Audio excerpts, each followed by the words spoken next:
One sentence.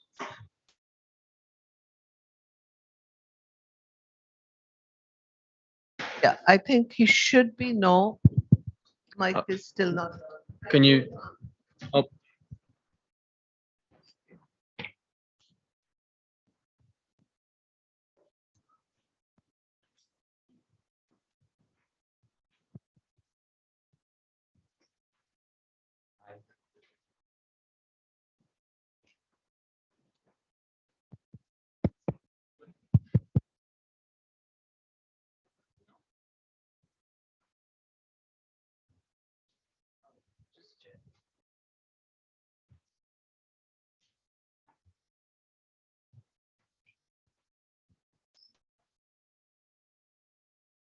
Is it? Yes, it's working. Shift for a moment. We can start. So I just want a two-sentence introduction to say what we thought of on this panel. Renata and I thought this panel should address the question of various locations from which to think about academic freedom, locations both half within the university but also outside it. And that's why we decided we would have Willem speaking from the vantage point of a newly established Institute of Advanced Study, but one which also has a very clear policy focus in mind. Camilla from the OSF, who is part of the OSF working group on academic freedom. So I think that's important. And Camilla comes from education, but not higher education. And that's why I wanted her included, because I felt she's done a lot of work on school education. And I think we are forgetting that whole section of education because of our focus on universities. And with the book banning of school book banning and burnings in the US, I really think, and India, we're looking at the school textbooks, etc. I think we need to include that whole sector of education into our purview. Istvan, because, and Willem actually has, I should say, for those who don't know the history, Willem used to be on our board of the CU. He's a board member, used to be a board member of CU, so there's an old CU tie as well. I used to be tied with Camilla because she was heading the higher education support program of the OSF. So I was a board advisory board member with her for many years. And Istvan, because of the Open Society archives, thinking, can't, for example, independent think tanks or archives be the loci for thinking in a spirit of academic freedom when universities are subjected to so much pressure in authoritarian and semi-democratic societies. And then Andreas Schindler, thanks for being with us despite COVID, and gute Besserung, kann ich nur wünschen. And he's at the Democracy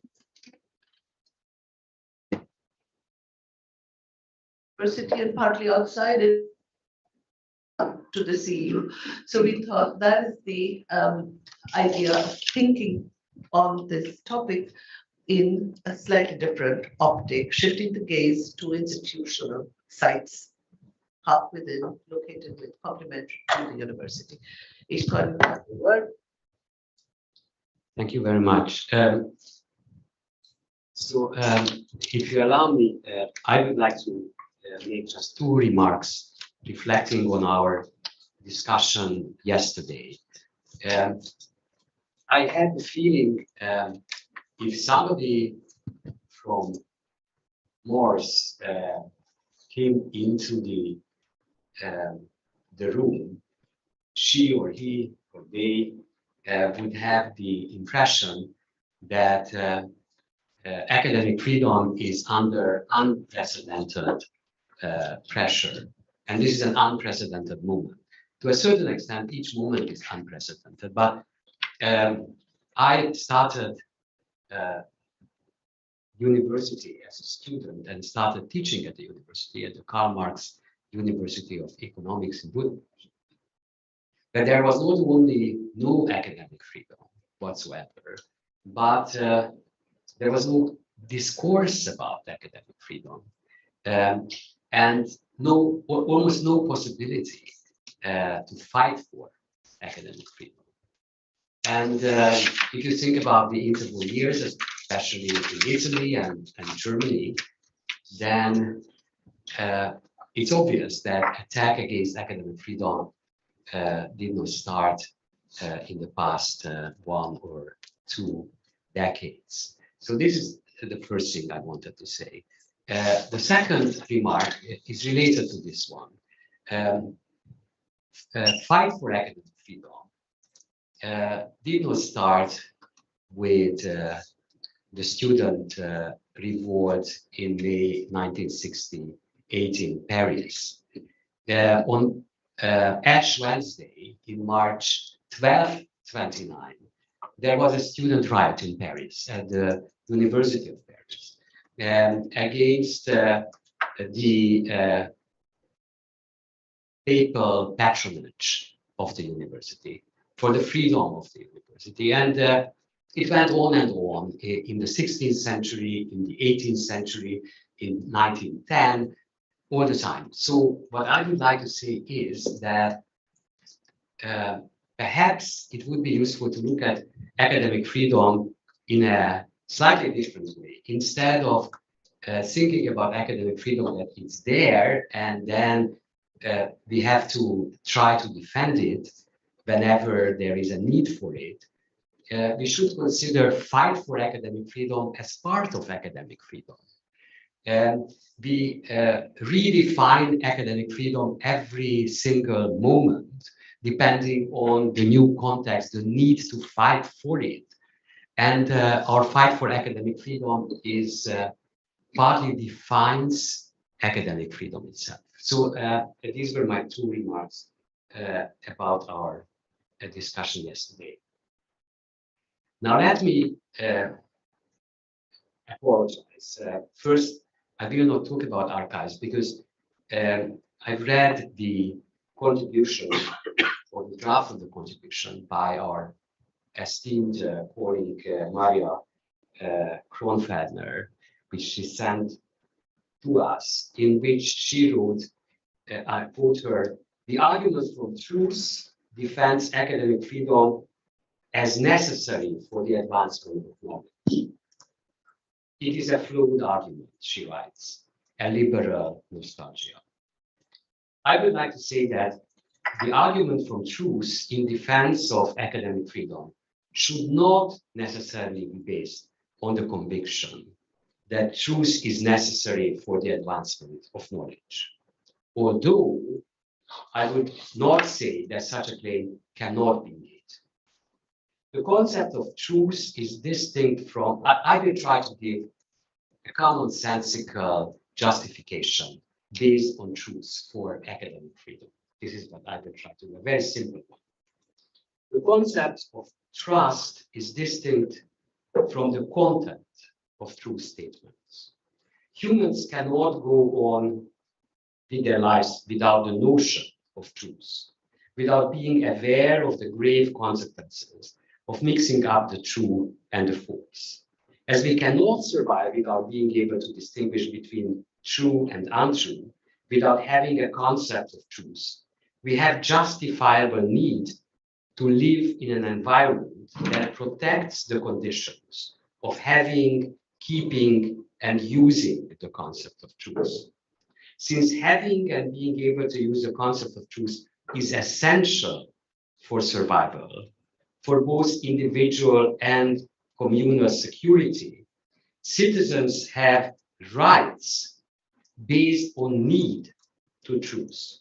The right to reliable sources, trusted institutions in the service of discovering and upholding truth. Already in 1948, Article 26 of the Universal Declaration of Human Rights proclaimed, and I quote it, "Everyone has the right to education. Education shall be free," unquote. But then the declaration goes on restricting the freedom and right to education, saying, I quote, at least in the elementary and fundamental stages, unquote. If we have the right to learn how to distinguish the true from false, we have the right not only to get educated in elementary education institutions, but to have trusted epistemic institutions, universities, research institutes, archives, data banks, working with self-enforced, reliable, tested disciplinary standards, immune to the short-term political choices of voting majorities.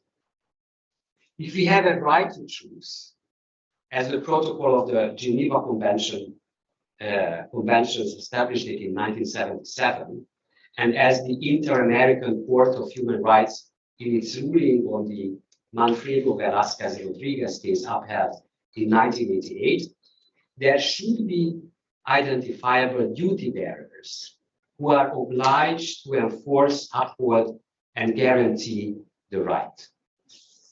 Although both the protocol and the rulings of the Inter-American Court of Human Rights concerned with a specific case of right to choose, namely the right of victims and relatives of victims, especially of abducted, disappeared people, to know what happened. Still, I think it is possible to derive from this precedent a wider understanding of the right to know, the right to choose. In case of the disappeared, just like in the case of a much wider interpretation of the right to choose, the primary duty bearer is the state. In 2006, pursuant to a resolution of the Commission of Human Rights, the UN High Commissioner for Human Rights concluded that the right to choose, I quote, is an inalienable and autonomous right, closely linked to the state's obligation to conduct effective investigations and the duty to protect and guarantee human rights, in my view, including the right to know.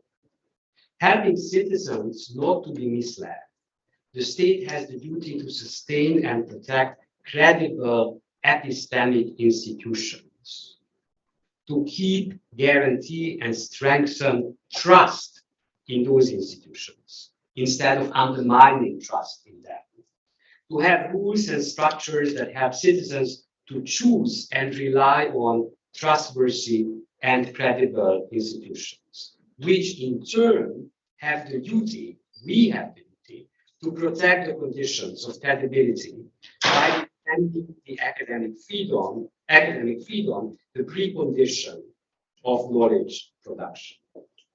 The state, its organs, and elected and appointed representatives should have to acknowledge the fundamental importance of the concept of truth. Political actors whose sole aim is to win elections, to gain and keep power, to rule unconstrained, cannot accept the right of truth, as they cannot consider informed debate, argumentative contestation, elements in the process of finding the truth, the grounding principle of citizens' cooperation, and the conditions of justice. Democracy, however, is based on the trust in reliable information produced by credible, non-partisan institutions free from actual political interference in their quest for solutions on questions deemed important in their discipline. And I would like to refer back to what Michael said yesterday. Academic freedom, in my view, protects both the individual scholar, his or her students, the autonomy of the institutions, but perhaps first of all, the discipline itself. Trust can be undermined not only by external forces, but by epistemic institutions themselves. The idea of the so-called big science after the Second World War, the hoped for role of academic institutions to have direct influence on political decisions, the reliance of government especially military funding, like the role of DARPA has played in financing academic institutions and research, the too close relationship between academia and politics have played an important role in undermining public trust in the freedom and impartiality of academia and expertise, giving in to external or internal pressure, self-censorship on the expense of truth claims, and sincere discourse arrest academic institutions. Truth in the academia, and I think it's a very important point, is produced by virtue of multiple constraints, by a regime of changeable disciplinary truths, upheld always by a heterogeneous group of individual scholars. And I think this is important, a heterogeneous group of scholars. The fact of the Holocaust is accepted both by Christian, Jewish, and agnostic scholars, conservatives, liberals, Marxists, etc., a possible guarantor of impartiality and credibility, while Holocaust deniers form a well-definable homogeneous group, the members of which are sanctioned and excluded from the discipline, despite their efforts of conflating academic freedom with freedom of speech. Although the history of the archive in the West started with massive waves of forgery, when monastic houses like the Abbey of Saint-Denis decided to copy and falsify donation letters in order to build from the fragments a more useful and appropriate past, and despite the fact that the everyday work of the archivist, when accessioning, copying, migrating, preserving the documents, endangers all the time the integrity of the holdings, archives have been considered trusted epistemic institutions. Earning the trust in the authenticity of the preserved documents and the credibility of the archivist needed very long centuries to build. Archives were once called credible places, locus credibilis.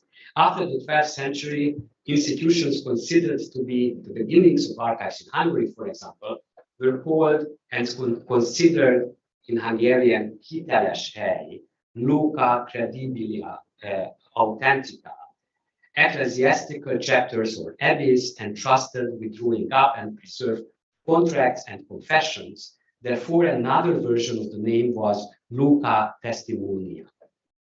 The archive, as repository of integral and credible facts, was perceived as an arbiter in debates about truth. As Foucault understood it, the archive is the system of discursivity that establishes the possibility of what can be said. And I would like to add, in this way, in a recursive way, the archive contributes to the disciplinary and discursive frame of disciplines.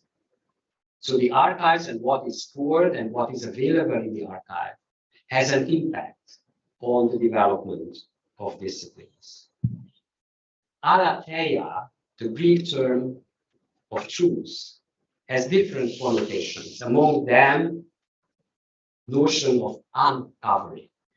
Archives are supposed to uncover, unconceal the factual evidence in the service of establishing truth.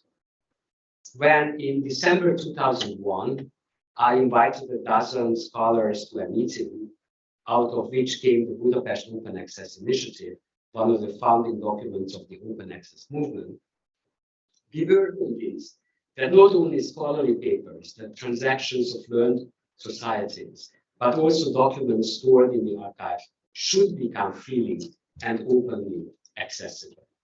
In hindsight, it was a naive and mistaken expectation.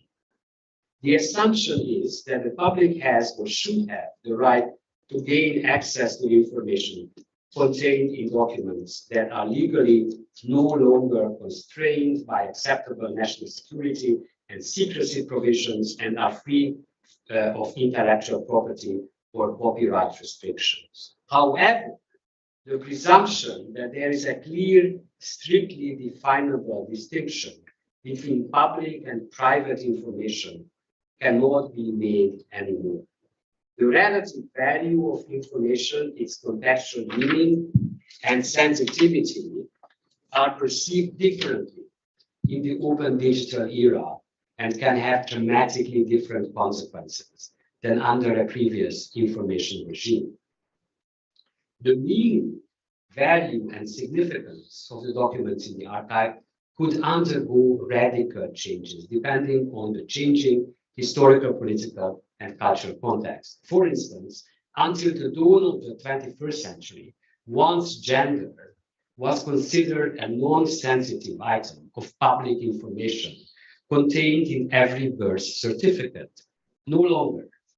In a growing number of countries, individuals have the possibility and the right to choose their gender and to decide to keep that information and identity private or public.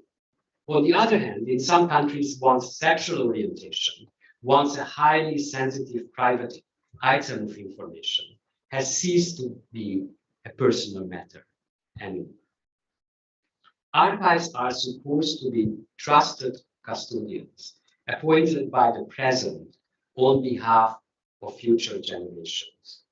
And in their responsibility to future generations, archives cannot be just passive repositories, but should fight for the records, the documents that will be the evidentiary basis of future knowledge production work. They should work out guidelines, norms, rules that should be which should be deposited in the archive, what documents should arrive there, what to preserve, in what context, and for how long. Just think about the ongoing fight between NARA, the American National Archival Administration, and Donald Trump to fight for the documentary evidence for future research. Or think about the situation in Hungary, where in more than a decade already, meetings of the government are not recorded, not even minutes are produced. So future generations will be completely in the dark when they want to find out how illiberal regime was built in Hungary.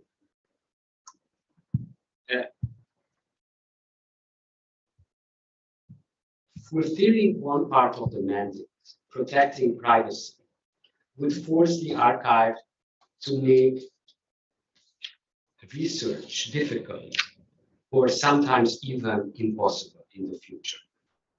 Although the need for truth, the right to know, the obligation to aletheia would force the archive to uncover the secrets in order to guard their remaining and shrinking authority and integrity, archives cannot open up all their secrets to the public at large. Archives should serve the interests of the citizens, both as members of the community and as private individuals as well.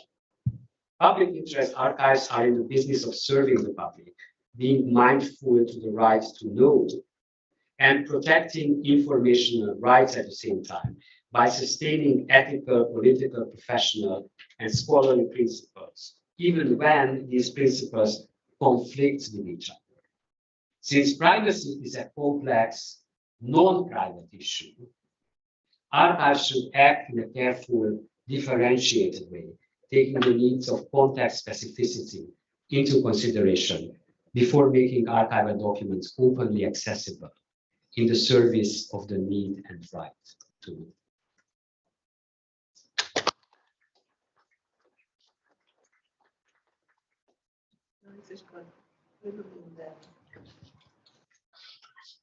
Well, thank you very much, Isfan. I fully agree with you that when we talk about unprecedented pressure, as you said at the beginning, this may be an exaggeration in view of the longer term history. I think it's basically when we look back at the past 20 to 30 years that we feel the pressure is really mounting in the more recent times. But of course, you see, as you mentioned, the Human Rights Declaration, it occurred to me that in 1949, when the German constitution, the Grundgesetz, was formulated exactly against that background, it was then even put into the constitution in order to make clear that academic freedom needs to be protected. But of course, when we look at things nowadays, and I'm sure Mitchell Ash will later on refer to that and the situation in Germany, we are well advised to talk about restrictions to academic freedom, but not a complete threat or an abolishment of academic freedom in the framework we are currently operating in. Nevertheless, I think what you said about the archives is quite crucial because you see, as you also mentioned, not only the historic disciplines rely on archives in order to really get closer to what happened at a certain point in time.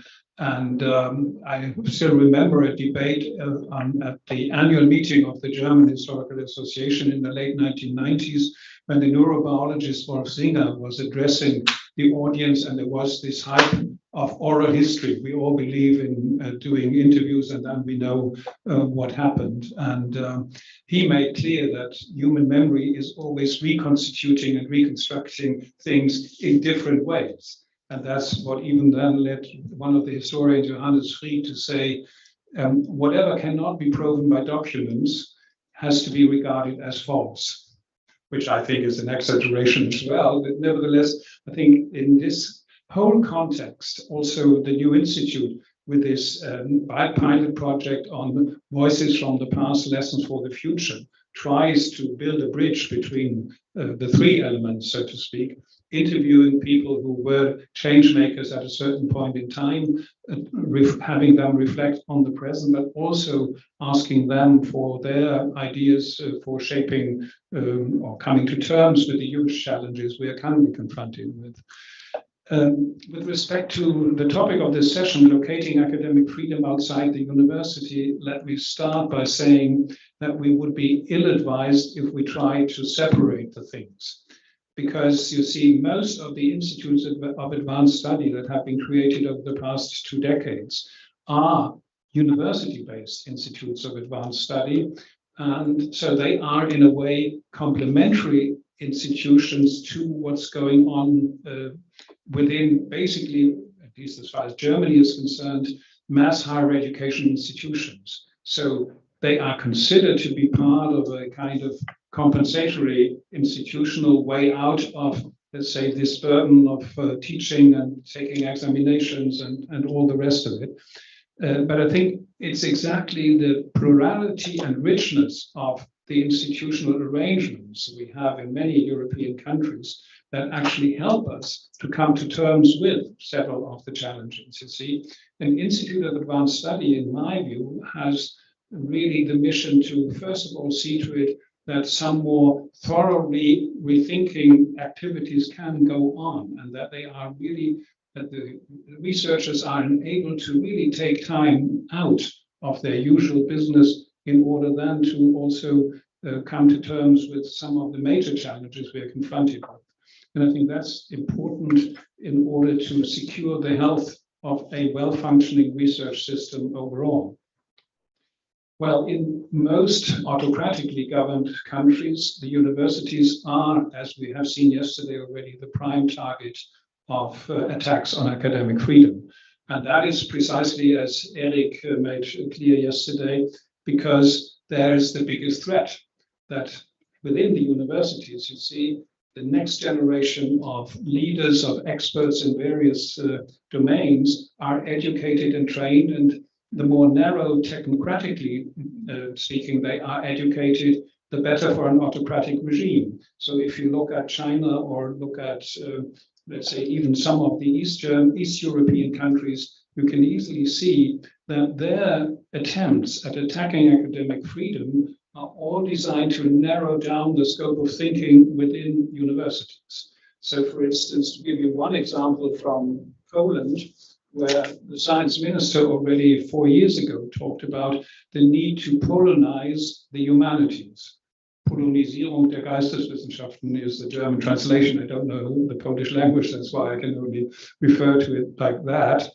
But it was not only that. Then, of course, there was also by the Peace Party, but also by the parliament, then endorsed a law, the so-called Holocaust Law, whereby you are no longer allowed to do research on topics that aim at finding out more about involvement of Polish people in the Holocaust and in lots and lots and lots of Nazi activities.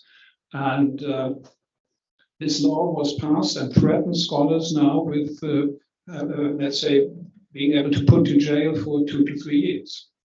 And the interesting thing is that then it's not the government that actually takes these people to court, but that it's usually a kind of civil court that has to deal with it, like in the case of Barbara Engelking and Jan Grabowski, where a woman whose relatives were involved in Nazi activities took the whole thing to court.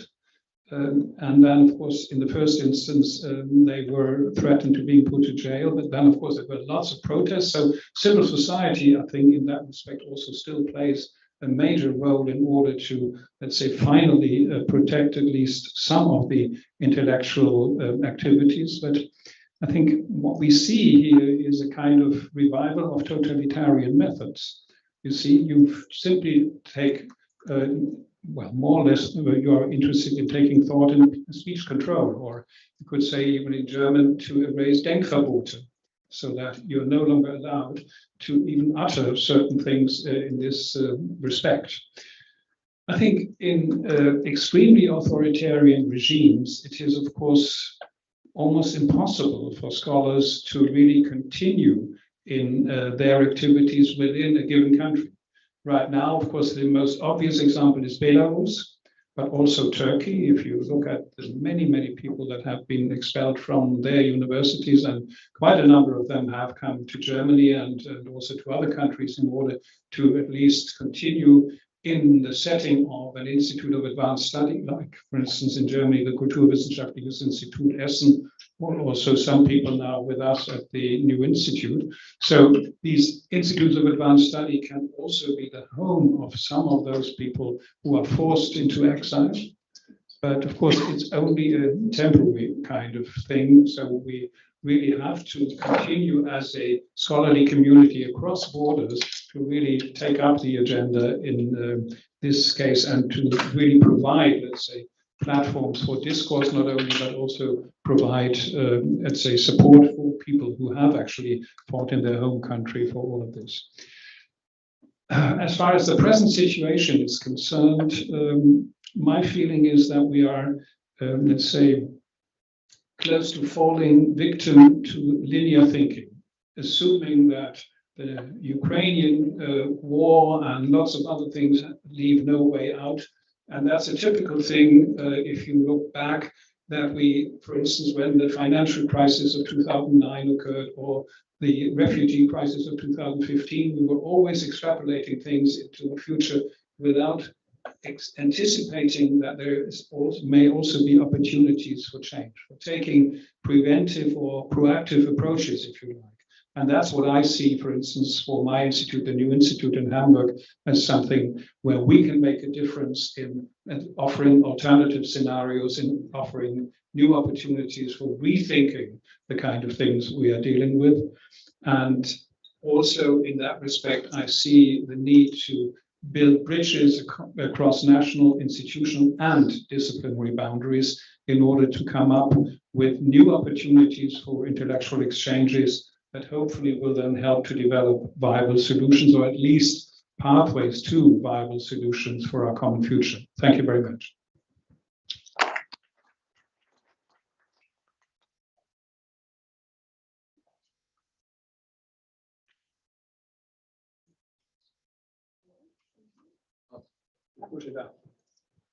Is this working? Yeah. So first and foremost, thank you so much for this invitation. It's really a pleasure to be here and debating with all of you. This panel is very interesting, and I appreciate the possibility of thinking about our tribes ahead. I appreciate the framework archives and advanced institutes, and I'm happy to bring a little bit of reflection as well in terms of other stages of education and how academic freedom is also unfolding there. Being Brazilian, I also thought it might be interesting to bring a little bit more of Latin American perspective. So I will be referring to legislation from the region, as well as some examples of what's happening in some of our countries. And to begin, I just wanted to make reference to the Inter-American Principles on Academic Freedom and University Autonomy, which were approved in 2021. I think that this is a landmark, let's say, because it really does bring to the level of the courts and commissions of human rights some specific thinking on academic freedom and lays out some principles. As Shalini had mentioned at the beginning, Open Society, along with Scholars at Risk, is partnering to create an academic freedom working group. And we are also looking at these principles. What we are trying to do with that, by the way, is creating a series of parameters for UN mechanisms, as well as other human rights mechanisms, to be able to monitor, to understand, to analyze the application and violations around academic freedom. So it's an analytical lens that we're trying to take forward. I think that it might be interesting to include some of the other elements outside of higher education that we are discussing here. I'm looking at Nandini because she's part of it. And anyway, going back to the principles on academic freedom, they attempt a definition on academic freedom, which I just want to bring to the room. Also, because from my perspective, the quotes I'm going to be sharing with you, I just picked 3 or 4, speak to education as a whole. And I think it's worth us stretching our minds to think of how it does apply beyond the university into other levels of education. One quote says, academic freedom is an independent and interdependent human right that enables the exercise of a series of other human rights that include the protection of the right of freedom of expression, the right to education, the right to reunion and freedom of association, labor and union rights. First, I found it very interesting that it clearly frames it as a human right and as an enabling right to other rights. So at the same time, it distinguishes from the right to freedom of expression and the right to education, but it articulates one with the others. It also makes reference to academic freedom having the social and enabling role to consolidate democracy, and goes on to say it implies the right of every person to seek, generate, and transmit knowledges in the plural, form part of academic communities, and take forward autonomous and independent work to carry out activities of access to education, teaching, learning, research, investigation, debate, and dissemination of information and ideas freely and without fear of punishments. I think that this is interesting because it, from my perspective, articulates with what we were discussing yesterday, of it being a right held by every member of the academic community, including students and staff. Another part of these principles that I find interesting to bring to the room today is the idea that academic freedom has a collective dimension and is consistent with the right of society and its members to receive information, knowledges, and opinions produced in the frame of academic activities. So just bearing in mind the responsibility, as you were mentioning yesterday, that towards the broader society.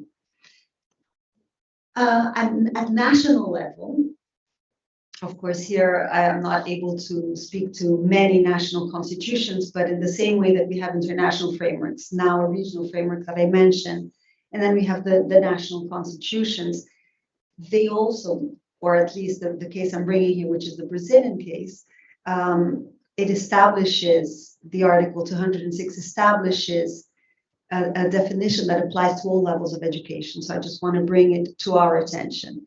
This article says that teaching shall be provided on the basis of the freedom to learn, teach, research, and express thoughts, arts, and knowledge. So again, it is a definition that applies broadly to all levels of education. In regards to threats to academic freedom, again, there are many threats that we have already mentioned yesterday. I will pinpoint some 5 here just to recap a little of what was said yesterday. But again, I think the point I'm trying to make is to stretch our minds to see how is it that they relate to the entirety of levels of education. So some threats to academic freedom include significant budget cuts and freezes. So yesterday this was mentioned in regard to higher education. This is very much the case to also general education, primary, secondary, all levels of education. Education has been profoundly affected by budget cuts and freezes. Judicial orders censoring political debates. This happens as well at the level of basic education, and I will be sharing some examples with you in a moment. Reporting channels for political and ideological complaints. Again, unfortunately, my country, Brazil, is an example of how students were encouraged to have a 0800 line to complain on their teachers. False statements about the academic community and scholarship as a whole, delegitimizing teachers and academic work, which goes hand in hand with anti-intellectualism and general hostility towards education and science. I want to bring to our attention now some examples of what's happening in Brazil, what is happening and what has been happening. Unfortunately, this is not just what I'm going to say now. It was extremely intensified during the Bolsonaro years, but we saw the problematics becoming more complex even a couple of years before Bolsonaro. In the transition after the coup of Dilma, there was already a scenario that was extremely regressive. And I will also speak to another phenomena, movement, they call themselves movement, that apply to many Latin American countries and even beyond. In Brazil, some of you may have heard, I'm not sure, but have you ever heard of schools without parties? Does this ring a bell to anyone? Just yes. Maybe to our other Brazilian colleague who is joining us here. But okay, so this will be interesting to share. Schools without party, the name of it, it's a little bit what we were discussing yesterday. It leads you to think one thing, and it's the opposite actually. So Schools Without Party was founded in 2004. It didn't pick up momentum, let's say, until after Dilma was impeached, right? So when we start having a very, very regressive scenario, they manage to consolidate themselves more. They have more space. They have more legitimacy. They become much more upfront.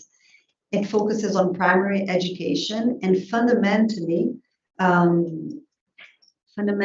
is about the attempt to forbid any discussions around gender inside schools and sexual education.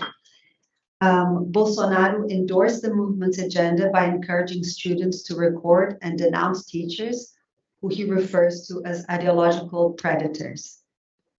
In November of 2019, the Minister of Human Rights at the time, Damares Alves, announced that an official reporting channel was in development, the 0800 that I mentioned to you. And furthermore, one of the ex-ministers of education, Milton Ribeiro, who has recently left the role after accusations of corruption and traffic of influence involving involving religious groups. He defended that gender and sexuality education are an incentive for youth to have sex, and added that homosexual children came from disadjusted families. Brazilian politicians at municipal, state, and federal levels have used legislation to weaken and even forbid any in-class approach that tackles gender and sexuality. Human Rights Watch analyzed 217 legislative projects that were approved between 2014 and 2022, whose goal was explicitly to forbid the teaching or debate of content on these topics, and referring them as gender ideology, and attempting to criminalize gender studies and gender debates. And very unfortunately, these conceptions had a direct impact in very important national legislation of Brazil, including the National Education Plan that spans the entire, that legislates over the entire sector of education from all levels. This was approved in 2014, still under the Dilma administration. And so at that time, the conservative groups had already picked up a lot of influence and actually managed to exclude any reference to gender and sexuality in our national education plan. This was a tremendous regression.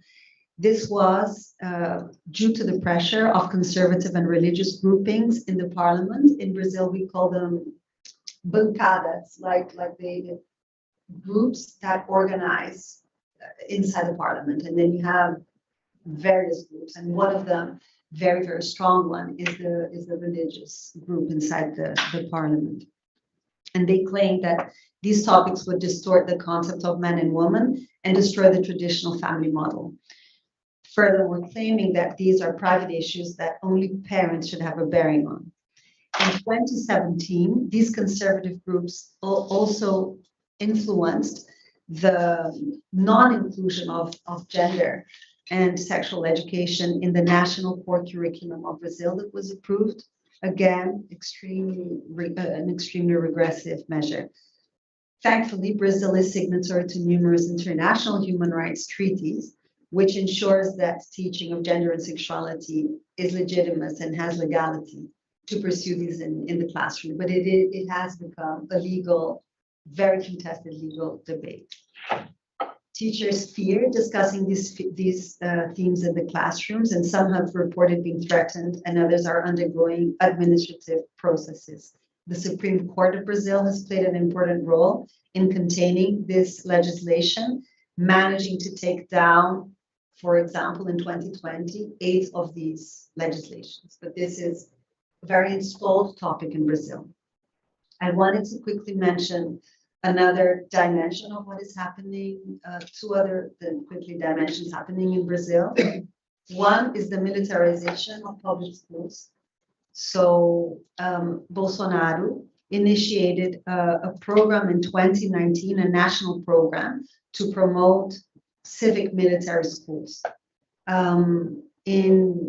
Today we have more than 500 already in place, and basically the overall governance, administrative, pedagogical, and disciplinary is transferred to the military police.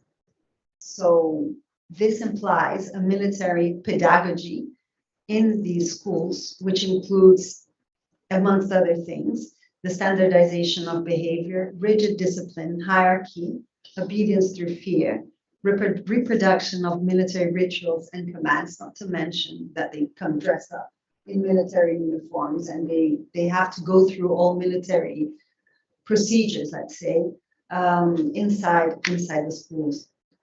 This is affecting what is debated inside the classroom, and of course, what principles are exercised inside the schools. And in general, in Brazil, a debate that currently is taking place has to do with the rewriting of history and how things are named. And again, here when you were mentioning archives, and I was thinking about memory and justice and history, really how history is taught. As an example, one of the pushes in Brazil now is renaming the coup, the 1964 coup as revolution. And this has been an ongoing debate in Brazil, but it is inside the schools now. So history is being contested, history is being debated, and the narratives and discourses are being framed. Another important example of, again, revolving around gender and sexuality education is a movement, is an initiative, let's call it, called With My Sons, Don't Interfere. No te metas, con mis hijos no te metas. With my sons and daughters, hijos is just in the masculine, by the way, don't interfere. No te metas is like, don't mess around, just, it's my business, right? This is a conservative and religious movement that started in Peru in December 2016, fundamentally around opposing gender and sexual education in schools, again claiming that this is the so-called gender ideology. In Peru, there was an attempt to avoid its inclusion in the 2017 national curriculum. The minister at that time was Jaime Saavedra, who is now the Global Education Director of the World Bank. He was censored, he was sent away, the minister, and is now inside the World Bank at the end of 2016, but his successor actually continued to promote these topics. Different from what happened in Brazil after long battles in 2019, this researched once again. The narrative in 2019 was even stronger. And they were saying that that gender debates wanted to promote orgies inside the schools and pornography inside the schools. But what was very interesting is that a national poll, proved that 82% of the Peruvian population was in favor that this be addressed in schools. And the Supreme Court sentenced in favor of teaching gender in schools. And it is part now of the national, and the national policy of gender equality was actually issued, and it's part of the curriculum. What is concerning is that this con mis hijos no te metas spread way beyond Peru to include Argentina, Chile, Venezuela, and many other Latin American countries. It includes beyond across borders into other countries. And what we have managed to observe is that the founder of this was Cristian Rojas. He has connections with the United States, studied in the Liberty University in Virginia, has direct relation with a moral majority, which is an ultra-conservative Christian religious fundamentalist organization, very much active in Trump's presidential era as well. And he has received donations of U.S. evangelical organizations. So this No Te Metas, con mis hijos no te metas, has a very evangelical religious backing. I wanted to underline here the problematics of religious fundamentalism, which we haven't discussed so much yesterday. We did discuss militarization as spheres that influence as well academic freedom. So for concluding final reflections, the attacks on academic freedom, as we have seen, prevail in earlier stages of education and start to promote non-thinking, non-questioning, non-imagining, indifference towards others, conformity to given realities and norms, uniformity and fear, and shapes our human development and influence our perception and ways of being, relating to others, and exercising citizenship. So very important for us to sensitize that these problematics are taking place in these earlier stages. I also wanted to underline that the attacks on gender studies and sexual education is not just a matter of these topics and the that they occur simultaneous to the promotion of hypermasculinity, patriarchy, and misogyny. If we observe in these authoritarian governments, this is definitely a trademark. and the education as a whole becomes a vehicle to promote, to leverage the promotion of these ideas and concepts. Academic freedom is curtailed through the enactment of dogmas, military, religious, and I just wanted to very quickly mention the neoliberal dimension that affects basic education as well. And yesterday we were talking about the rankings and the testing, the ways of the evaluations that take place, right? In the realm of basic education, this is very much the case as well. The reductionism, the curriculum reductionism that takes place, so that because countries are pressured to respond to very narrow focuses of standardized testing that will give them high scores and legitimacy, let's say, have a direct impact on what is taught. So again, the humanities tend to be left out. The number of hours that are dedicated to history, particularly history, radically diminished, but also the other humanities, geographies and other humanities. And the pedagogy and the role of the teachers that this model implies is completely stripped of any educational perspective. The teachers are often stimulated to just have, rote teach, parrot teach. They have very standardized manuals from which to teach, and really we cannot even call that properly. We cannot say that that is education, really, quality education. There's an enormous deprofessionalization of the education profession taking place at basic education level. And my last thought really is the importance of there being a greater articulation, and I think solidarity is a word that I wanted to bring to the table, between teachers in higher education and other levels of education. It is a problematic that is affecting broader, that cuts across. And I think that, yes, there is a lack of engagement, let's say, that we might want to look at as a community and try to vitalize. Thank you very much.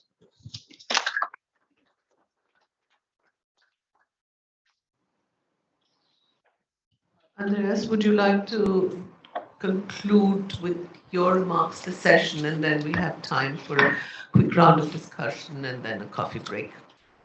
Yeah, thank you, Shalini. I'm very happy to be with you, but very sorry not to be able to be with you in person. I really apologize. I had very much looked forward to being there in person. We're all kind of tired of Zoom conferences, so in-person conferences are very enjoyable. But here I am, and here I am with some reflections on a single case. I entitled them "After Institutional Capture: Lessons from Defeat." And the defeat of resistance I want to focus on is CIDE, a small research university in Mexico City, one of the very best of its kind in Latin America until recently. And for more than 20 years, it had been my home, academic home, where I had been teaching before moving to the CEU Democracy Institute in Budapest half a year ago. And it had been suffering a hostile takeover by the government in mid-2021. And very kind of pertinent for the topic of our panel today, one of the very first things our new colonial masters told us was to tell us, have no illusions, make no mistake. Even if you thought so, you're not a university. You're a government agency. And they started treating us as such. So just to give you a little context, Andrés Manuel López Obrador, Mexico's left-wing populist president, as he is usually classified, and I think legitimately classified. He took office in 2018, and since then he had been waging a systematic campaign against intellectuals, universities, research centers. At C-Day, we had already suffered from, I would say, rhetorical and bureaucratic harassment during 3 years, and they had taken a heavy toll. But last year, in August last year, the whole conflict and tension escalated, and the government did to us what they had done to others. And it keeps doing to others, actually. It forced the resignation of our general director and put a political ally in his place. The only difference in our case from numerous other cases, numerous other research centers and universities, was that we made a lot of noise. We organized marches and sit-ins, and there was extensive debate in print and electronic and the social media. The students called for a strike, occupied the campus. But it was really a kind of a huge conflict for a small academic institution, around a small academic institution.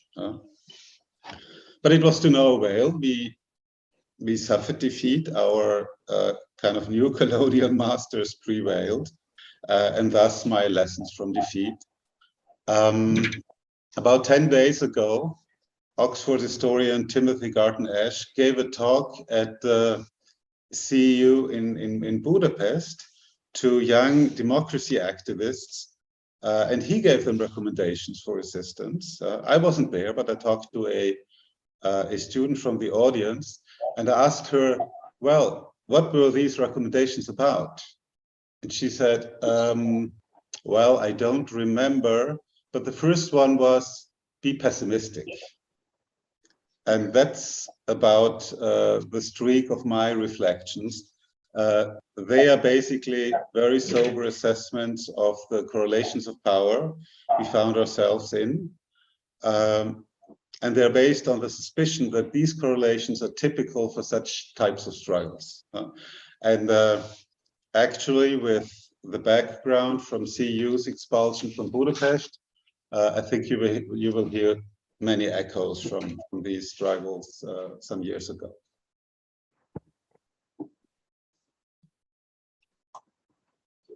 So my first lesson, and it looks like kind of a lesson from previous or an exit from naivete.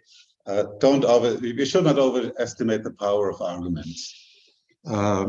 In academia, we build our lives to build good arguments and to trust in the force of reason. Our job is to be critical. We build our careers on critical discernment, and we tend to think it matters. But in the face of illiberal governments, we find that they are immune to criticism. They are like judo players who use attacks to their advantage. For them, any critique is food for propaganda. It proves, disqualifies the source, the speaker, and it reaffirms their own moral superiority. So in this respect, Mexico's president acted like a classical populist. He is acting as such. He claims a monopoly of democratic representation. So he labels anybody who wouldn't applaud him or even dare to criticize him as corrupt, conservative, neoliberal guys who just ran around trying to exploit and oppress the people. So anything we said in our defense just served to put us back into that box of neoliberal enemies of the people. A second and very much related point, we should not overestimate the power of social sciences. If you read the literature on civic resistance, the core question, the initial core question, the basic strategic question is always, what do authorities need from us? What can we deny them? What can we withhold them? In which respect do they depend on us? And the simple answer we discovered, well, they don't need anything from us. The conclusion we drew was that we were few, that we were powerless, that we were not really kind of crucial for anything, was that we needed to be disruptive. But even after months of sustaining mildly disruptive and confrontational, often in rhetorics, confrontational strategies, after our marches and sit-ins and press conferences and everything, and strikes, they basically confirmed what we knew before. That those in power, they don't need us, they don't care, and if the social sciences, if the entire social sciences and humanities disappear from today to tomorrow, those guys wouldn't care. They would just meet it with a shrug. Okay, third lesson, we should not put much hope on allies within the regime. Again, in general terms, whenever democratizing movements in larger context, fighting against authoritarian regimes, whenever they do that, they face one crucial challenge, which is common to all such struggles, which is how can we split the regime? How can we divide our adversaries? How can we shatter the unity of the state? And this is also true for those kind of reduced, smaller, limited struggles.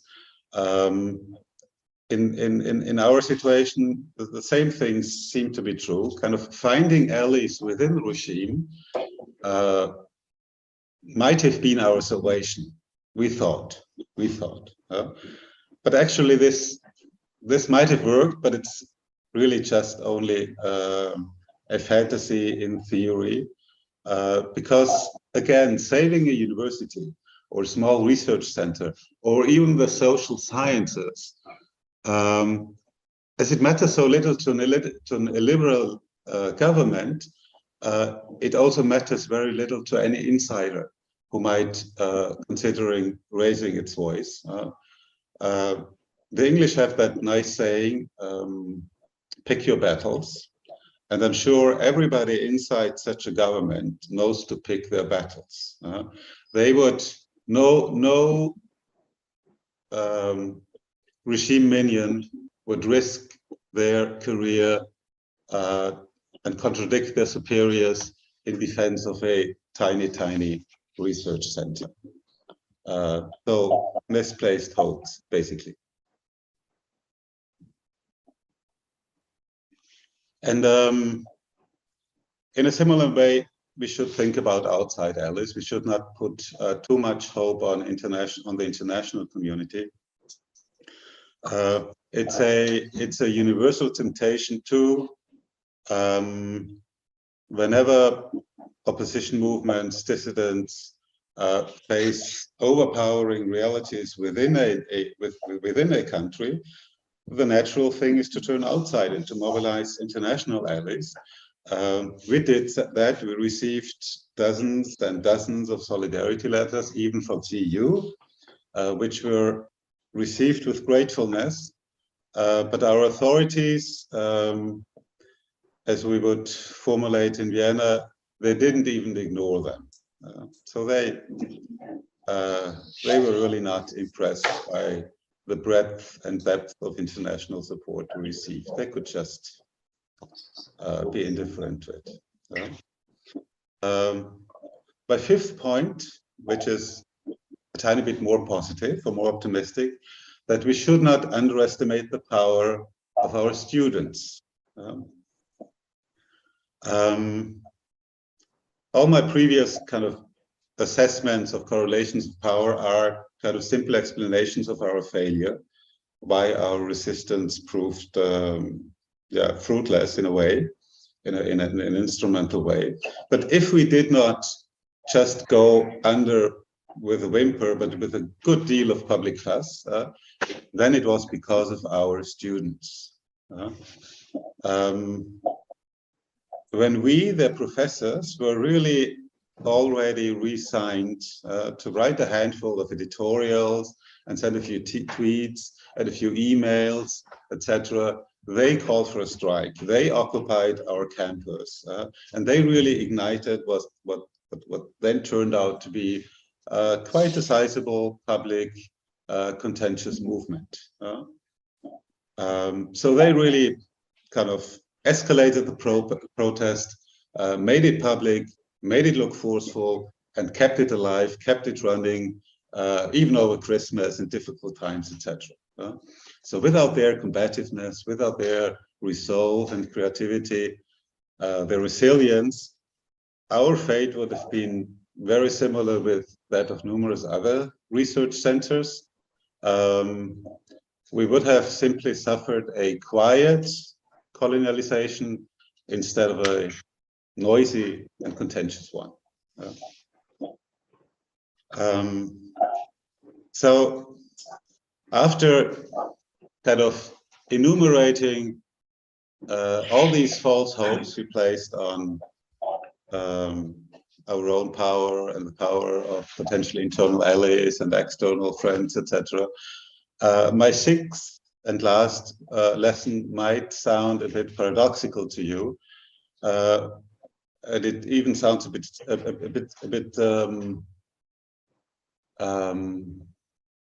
kitschy in that context. We should not underestimate the power of hope. So everything I said before confirms in a way that our resistance was deemed to failure from the outset. And according to prevalent notions of rationality in political science, we should not have done anything. Political science teaches us that pursuing lost causes is a waste of time. Politics, as we know and as we like to cite in our ordinary lives, is the art of the possible. But political science is the study of the probable, the study of probability distributions. We seek recurrent patterns, regular associations, average tendencies, strong probability. Things that happen with low probabilities we should usually dismiss as irrelevant. They are not thought to really motivate action, we believe, yeah. In politics, by contrast, and we know that from kind of our roles as citizens, if you really care about something, we think twice about foregoing an opportunity, even if it looks tiny. Cognitive psychologists speak about the possibility effect. Albert Hirschman talked about possibilism. Ernst Bloch, in a bit different context, about the principle of hope. And I think that's also something we might learn from our failure, which was kind of probable, but still trying to grasp a chance we barely had. Possible worlds, mere possibilities are really a motivating force in politics, at least as much as probable outcomes. And then, of course, aside from the calculation of success and the calculation of utility, there's always that kind of stubborn issue of dignity. I guess we preferred the frustration of public defeat to the humiliation of quiet obedience. And this is not a road of success, but at least a road to avoid post-defeat depressions. Thank you.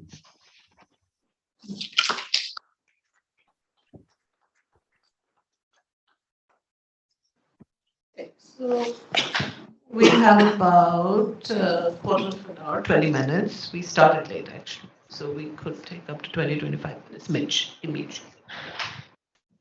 Thank you very much. Thank you, Istvan, for your comments. I don't believe that Madam Kronenfelder is actually here to respond to the first part of what you said, so we have to pay, perhaps Professor Weiss to put that off until she's actually here.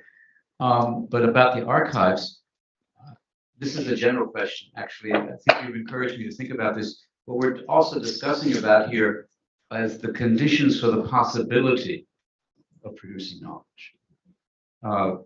Archives amongst those conditions in certain circumstances. But of course, we're also thinking, we should also think about databases and things that natural scientists and medical scientists use. We have been confining our discussion rather too much to the social sciences and humanities in this conference, but that's just an aside.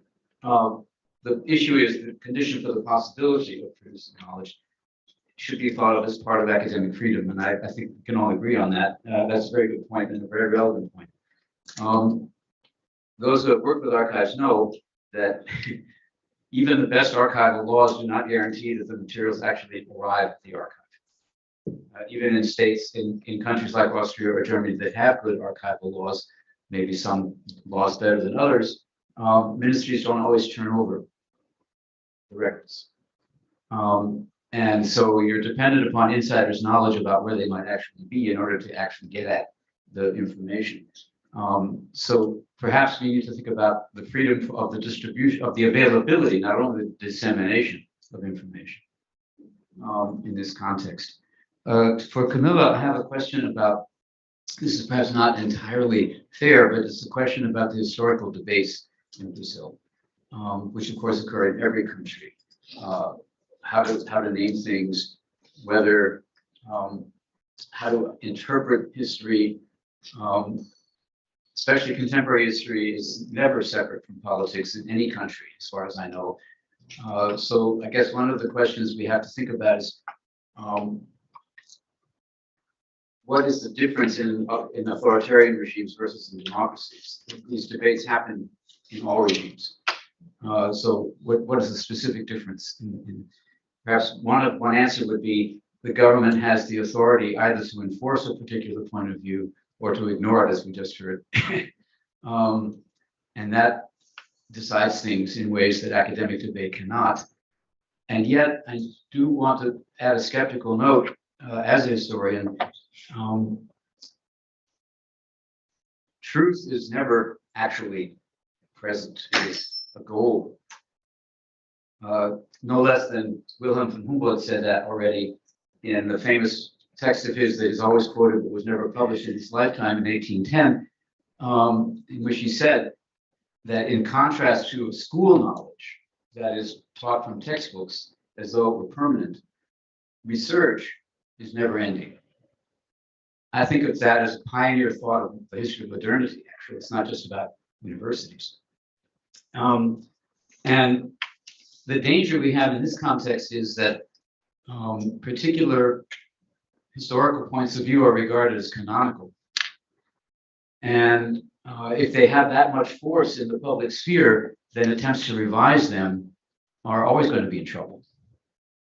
I could go on about examples, but that would take too long. It's a constant issue.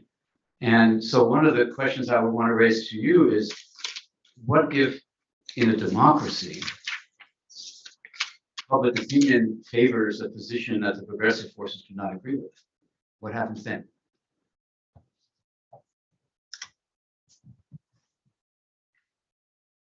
Anybody else?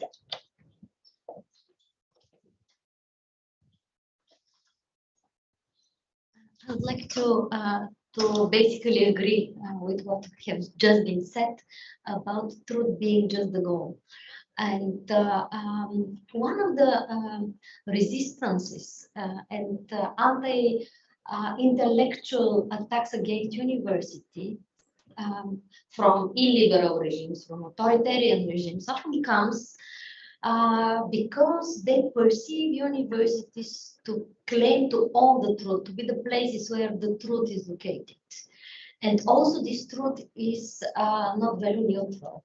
So, for example, the Bishop of Plovdiv only recently said that kids that are educated in the West are converse of evil because they acquire knowledge in Western universities, which comes with values that are hostile to Bulgarian national identity, to religious verities, and so on and so forth.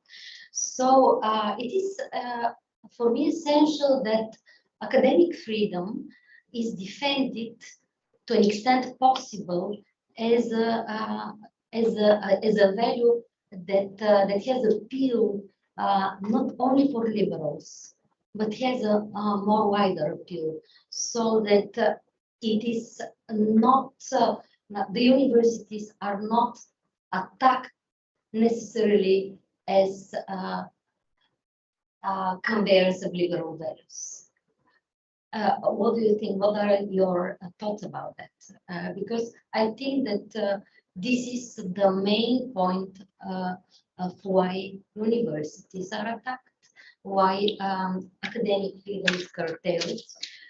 Is it possible to think of academic freedom as just an instrumental value that could be widely shared by people with diverse ideological commitments, with diverse ideological alignments? Or is it just a liberal value? Let's see if this one's still. No, it doesn't work. Oh.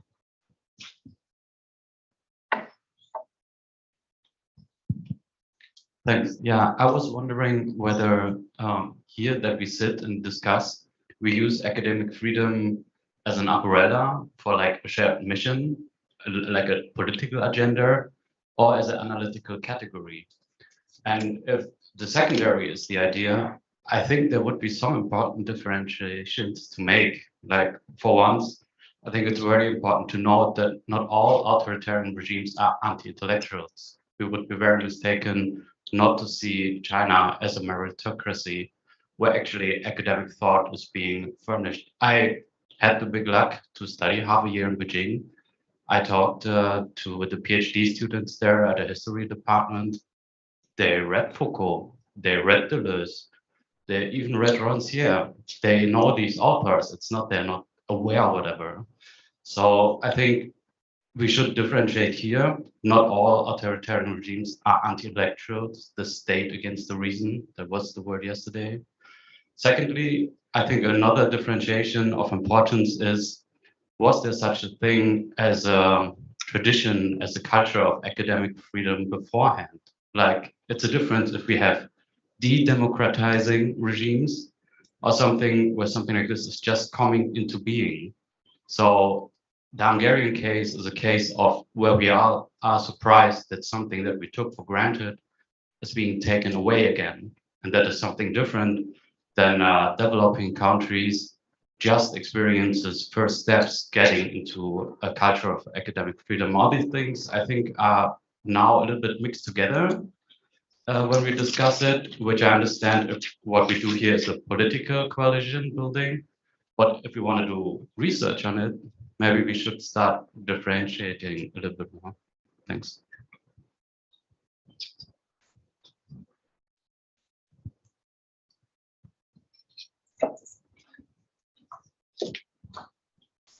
Thank you very much. About halfway through Andres' very interesting presentation, I wondered why we were all still here. Why don't we all just go home because of all this pessimism? And I wanted to just add a comment from something that I've observed during the pandemic stuck in the UK.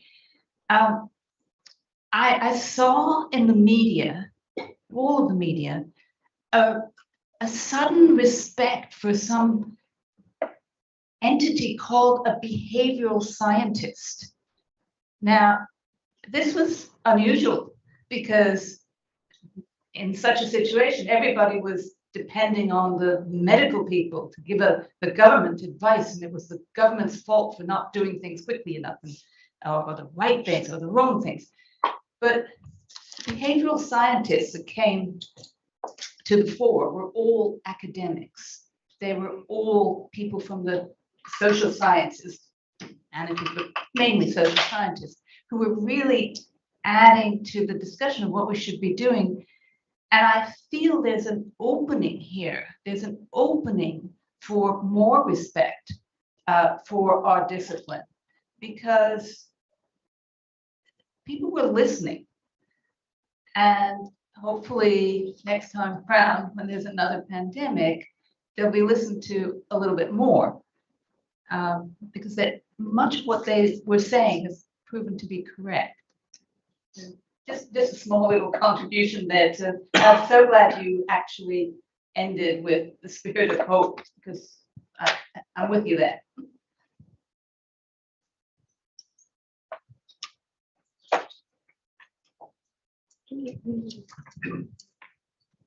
I'm just thinking, we have a series of questions here, and they're addressed generally to, I mean, some are addressed to you on the archive, some are asking for more differentiation. A couple of questions addressed directly to you, Camilla. So whatever order you feel free to take them in. Thank you. Just a few things. We talked about archives, but we did not talk about other public collections, which are very important in building and undermining canons, like museums or libraries. And I would like to mention a paradox here, that these public collections are there in order to protect and preserve our heritage. And we bring the books and documents and objects under one roof to preserve them for posterity.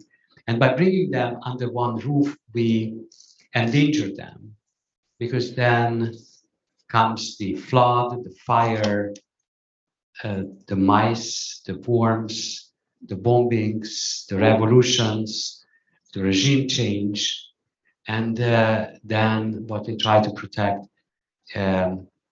disappears. But what is more interesting is that in our daily work, for example, in an archive, we contribute to the disappearance of things we are supposed to protect. For example, when we digitize analog documents, then very important things are lost. The digital is a very vulnerable material. Paper might survive accidentally, but digital material cannot survive accidentally. We have to migrate the material in order to guarantee the survival. But in the course of migration, just like in ancient Greece, when in the Library of Alexandria, scribes copied the papyri in order to preserve the documents, and then they made mistakes or consciously left out certain things, changed the text, just like the optical character recognition system is unable to recognize all the characters. So a lot of important things are lost. This is how philology was born, to try to restore the original, which has never been there. So we, custodians of this heritage, endanger this heritage every single day by providing metadata, by building catalogs, making things accessible in certain ways, and making other things completely inaccessible because of the way how we create the finding aids. So I think that's an important issue to keep in mind. I would like to say that, and I think that it goes back to this question about authoritarian regimes, which still think that truth or intellectual activity is important. Yesterday, it was mentioned that lies still have a concept about truth, and this is what makes lie a peculiar statement. In East and Central Europe, in the post-Second World War period, the public was provided misinformation and disinformation, but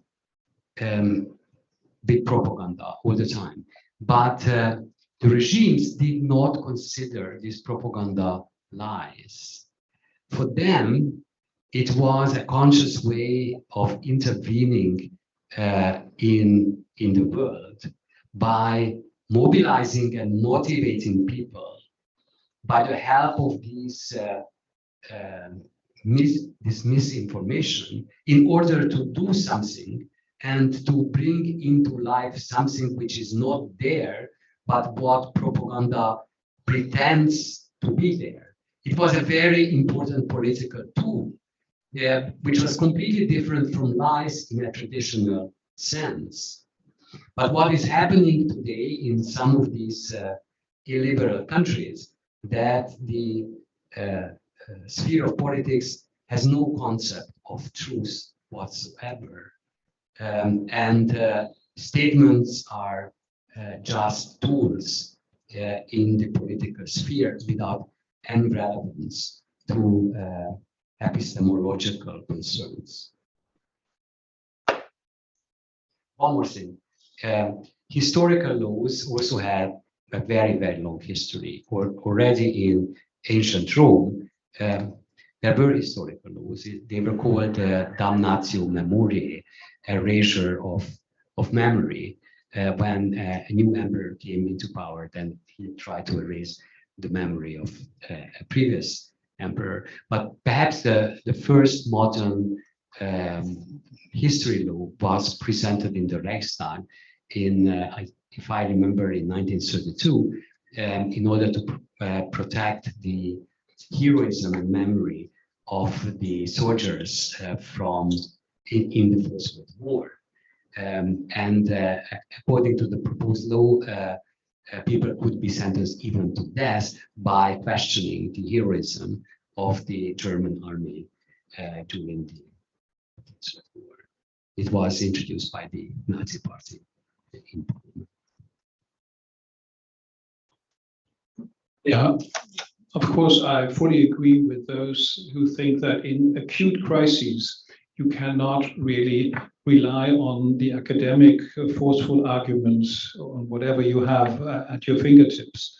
But if you look at the long-term development, then you can clearly see we wouldn't even have democracy without academia, without thinking about political systems all the way through, as limited as they are from antiquity, all the way through to the 18th century, where the political theory was developed for what then came about as constitutions in the United States and elsewhere. So the diffusion of our arguments in the wider public, into the wider public, is something which we have to think about.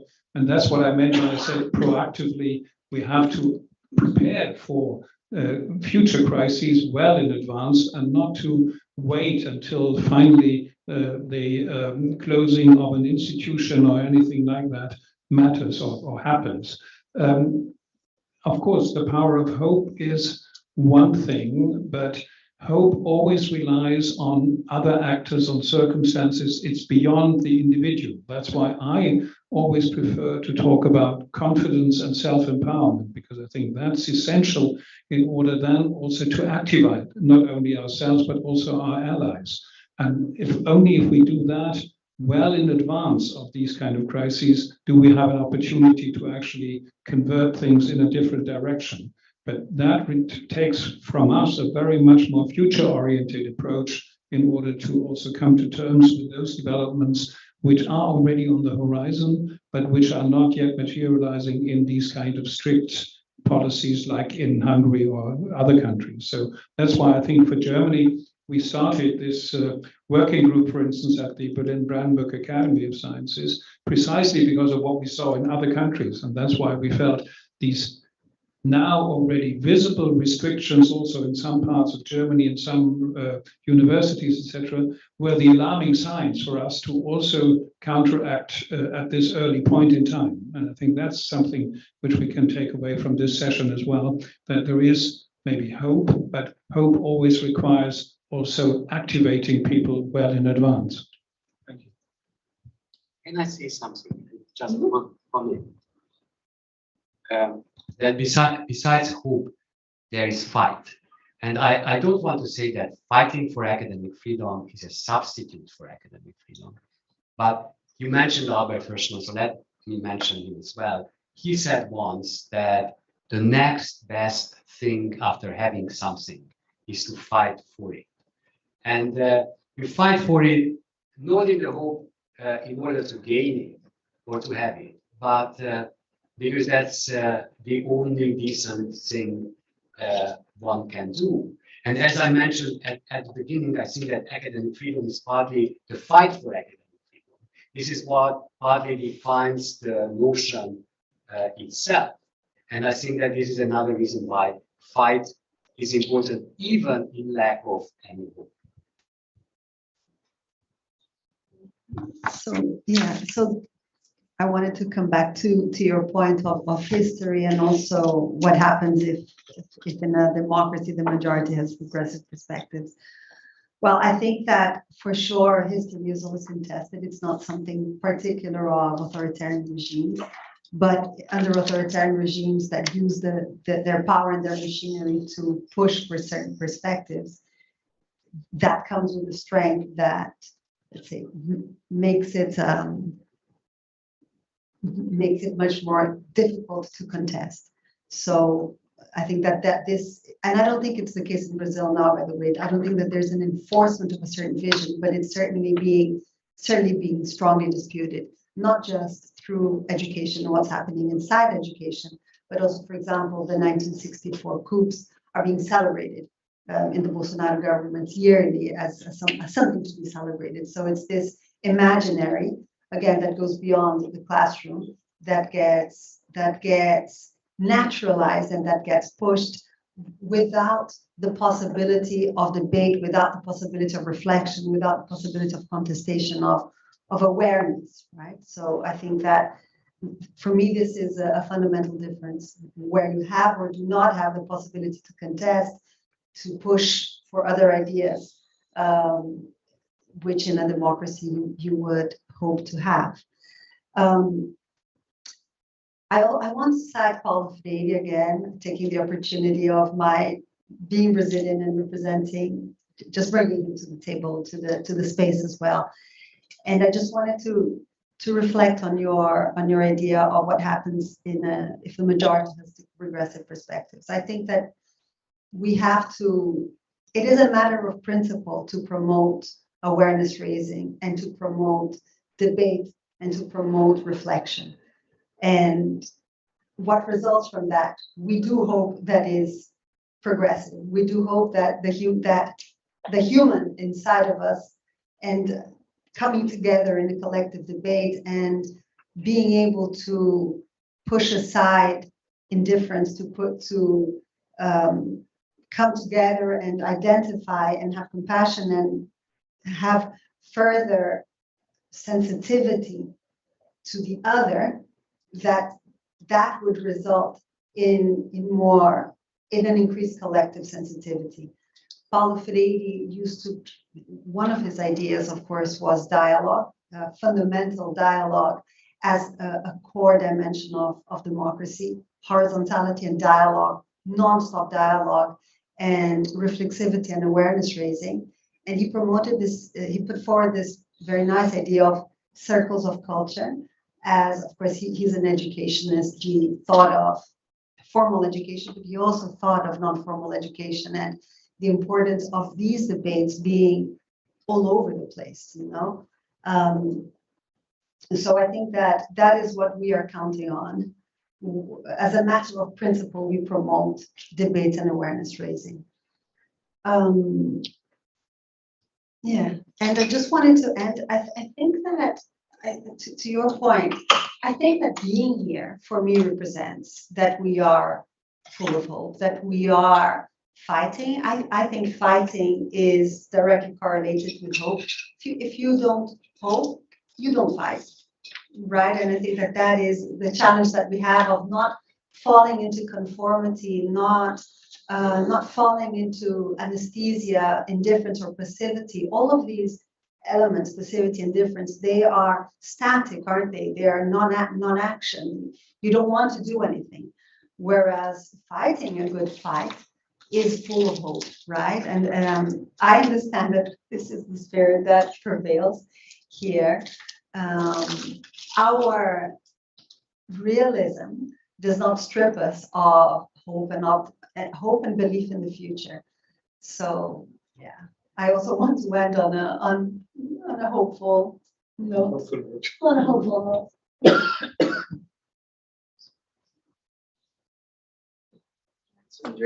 Oh, sorry, Andreas. No, actually, Camilla's hopeful note was, I think, a very nice concluding note, and I don't want to eat up your coffee time. So thanks a lot for listening to me. No, but you do have one. So. Yeah, I want to come back to that point on progressive values versus public opinion. I think the most basic premise of liberal democracy is that we cannot sacrifice basic rights to popular opinion to majority opinion. Certain rights are not, subject to the whims of public opinion. And universities are places where we reproduce that knowledge again and again. And one of the things, I think, shortcomings of academia, especially in advanced democracies, is the idea that you need to shut your door, do your research, publish, and not engage with the public. Now, people here in the circle are different. I know that you're publishing editorials, doing podcasts, appearing on TV, trying to disseminate, going to rallies, in many ways, reaching out to the public, extending that knowledge, sharing that knowledge, and advocating that knowledge. One thing that we've experienced in Turkey was that academics as public intellectuals was the predominant paradigm. So even though Erdogan is the most powerful person, and he has his agenda that he pours billions of dollars into, in terms of making the youth more conservative, in terms of making women secondary, over 2 decades, what we observe, despite our concerns, it's amazing now, research shows that, and we can clearly see that, the students that he educated in religious schools that he set up all over the country now hate him. It's those students that hate him the most. And they come to us, they reach out to us, and they say, we've lost our religion because of him, because of these schools, because of what they've done to us. But that couldn't have happened without us shouting from the rooftops, in rallies, in women's movement, academics being there all the time and saying there is an alternative where you're free. There is a secular alternative when women and men are equal, that we live in a free world. And these kids saw that, and they looked at their families and their environments, and they said, that's not what I want. This is what I want. And despite everything, we have accomplished a lot. So what we find in that fight, I don't fight because I have hope. I fight because I want to have hope, and without fighting, there's no hope. If you don't fight in that fight, in that solidarity, every time you go and work with your colleagues and with activists in the field at a rally, that's where you find hope. And that's where you repeat again and again that, I think there are epic fights happening all over the world on campuses right now.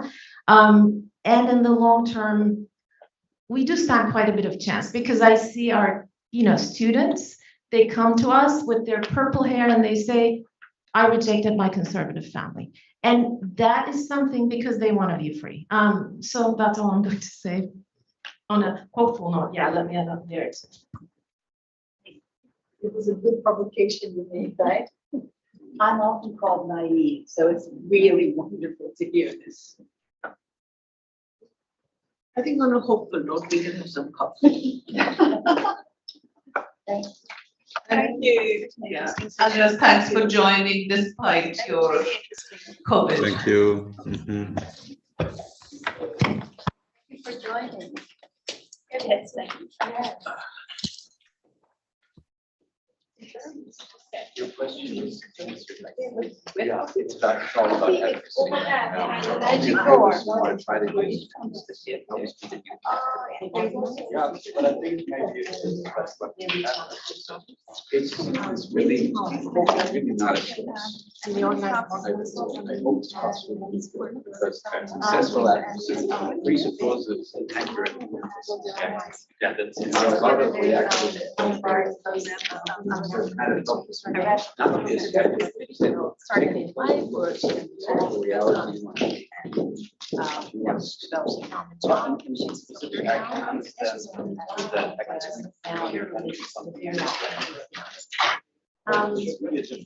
Like yesterday's point came up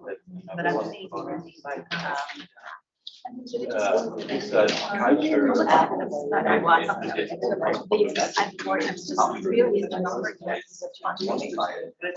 So what these kids are saying, so it's I was when I first moved to India decades ago.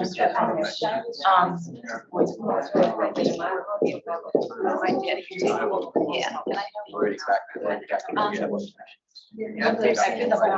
I know the whole story.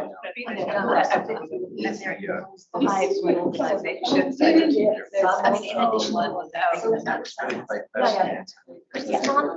to Stresses for trying to do exactly what you say. So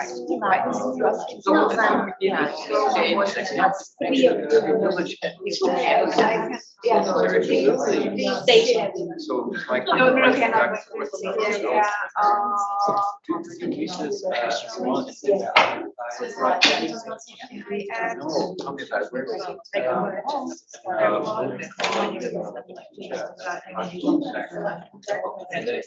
cases tell me about where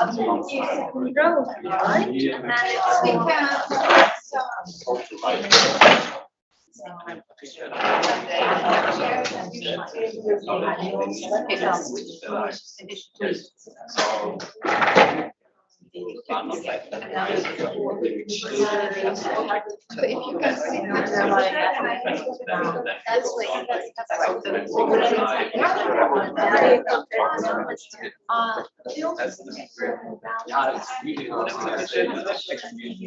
it's also like covering that's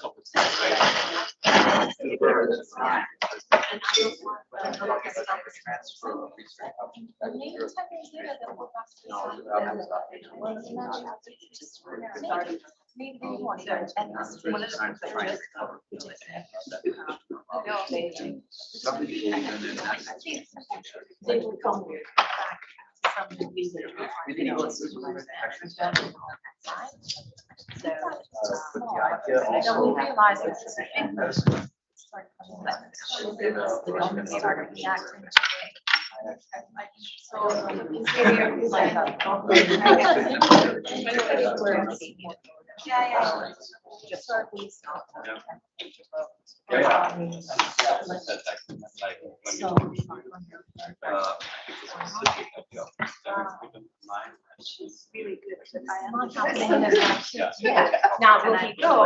There was a pre-election. Yeah.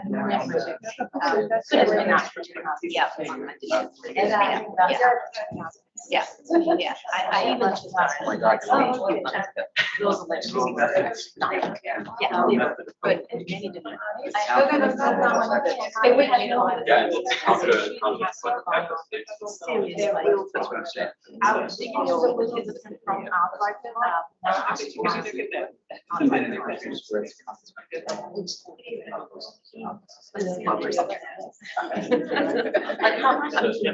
how much? Yeah. I'm like, yeah. They have like it is also sort of making creating the same environment for them to see.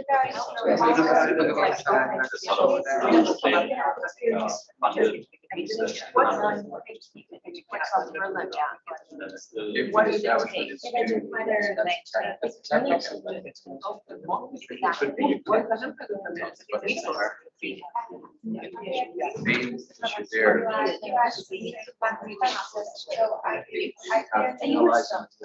Is this an issue?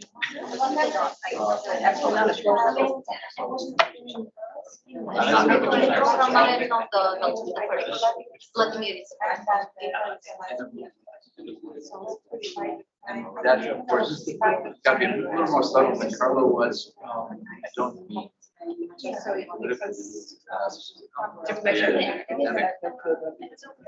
There are such It's very common amongst activists to access the rules from authorities.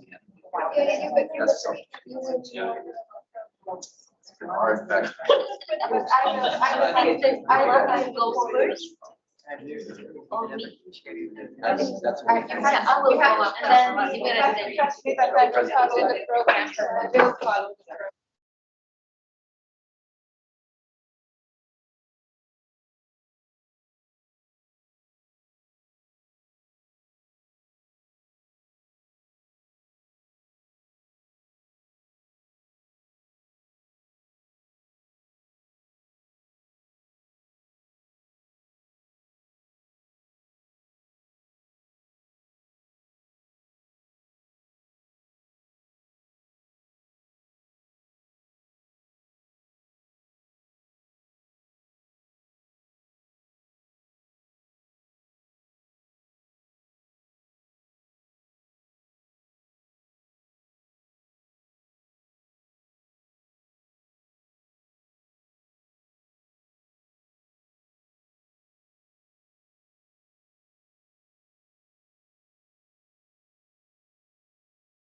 join the circle again, but maybe it's time.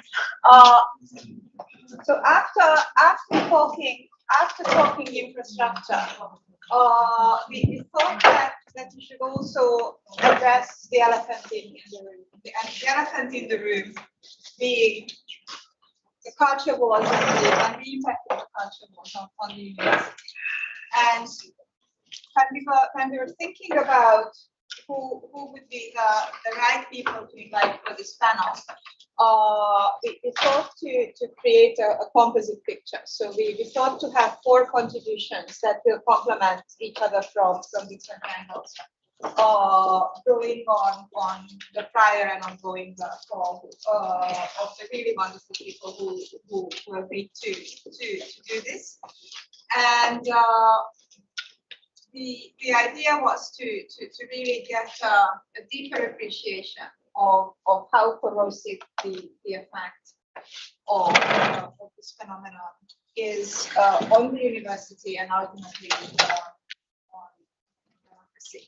So I will call on everyone in the order in the program, and we will go with relatively short initial contributions and hope for a lively debate. So Maria, you go first. Thank you. So I actually can continue your conversation. One of them works.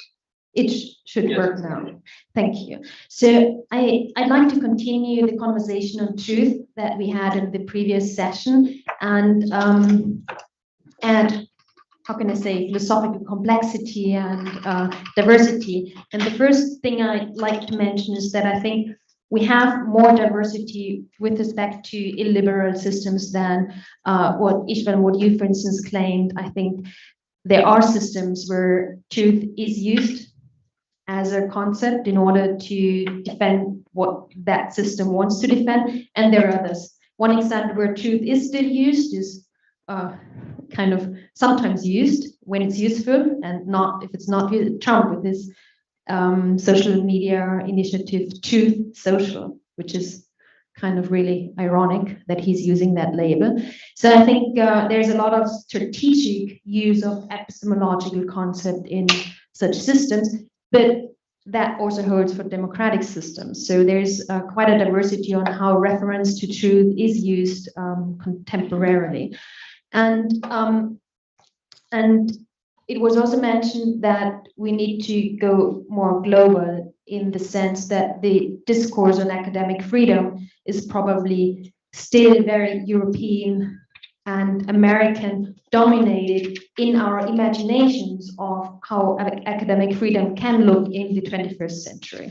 I think we need to look back into more into the history, really do more research on the history of academic freedom. Where has it been present? Where hasn't it been present? And globally, and then take that to have a more global perspective on academic freedom in order to really see how it could function as a principle in a more global frame. And the Open Society University Network has luckily already a project with Milica behind me, taking the lead on that in the sense of also doing empirical work on that. So I think that is really important. And what I have to share today is the philosophical, broader frame of the conceptions and justifications we have in the background. So I think there are 3 conceptions of academic freedom in the debates we usually have.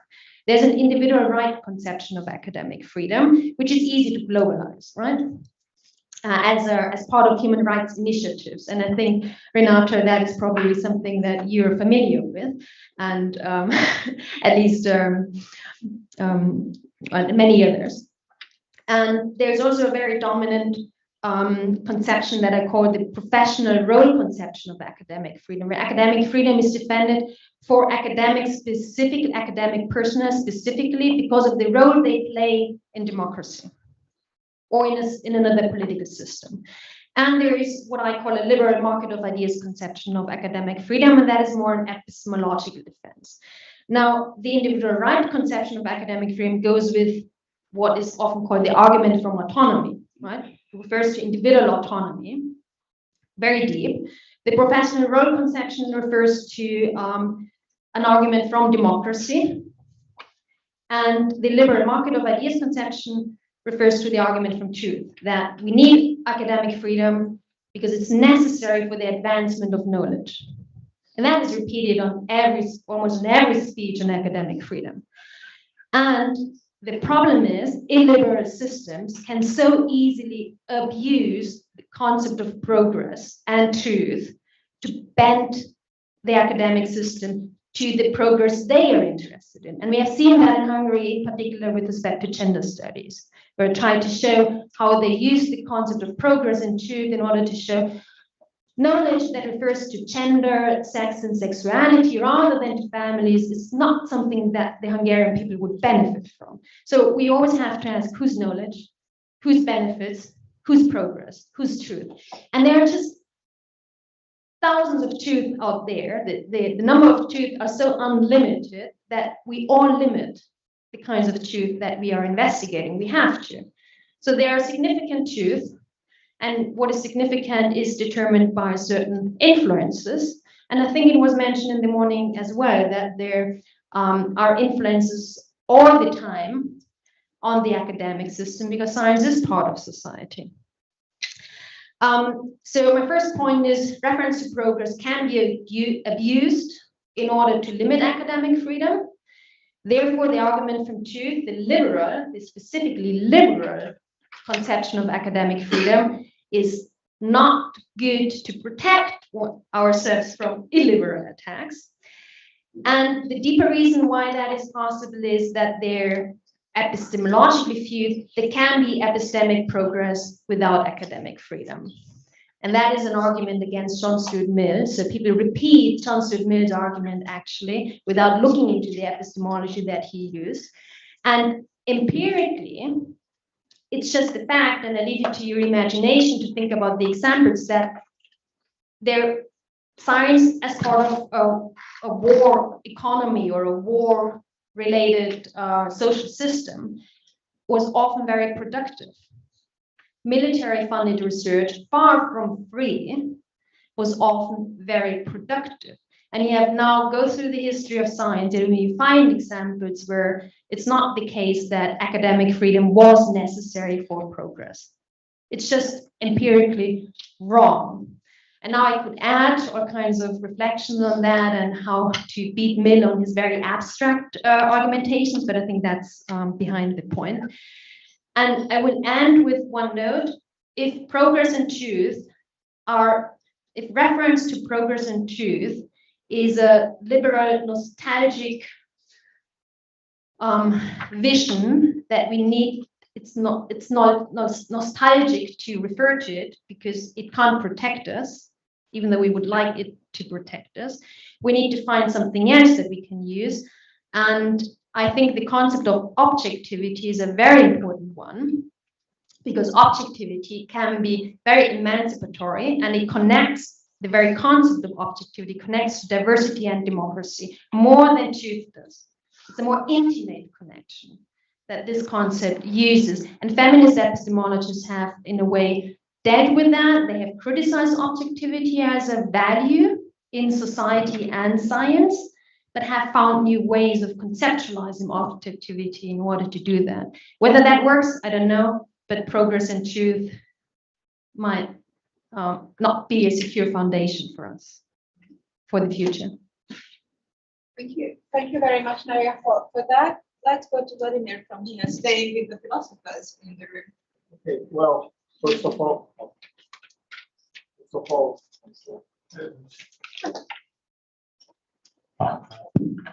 now it's okay. First of all, thank you so much for this invitation to be here. I would like to talk about this topic, but in a, let's say, more indirect way. But I think that this will be clear. Well, the reasons will be clear. I would like to read, because I just wrote 3 pages about that. Well, the question about the relationship between university and activism leads us to one of the central problems concerning the social place of the university and the intellectual class today.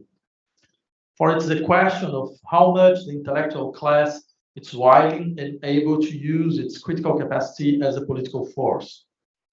It's true that some might be outraged that such critical capacity is placed in a direct relationship with something that we might understand as activism, as the way that we use that in this call it culture wars. It might seem that such a relationship would necessarily lead us to understand that the intellectual class would be destined to a form of political engagement that seems to subordinate it to the immediate calculation of political tactics. And in this case, it would not be without interest to ask whether the subjection of criticism to tactics would be a form of suicide of criticism. However, we could ask ourselves, should the intellectual class be engaged in political battles? Or perhaps this question should be put in another way, namely, is it possible for the intellectual class not to engage in political battles? For we could say that even the defense of an alleged academic neutrality would already be a clear form of engagement.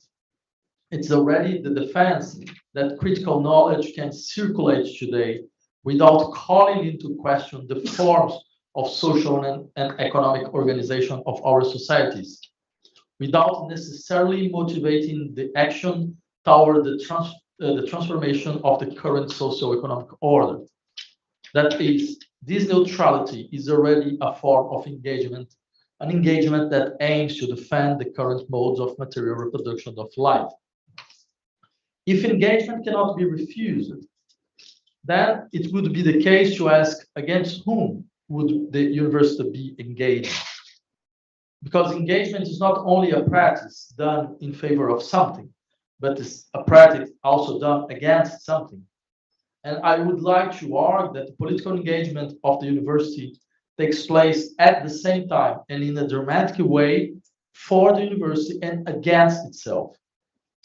The double movement keeps in itself a certain dialectic that is currently fundamental if we want to sustain effectively critical positions.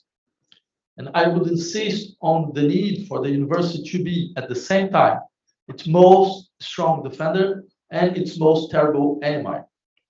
Because the university is the historical result and helps the reproduction of what the university itself fights against. It carries within itself what it criticizes, and only the conscience of being part of the problem can save the university. We usually say that the contemporary threats that hang over the university refer to the limitation of its academic freedom, of its attempts to build a social space where social antagonisms are not silenced, in which the clashes concerning the meaning of our historical experience and our ways of life can circulate. As the dawn of the French Revolution, Condorcet said, the function of the public education is to create a people that is unsubmissive and difficult to govern. This statement clearly expressed the result of the spread of critical thought in the social body. If we seek to educate people who are difficult to govern, it is because we are aiming at education that is a critical reflection on what we have become as a society. But if this is so, it would be important to remember that the danger threatening the university can come from at least three sides. One is the state, and not just the authoritarian state, but also the liberal state. The other is the market, and the last is from itself. It is important to remember these three dangers because a truly critical university will not be satisfied with questioning the external force of the state and the market. It will still have to deal with the most difficult criticism, the one that makes it turn against itself in order to realize itself. And this criticism forces the university, after defending itself against the powers that seek to colonize it, to turn against itself, to doubt about itself, and as the only possible way to really be faithful to itself. And I insist for the second time on this point, because the genealogy of the university does not let us fall ourselves. We know that the history of the university as an institution is a recent one. Until the beginning of the 19th century, its place was largely that of a training center. The leading thinkers and scientists were not academics. They had no professorship. Intellectual and artist debates took place largely outside the university. Until Hegel, none of the great Western philosophers were academics. Wilhelm von Humboldt's model may impose itself in Western society not only because it promised to fulfill expectations of emancipation through a humanist education, but mainly because it was a state technology of reaction against revolutionary movements. In other words, the integration of the intellectual class into the university would be a way to respond to the risk of uprisings produced by the circulation of ideas of radical transformation and French Revolution. An impressive number of radical intellectuals will see the doors of the 19th century German university closer to them. Feuerbach, Bruno Bauer, Marx, and so on. For integration, we will always have to deal with certain limits that can only be incorporated later through tortuous paths. In other words, I would like to insist on this point. Our university model is the result of a reaction against social transformation. It was the way that the intellectual class and the popular structure, it was the way that the state found to paralyze the revolutionary force of the alliance between the intellectual class and the popular strata.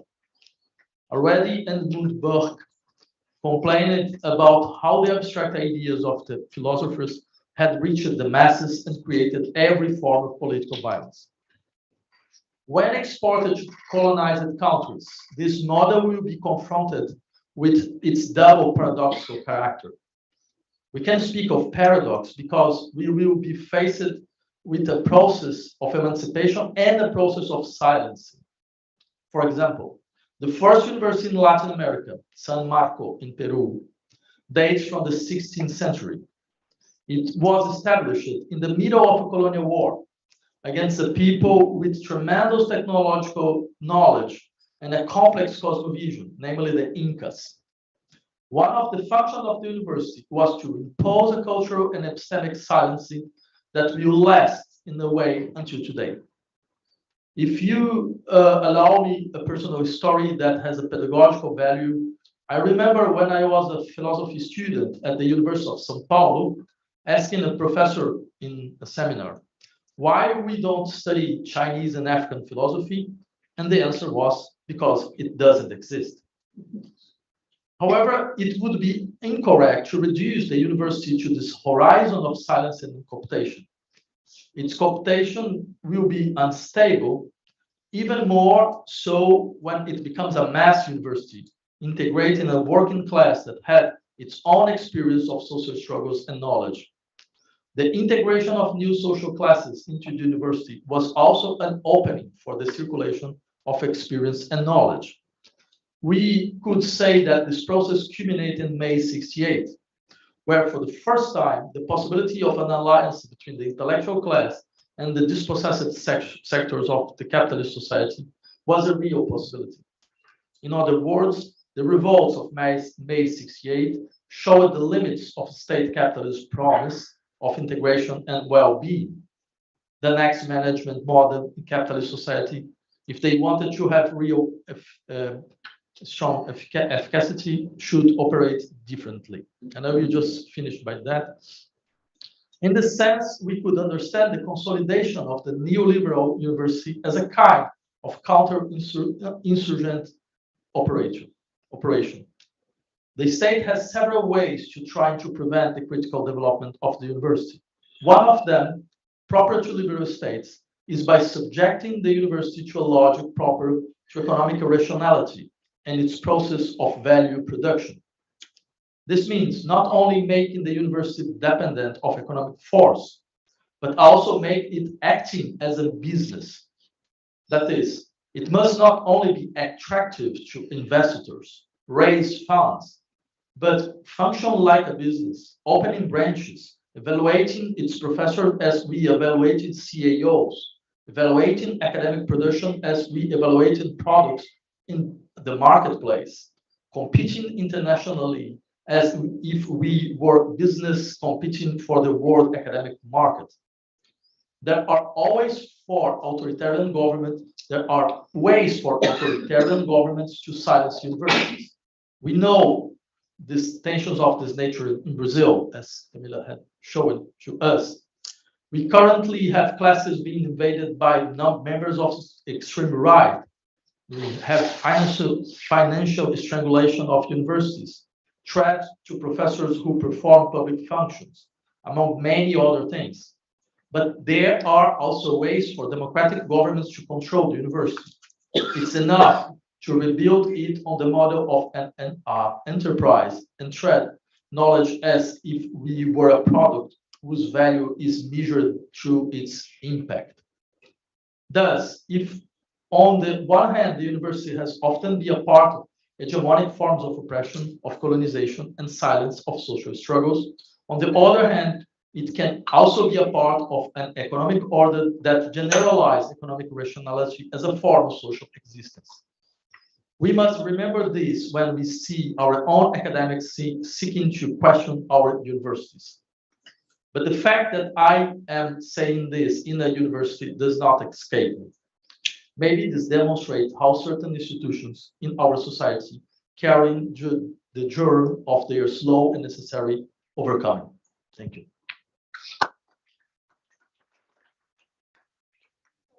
Without further ado, over to Mrs. Smilova.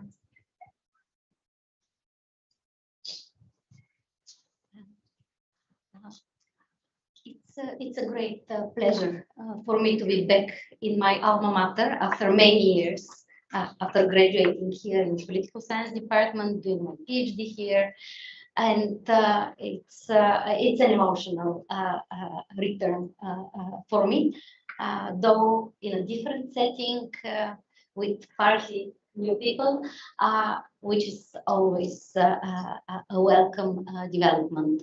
I will speak about a controversial topic, which is very closely related with the cultural wars that we are experiencing currently. And this is the topic of meritocracy. Illiberals attack meritocratic elites as a mobilization strategy to raise their stake as speakers for the people, for the benign people against the corrupt meritocratic elites that are irresponsible. They form a cosmopolitan elite that sticks together rather than caring for their respective peoples, and so on and so forth. So this is a very common trope. And I did a research last year on academic criticisms against meritocracy, seeing to what extent these attacks have a basis in academic research attacking or studying and then criticizing the meritocratic ideal, which I take to be an essential ingredient in what made a democracy a safe regime, a regime which initially for more than 2 millennia was discredited, but it became safe. And I will start with what I prepared as a presentation. And the question I'm asking in my presentation is whether some kind of meritocracy is compatible with liberal democratic equality.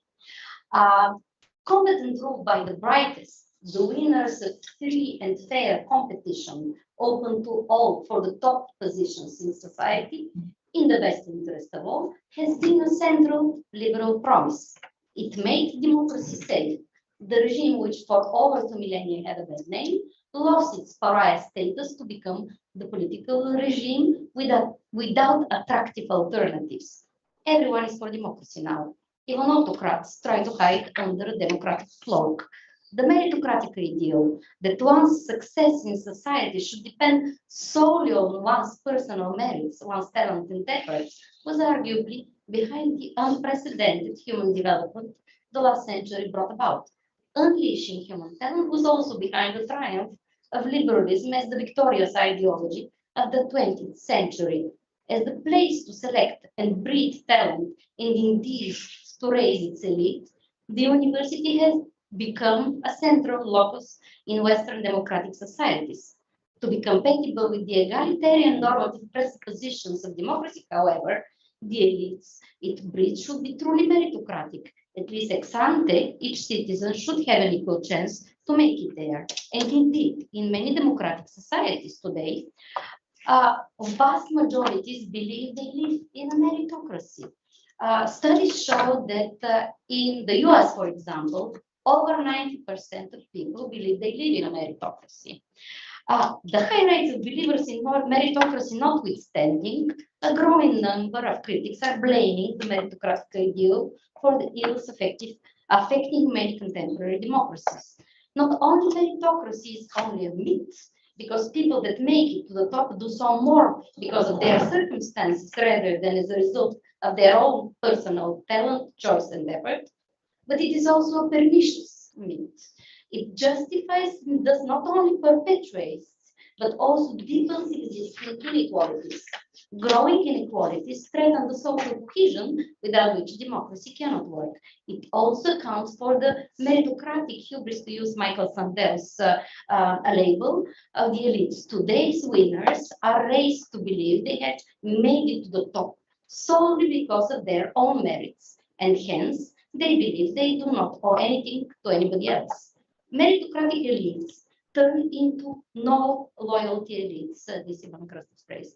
Today's diploma democracy, this is a derogative way of calling democracy, diploma democracy, leaves sections of the public behind, underrepresented with credentialed elites, unable or unwilling to address their growing concerns. No wonder they may feel treated unjustly, unfairly, or disrespectfully. The solutions, however, that populist performers of crisis, to use Benjamin Moffat's phrase, fall on fertile ground and are readily embraced by disgruntled publics. Anti-intellectualism, assault on universities, and academic freedom are just a small part of the illiberal practices that the anti-elite rhetoric of the illiberals fuel. Despite severe criticism against the meritocratic ideal, and most of them are quite well taken, few of its detractors, few of the detractors of this ideal offer viable alternatives. Even those who argue for abandoning meritocracy, in fact, suggest adjusting it to try solving the tensions it creates within liberal democracies. This is the route I also favor, extending the scope of merit to include a wide range of talents would make everyone better off by allowing each to develop the talents one has, without producing a society of winners and losers.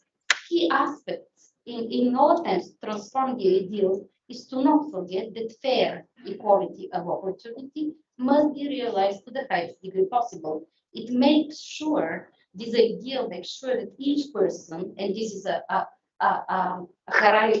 it is an ideal that is not achieved to just a goal that we should strive for, but strive for make sure that each person, irrespective of circumstances, can develop her potential and to the benefit of all. The way merit currently is understood as talent plus effort is often too narrow. It neglects important aspects of its historic understanding, which may have contributed to its being highly valued. At the same time, it fails to recognize new personal traits that may be needed for realizing the good society people value today.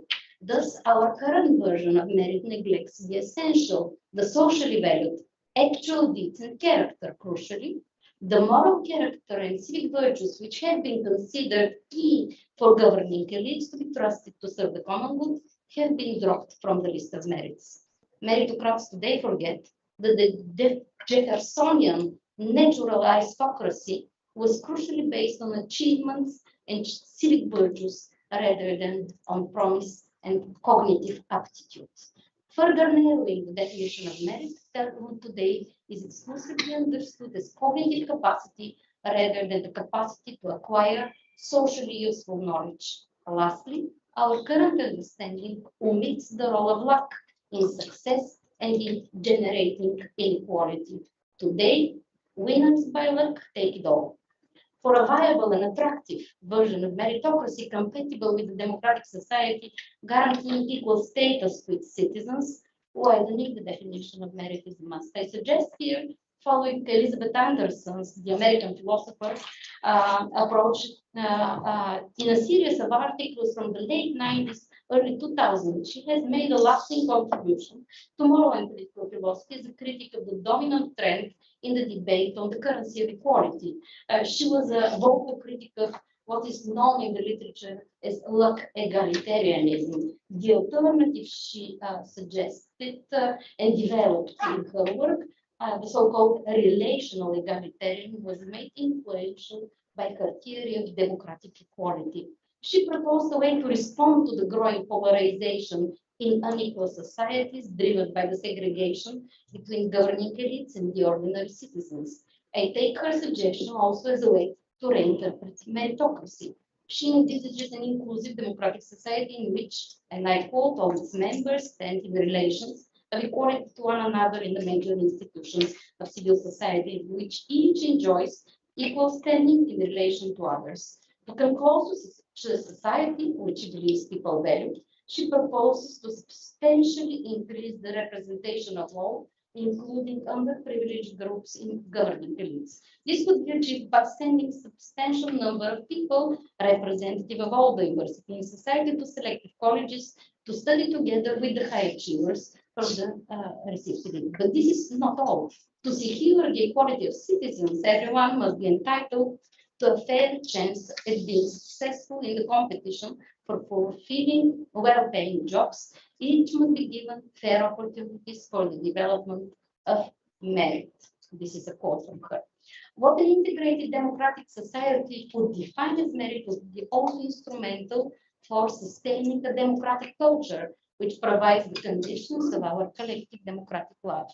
A vibrant civil society in which citizens from all walks of life discuss matters of public concern and engage in cooperative enterprises on terms of equality. Because of its task of also sustaining democratic culture, merit is also not to be phrased, and this is very important, in exclusively individualistic terms. Universities, and I quote her, should not focus so narrowly on individual academic achievements, as some of the conditions of functioning as an equal in a democratic culture are not properties of individuals, but cultural and institutional properties. Each should be provided enough chance to develop one's talents enough to sustain a genuinely democratic culture in society. If these and similar proposals are taken on board, and I believe that universities have been moving in this direction in the last decades, not to the extent we'd like them to, but this is a trend that is visible across a lot of elite universities. This would make elite more sensitive to differences in society and more solidaristic with those far distant from them. The gap between the elites and the people is, of course, unlikely to disappear yet. By extending the elite and making it more inclusive, representative of all diversity in society, it's more likely that the elites will approach ordinary citizens as their peers and treat them with equal respect. This would allow overcoming some ills our democratic societies experience and build a more inclusive, integrated democratic society that can be afford. I try to be optimistic. Please.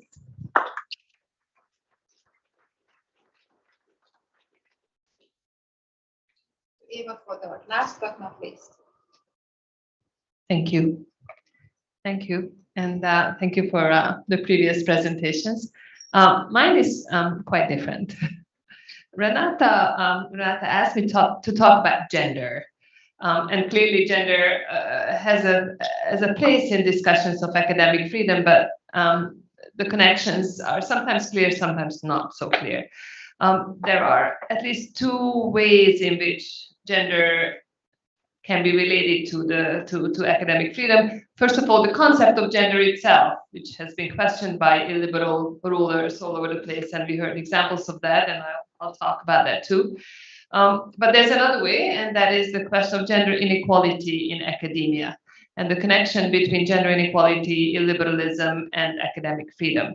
And so, because we have talked a lot about the concept of gender in academia, I'll talk about that a little bit too, but I'll come back to that later. Let me start with issues related to gender inequality. And Renata asked me to contribute to this discussion because she wanted me to talk about the concept of carefare, which is a term that I coined in a recently published book of mine to characterize the policies of the Orbán regime towards women, towards gender inequality and gender, so the concept of gender. The gist of carefare is that women's primary role should be in doing care work. Not only their primary role, but this is their primary claim to social citizenship rights. And raising children constitutes women's contribution to society, and on the basis of this is how they can claim participation in the political realm and the social realm. Now, this is old news. I'm sure you've heard this before. There are lots of other regimes where women's job is primarily to look after families, or in most of the societies that we know of, it is really women's job.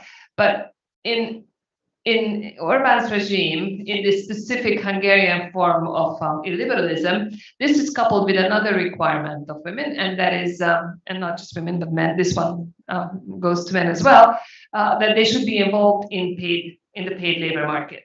So in women's case, they're simultaneously expected to be doing care work in the home. This is their primary responsibility, but at the same time, they also have to be working in the labor market. And given that there is very little government support to balance the two, it is usually in lower paid and less prestigious jobs that women can take. This is also the phenomenon that we see elsewhere, but the difference is that in an illiberal state, in this particular illiberal state, I really don't want to generalize necessarily, this is okay.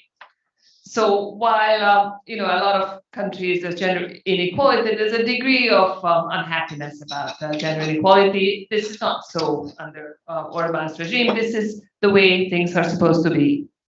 And indeed, I mean, in the past week alone, women's wombs and women's sort of care responsibilities were the topic of political discussion on at least two occasions, twice. Just in the past week, the Hungarian government restricted access to abortion, or at least made it emotionally more difficult, or mentally more difficult for women to have abortion. And just yesterday, the Minister of Innovation announced that one of the few things that keep him up at night is the fact that women are not having enough children and they don't start having children young enough. This might sound funny, but I on good days I can understand that as the Hungarian government contributing to my next book and not being able to stop contributing to my next book. But in the end, what really is happening is that what we see is that women's position in this carefare regime as producers of the next generation, as the people whose main job is to raise children, to birth and raise children, is being reinforced on a daily basis. So this is carefare that I'm talking about. And I argue in the book that carefare simultaneously produces more gender inequality, and that's bad, and we don't like that. But in addition to that, what's similarly bad is that it also serves as the basis of legitimacy. It sort of buttresses this system of illiberalism. It's one of the pillars of the illiberal regime. Now, how is this concept of carefare relevant in academia? Care work is understood as women's work, not only in the households, but also in the workplace as well. And academia is a workplace. So while the majority of college students in Hungary are women, in fact, the majority of or at least 50% of PhD students are women. And this, by the way, was lamented by a government agency just recently. The fact that there are a little over, and I'm talking about 54% of women in tertiary education. A little more than men, so 54% women and 46% men. This was seen as a huge inequality that the government clearly needs to do something about.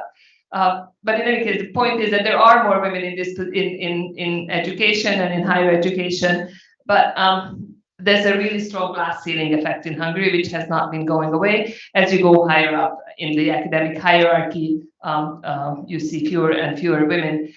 This is striking in Hungary, it's striking everywhere, but again, the difference is that there are attempts in many other countries to do something about this. I think one characteristic of an illiberal regime is that they cherish the concept of gender, not the concept of gender inequality, but cherish the reality of gender inequality, and they practice it. They reproduce it on a daily basis. So just to give you a recent example, in the past 5 years, the government, in another attempt or attack against academic freedom, we thought that the attack against EU was bad, but this is possibly worse. So in the past 5 years, the Hungarian government turned many Hungarian universities into so-called foundations. These foundations have a board of trustees, and the board of trustees are appointed by the government.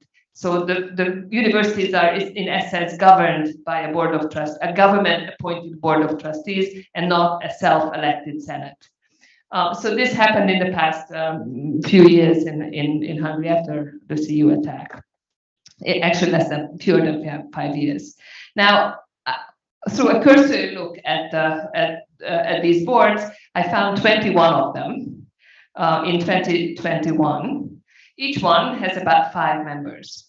So guess how many women? So each board has a chair and 4 members. One has 5, but so 1 chair and 4 members. Guess how many of the 21 chairs are women? This is a group of leaders of universities, really the actual leaders of universities, or those who have power over what happens in a university, in most of Hungary's universities. So how many of this group of 21 are women? No? Oh, you're such a pessimist. You clearly are not educated well enough. That is interesting to know. Actually, there are 4 is way too optimistic. 2 of them. So 2 of the 21 are women, and there are about 110 members, of which 12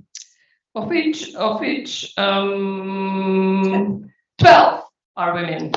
Yes, 10, exactly, very good. So about 10%. This is the amount of power that women yield in universities, in academic enterprises. Just by the way, what power do these people have? Because you said they are very powerful, but what are their actual? What can they decide? What can they do? They can do anything, and they're appointed for life. They have full control over the university. They have full control over who gets appointed as director of the university. They have full control over the finances of the university. I am sure that they can say that person will not be teaching at this university anymore, although they haven't yet. So on the one hand, they have direct control. They also have indirect control. They're the representatives of the government, even though they don't actually say, you're not teaching, you're not teaching, you're not teaching that, you're not teaching that. But the fact that they are in charge is a very clear form of threat over all universities. So we can talk about that, and that is really problematic, I agree. But the point I'm trying to make here is slightly different, and that is that women were barely allowed into these bodies. Now, clearly, I would not want to be a member of any one of these boards, but the fact that the government appoints boards in a way that is mostly men shows how little impact women are expected to have in this very elite and very powerful organization. By the way, 7% of the members of the Hungarian Academy of Sciences are women. So this is very much in line with already existing gender inequalities, but the government is exacerbating this. That's what I'm trying to say. This is a connection to my concept of care-fair, which argues again that gender inequality is one of the pillars of illiberal rule. So women don't make decisions in universities or don't determine how universities should be financed or what should be taught and how it should be taught, but they do have a role. And the role is to be doing care work in the university itself, as in other areas of society. Now, we don't have any data from Hungary. And again, this is not accidental. But we know from international statistics that women all over the globe do more teaching, more administrative work than men, and that the pandemic has exacerbated this. During the pandemic, significantly more care work was demanded of faculty, as you all know, and students tended to turn to female professors for mental health support, given that they were doing more teaching anyway. There's not a lot, but there's a growing amount of literature on this internationally. There's none in Hungary, but I would hypothesize that this was the case too, and that in Hungary too, as elsewhere, women bore the brunt of the burden of care work, not only in the household during the pandemic, but also at the universities. Again, the point here is partly that we don't have any data. At CEU, we actually do have data on this. So we know that women, in fact, are doing more admin work and are more likely to be in committees than men, or than our male professors. And that is because we have an office that deals with these issues. And the illiberal Hungarian government banned any such agencies that would collect data, that would monitor these data. And therefore, of course, it is lacking any sort of data. You cannot define this as a problem. So gender inequality in the workplace is not defined as a problem. Just a question. EU doesn't force it to produce some data on gender? Yeah, some data is produced on gender, but some of the surveys are not done. For example, there's one survey that the statistical office should be doing, which is the time budget survey. So this is mandated by the European Union, and the National Statistical Office does collect that data. But first of all, now they haven't done it because of the pandemic, and now they're doing it, but it's going to take another 3 years or so until those data will become available. Any amount of data, I have a friend in the Central Statistical Office, and I'm begging him to give me data on labor market issues. Yeah. It is nearly impossible to get this data out of them. So they may be collecting it, and they're pushing some of data up to the Eurostat agencies, but it's really limited. And the kind of information that a lot of countries have collected about the time spent of various, or the universities that we collect, for example. We CEU collect information about how much work our faculty does in different areas. You would think other universities might want to do that in Hungary too. They don't, and there's a reason why they don't. So the government doesn't have these agencies. The government does not, in fact, ban all of these agencies. And clearly, there's no effort to replicate that within institutions themselves, who should be collecting institutional data about themselves. Okay, so the point I'm trying to make here is that gender So what I'm trying to emphasize is that it is not only normal in an illiberal regime that in Orbán's regime that there is gender inequality in the household, but it's also normal that there's gender inequality in the workplace. Academia is one such workplace, and this clearly has an impact on academic freedom. It's clearly one of the sort of the pillars of illiberal rule. And let me just really quickly mention the second definition, or the second issue about gender, and the second way in which gender is weaponized or utilized for political gain. And that is, of course, the definition of the concept of gender. So care or women's unequal position is justified by a number of claims, but one of them is the government's ongoing fight, in quotation marks, against the concept of gender. And this is very clear in Hungary, and very similar to things happen that you described. So the government banned gender studies education in 2018 out of the clear blue sky, using all sorts of reasons. Instead, introduced family studies education. And there's ongoing attack on the concept of gender. In fact, the government claimed that gender usually names 3 things that are threats to the Hungarian people today, and one of them is gender. So this, of course, is clearly represented in what can, or has a clear impact on what can be taught at universities and even in schools, because it has an impact on sexual education, just like you described in Brazil. And I don't even want to go there. So I'll finish here. So the argument was that the concept of gender and gender inequality also are important ways in which illiberalism is connected to the concept of academic freedom, and we should examine these more, even though it's actually very difficult because the data that we have access to and that we're allowed to have access to is rather limited. Thank you.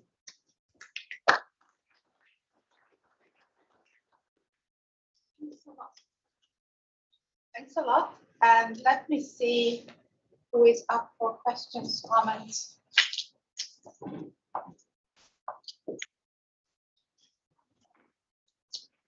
I want to ask Musha a question about access. You raised the access question, which is, of course, a key issue in higher education policy worldwide.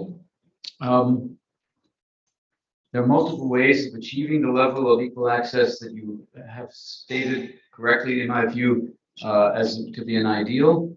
One is attempted to be used here in Austria, no tuition. So open admissions, but only, of course, if you have the Matura first. But that's already almost half the population, so that was pretty close to what you're looking for, it would seem to me at least. Another possibility in countries that couldn't introduce that, such as the United States, is stipends. It may surprise people who are have bought into the media-induced illusion that private universities in America are only for rich people.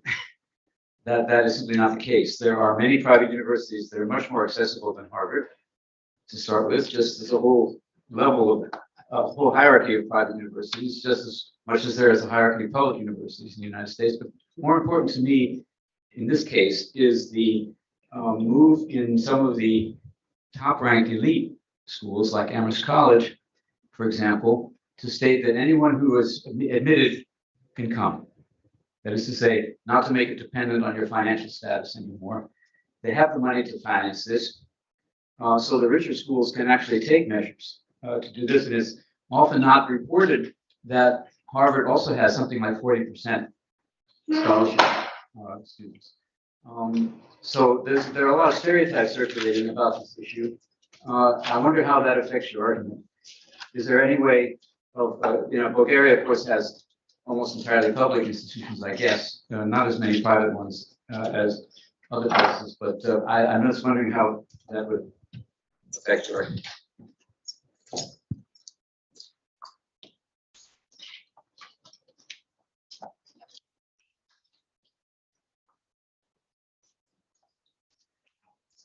Yes, this is just part of the argument of guaranteeing access to higher education, the financial part, but also there is the part of qualification.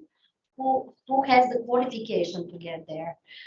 Because talent usually is measured by standardized testing, and preparing for this testing requires additional resources. And in American universities, it's still universally the case that you have to pass this qualifying test in order to get to the Only one of many inputs. Yes, just one of them, but this is very important also because it puts a high barrier. And what Elizabeth Anderson is arguing for, and I'm agreeing with her, is to open the description of what qualification to get to the university is, to widen the type of knowledge that is relevant to qualify to get to the university. It doesn't mean that you will finish the university once you get there, but to open the entrance point to the highest degree possible to all the university. Of course, financial constraints are important, And I think that Europe is doing much better in that respect than the States, because publicly funded universities should be the norm rather than the exception. And it is, of course, commendable that American universities, which are very rich institutions, are putting a lot of effort to include more applicants. But still, if you look at the statistics, a higher percentage of those that get to Harvard or to Cambridge or to Oxford, still, though the numbers are diminishing recently, still the likelihood that you will get there is that you have college-educated parents, that your parents went to not necessarily Harvard, but this actually improves one's chances considerably, which is again contrary to any understanding of meritocracy or fair equality of opportunity for that matter. One sentence, if I may, just to respond. In the University of Vienna, and this is also true in American public universities, you can have open admissions, but 50% don't get beyond the second semester. And so there are other factors that influence this, and it's very difficult issue in terms of how to actually achieve what you were calling for. Just a short comment to what Eva has said. I understand your point, and I fully agree what you have said. I would like to just to add one point here. There are coming enormous changes on the labor market as a result of robotization, artificial intelligence, as a result of which jobs and professions with higher salaries today, some of them will become completely redundant in banking, financial system, insurance, and so on. While at the same time, there is a fast-growing need for people in what you call care fare. Nurses, people caring for the elderly, kindergarten teachers, and so on. There's a real shortage here. There's a growing demand, a growing importance. If we lived in a normal world, then people working in these areas should get the highest salaries. And I think that there is a tendency for that. So my question is, do you think that these tendencies would change the meaning and the perception of this sector in the future?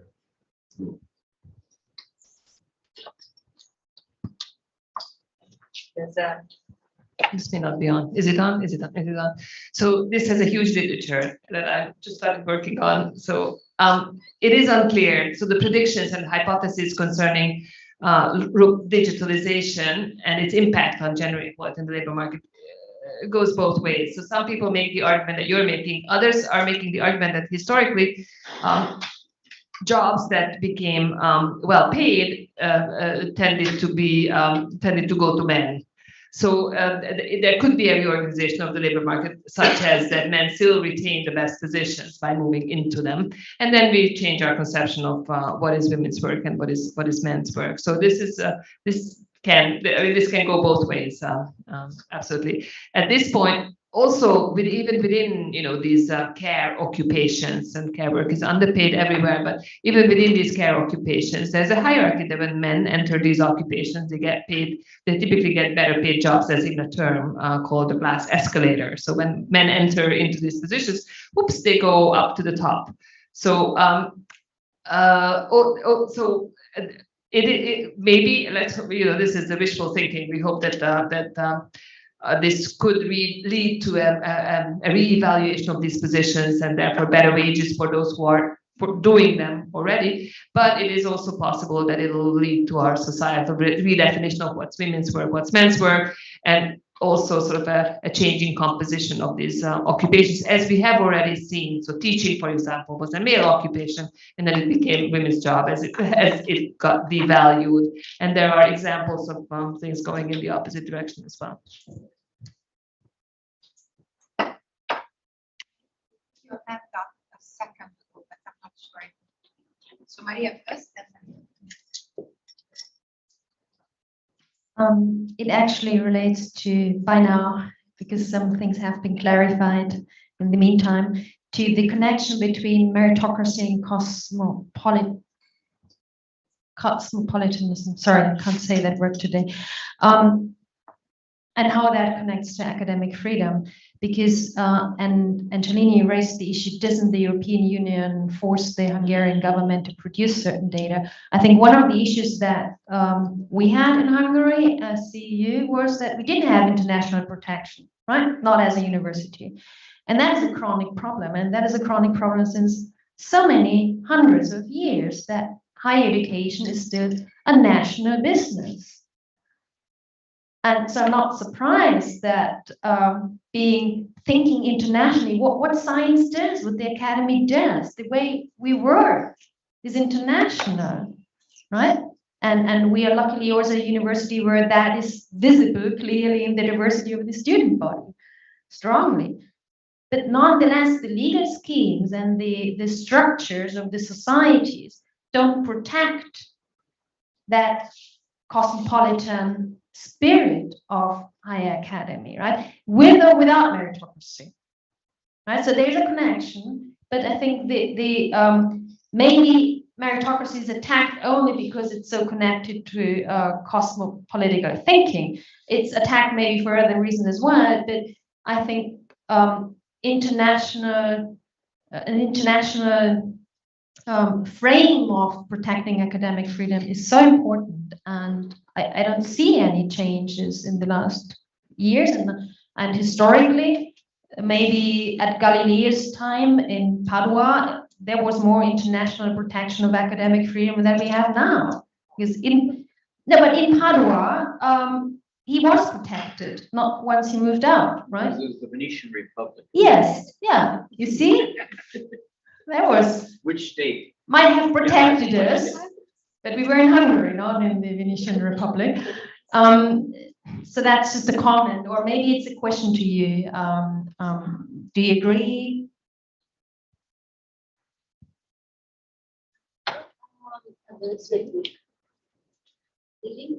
The link between criticisms of meritocracy and cosmopolitanism is on the sorry. So the link between criticisms against meritocracy, populist criticisms against meritocracy, and cosmopolitanism goes through this sovereignist bent of all populists. This is part of the core ideology, which is a very thin ideology, but nevertheless an ideology of populists that they are sovereignists.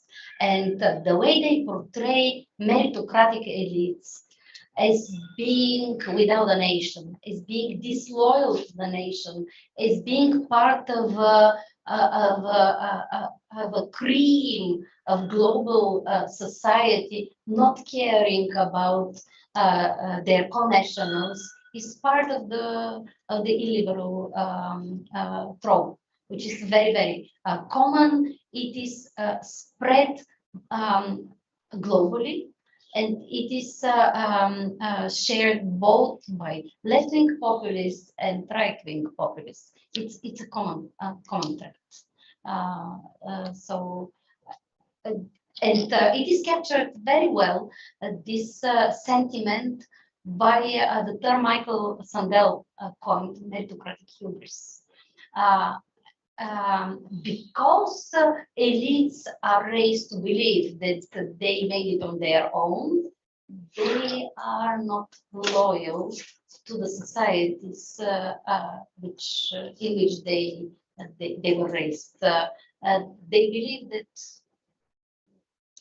they're self-made, and this is part of the problems populists, but not only populists, have with meritocratic elites. This hubris that these elites often exhibit, looking down at the others as not deserving enough, as not having the respective talents or the right even values.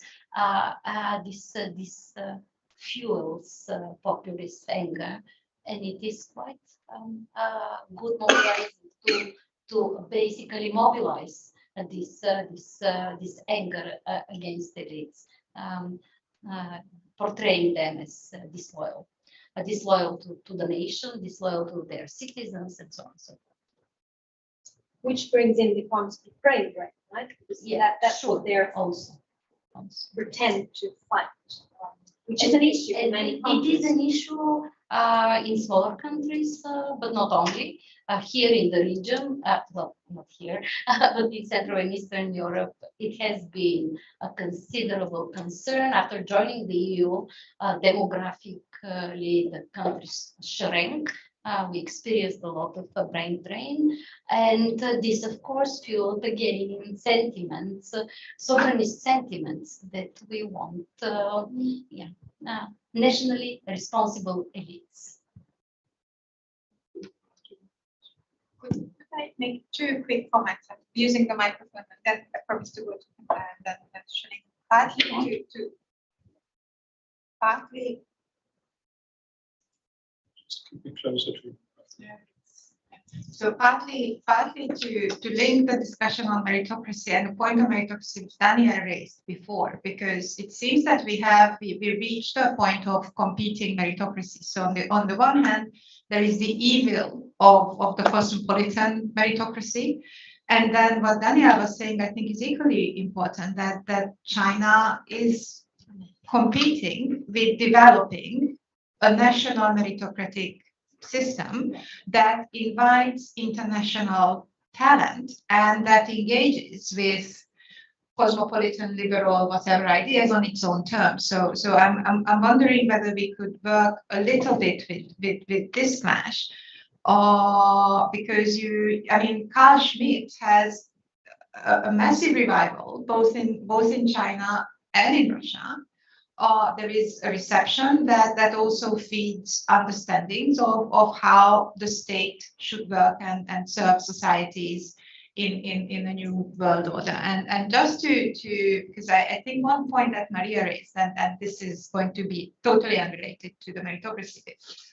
So you landed on objectivity, and of course in these debates, objectivity tends to be scientific. Now, when we go to international standards, there is a very interesting gap between standards, recommendations, principles on academic freedom and on science and sciences. If you read the updated UNESCO recommendation on science and sciences, the degree of loyalty and docility to government funding that these recommendations not only envision, but also expect, is disturbing to those who do believe that universities should be sites of any kind of creativity, critique, and resistance. So moving to the world of objectivity, and I understand the motivations. I'm simply trying to suggest that the more we land on objectivity and start using the language of science on the international level, we bump into the worst enemy, that is, be docile to your donor and play to the tune that they expect, because you are contributing to a greater good only because they are funding your research. And that's something that's perfectly acceptable by UNESCO standards. So I'm wondering to what extent that's relevant for your argument. But we go to Camilla and that. Do you want to comment first? Just, I think, because. Oh, okay. I was, in terms of the meritocracy debate, I was wondering if you can also share a bit your perspective on quotas. One of the attempts that some countries have had to address that is recognize the historical injustices, and that those really weigh in terms of access to education, and really contradict or counterpoint, let's say, to the concept of meritocracy. And they have actually been able to change and address these historical injustices. So I just wanted to hear a little bit what your comment on that. In regards to gender, it's interesting how the extent to which patriarchy is such a pillar of the maintenance of status quo, right? I mean, we see it again and again, these examples, the ones that you mentioned in academia. If we look at how these things are unfolding in the political landscape, in women's political candidacy, it's astonishing. We would have so many stories to tell there as well. It would be interesting if we could deepen our debate and understanding of why is patriarchy so crucial for the maintenance of status quo? Why is breaking away from patriarchy such a threat? I mean, the control over women as such a central pillar of maintaining the power dynamics. That I would just like to hear your comments on that. Sorry, just on the again on the meritocracy, just to mention if you have other thoughts as well in regards to there are debates going on around that UNESCO has been promoting, and there was a World Conference on Higher Education that did look at the fact that the right to education is talking about capacity as an entry point to higher education, and the need to revisit this concept of capacity and literally to revisit it, to think through it again. So that is an open debate that's just happening right now. I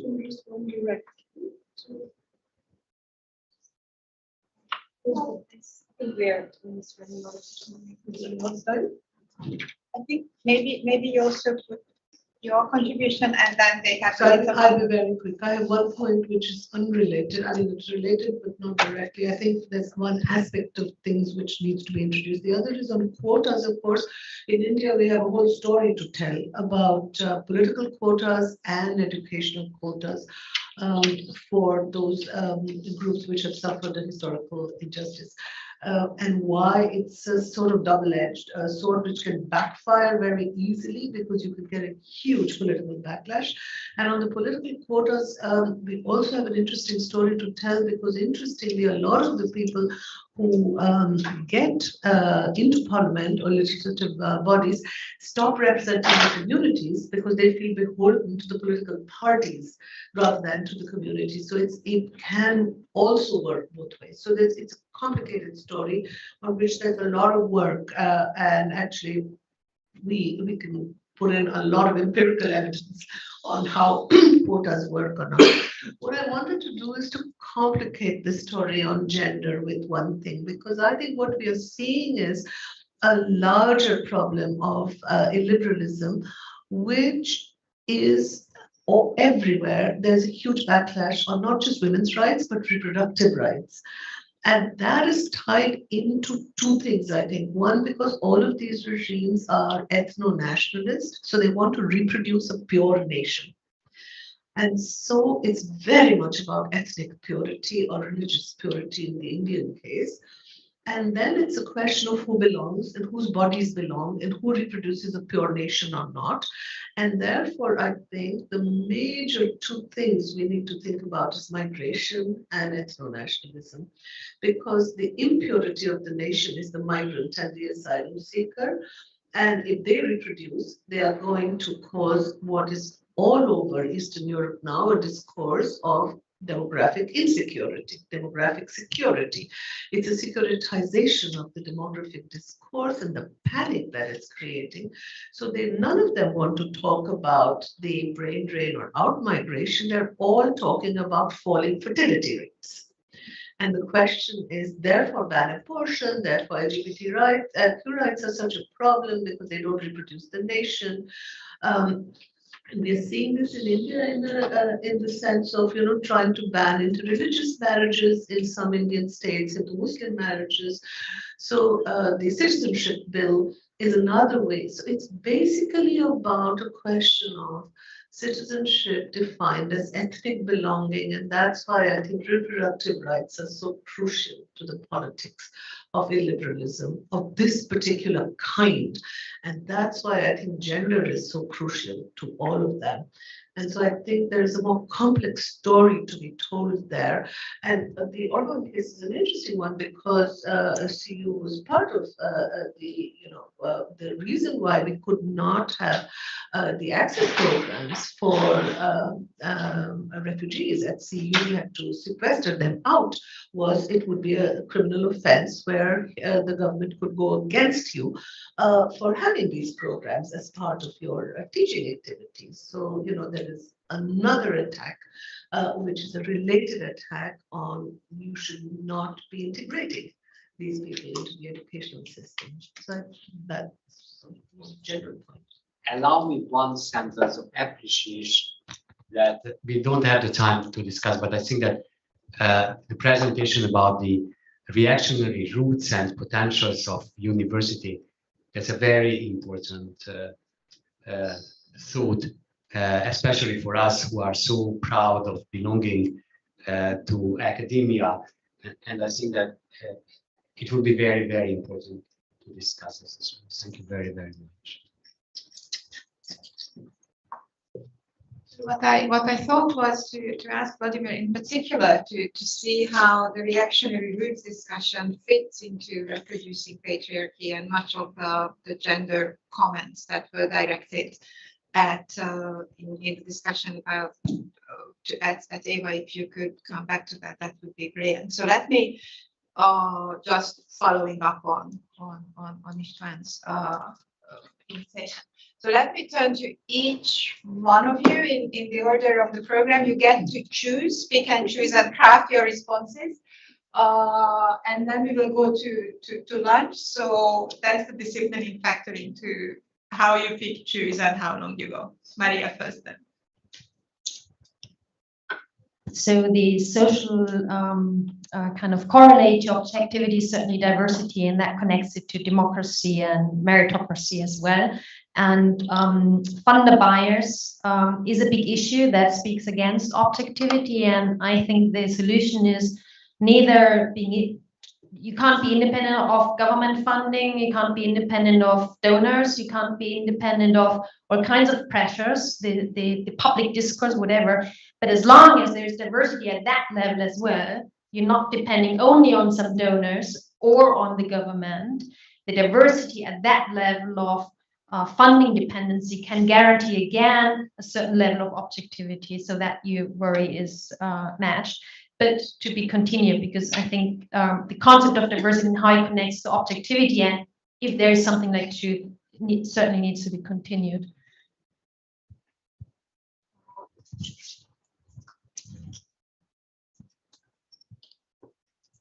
Hi.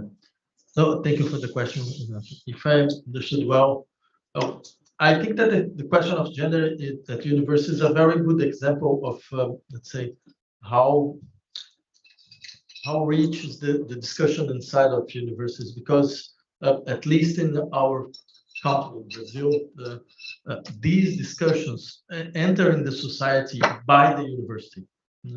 The discussion about gender equality, about the structural patriarchy of the society is a let's say an academic discussion that had a certain type of influence in the inside the society. And this is the reason that, for example, our government is absolutely against the university upon this problem. But of course, what is funny in a certain way, it's but if we think about the structure of our university is totally marked by a gender division. For example, I came from the department, philosophy department, at University of São Paulo. We have 35 professors. just 2 are women. Yeah. And we were able in a certain way to spread this discussion outside the university, even preserving our natural patriarchal structures. What is something that I think that we should thinking about.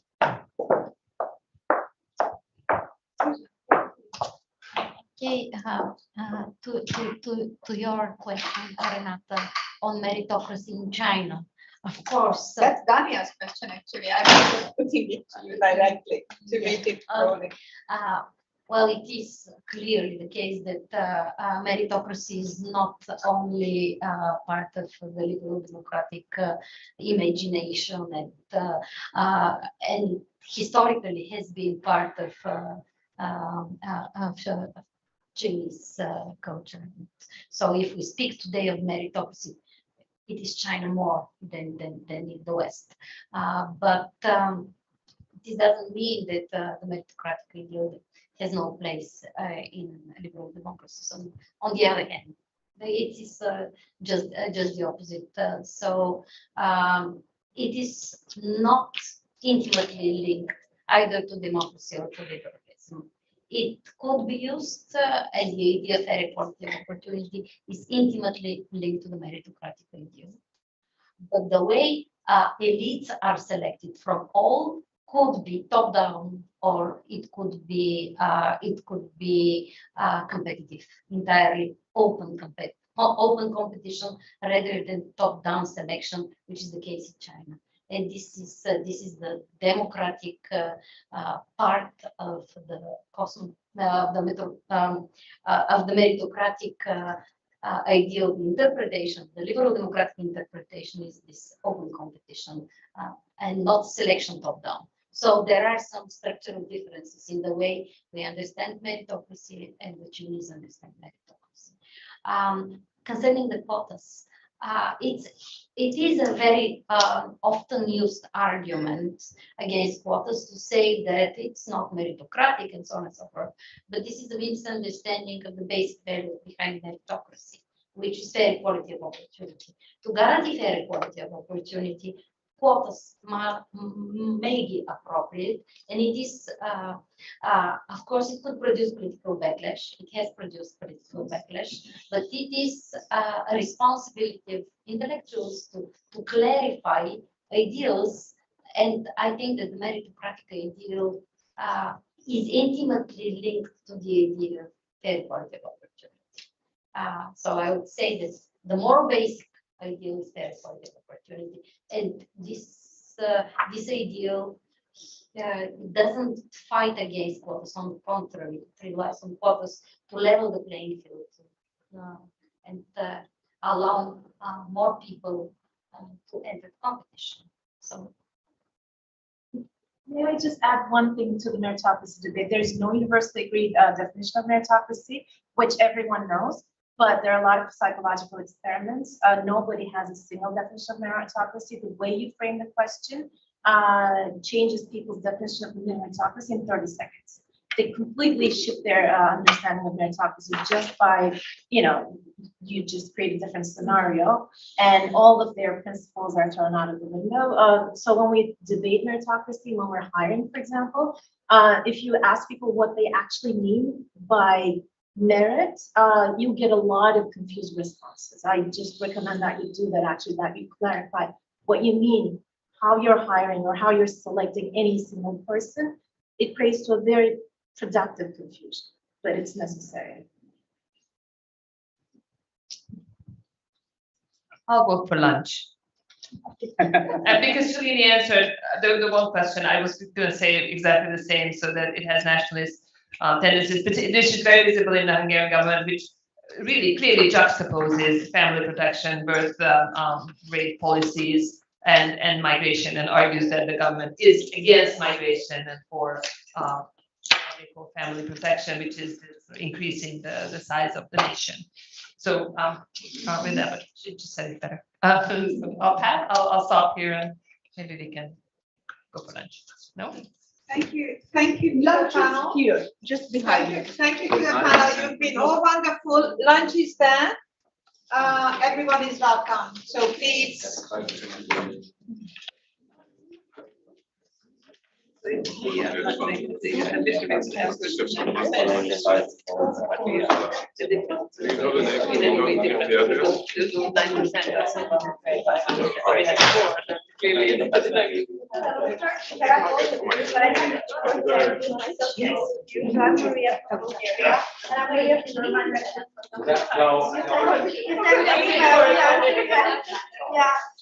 Yeah.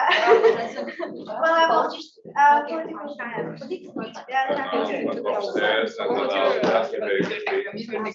I heard that, and I was like, oh, wow, I didn't know that. Yeah. So, no, you asked like question. Yeah,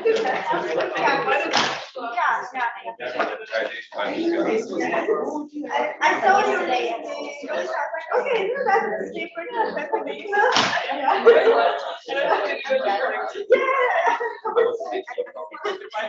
Yeah, no.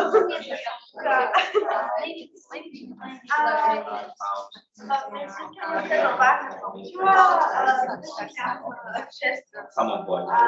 If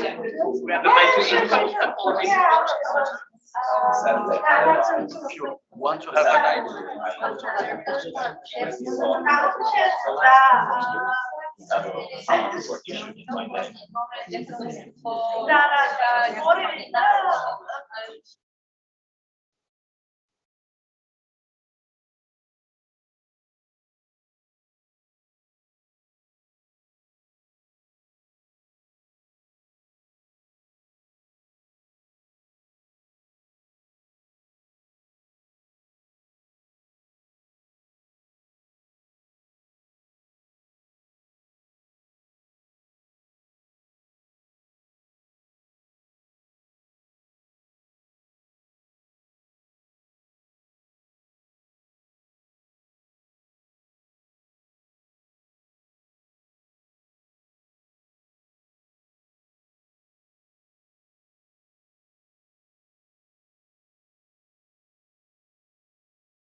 resume our meeting and to lead us into the final session, which is addressing, of course, the future of democracy and the role of universities therein in promoting democracy. That was the title of a meeting we had last week at the New Institute in Hamburg, the role of universities in promoting democracy, which I mentioned at the beginning, and John Douglas was quite instrumental in that, and he prepared quite a considerable background paper, which maybe at some point we can distribute also to the participants here. Well, John is a senior research fellow and research professor of public policy and higher education at the Center for Studies in Higher Education at the Goldman School of Public Policy in Berkeley. Out of his many books, I would just mention one, which is, of course, extremely relevant to our topic, and that's called Neo-Nationalism and Universities, Populists, Autocrats, and the Future of Higher Education. You can just pass it around if you want to. It's my copy because I also had the honor of contributing one article to it. Well, John, you will probably present things from the podium because you have a presentation. So why don't you start, and then we can move from there to the other speakers. Right, so the microphone works over here. That's why we now have to somehow. All right. Well, I really enjoyed the discussions. I've learned a lot. It's really good. You know, there's the old line. It's not the size of the crowd; it's the quality. And you guys definitely have a high quality. So we've learned a lot from each other. Now, being from Berkeley, I guess I had to be the odd person out in the room. I have a PowerPoint presentation, which is a crutch, absolutely, but I do have some pictures in this thing, so that can help me a little bit. But as you saw, I asked that question, and I think we have this revolving question, right? Well, academic freedom, you know, does it, you know, come first, or is it the product of other environmental conditions that were what's happening in the world around these universities? And I don't know if you've seen some literature that's been coming out of research that says that supposedly, you know, academic freedom can elongate or delay the decline into illiberal democracies and all of that. I think that's a really tough question to look at. You know, there are all these other variables that make academic freedom viable in various forms, including institutional autonomy. But I will say, and this is something I say in the book, and I did this kind of synthesis after looking at all these case studies, and we have China, Turkey, Hungary, Poland, Germany, Britain. It goes on. Anyway, it's a good case study group. As I said, we could have added more because there's so many case studies to do. But I do think universities are interesting kind of canaries in the coal mine about the vibrancy of democracy and civil liberties, because they touch on so many aspects of the life of a nation or a people, whether it's socioeconomic mobility, economic development, international relations. So they are interesting entities that kind of monitor what's going on in the world. The question is, you know, are they shaping the world, or are they being shaped by the world? So in the book, I talk about some of the aspects of what is making that neo-nationalism, you know, how is it the same from before in history, and then what's new? And again, many people have written similar things, but I basically say, you know, we see this globalization and economic uncertainty, and you see these kind of patterns of behavior, sense of displacement, fear of, you know, being edged out in the economy, dramatic demographic change in societies that were largely homogeneous. We see these kind of reactions in Europe, of course, and technological change, social media, of course, but also the rise of the new security state. I mean, you look at China as really the leader in this, with the social index score and usage of cameras everywhere and other kinds of forms. And this has just escalated dramatically in the last 8 years or so under Xi. But, you know, you're seeing it also in Moscow now, using some of these Chinese technologies in Moscow. So there's just a thematic aspect to it. So a lot of the analysis does lean toward what is happening But I'm asking the question. I don't have the answer completely to it, that's for sure. But what can we do? And again, as I said, the book has, I used some of the framework in the book for this background paper I worked on. And again, I'm really focusing on case studies to inform and look at general patterns. And in doing that, I kind of came to this way of saying it. And again, it's not revolutionary, but I use what I call, and I've talked to a few of you about it, a political determinist viewpoint. But this is really an incredibly important aspect of what universities can or cannot do, and that it's kind of ignored or not paid enough attention to, particularly in the higher ed scholarship. You know, we have a lot of sociologists who are really interested, as I again told a few of you, in organizational behavior and the universality of various forms of behavior and organizations. Economists like to look at tech transfer and IP production.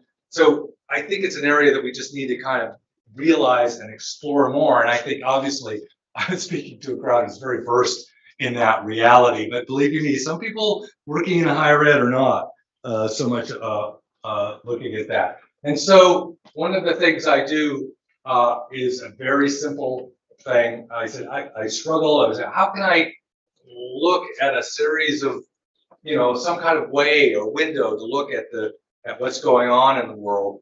And you could see I might have another bubble on the left, and that would be a truly liberal democracy. But for our purposes, I'm kind of looking more at where neo-nationalism in its new form is having an impact on society, on civil society, on open societies, but also on universities, obviously, as key players in that, anchors kind of within these larger societies, or they should be.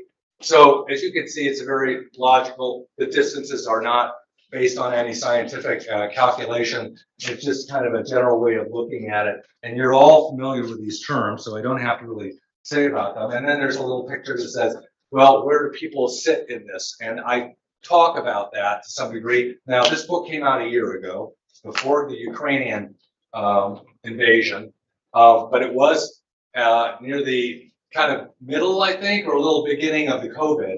And I did ask our authors in the case studies to consider COVID and how it fit. Generally, I think the conclusion was COVID only enhanced this power of the state and was used, therefore, by state actors for their own purposes, particularly those leading on the right. So now the other thing is, looking at the paper, I was saying, well, when universities sit in the spectrum, what are the ways in which they're being impacted by state policy that's important to us in our discussion about academic freedom?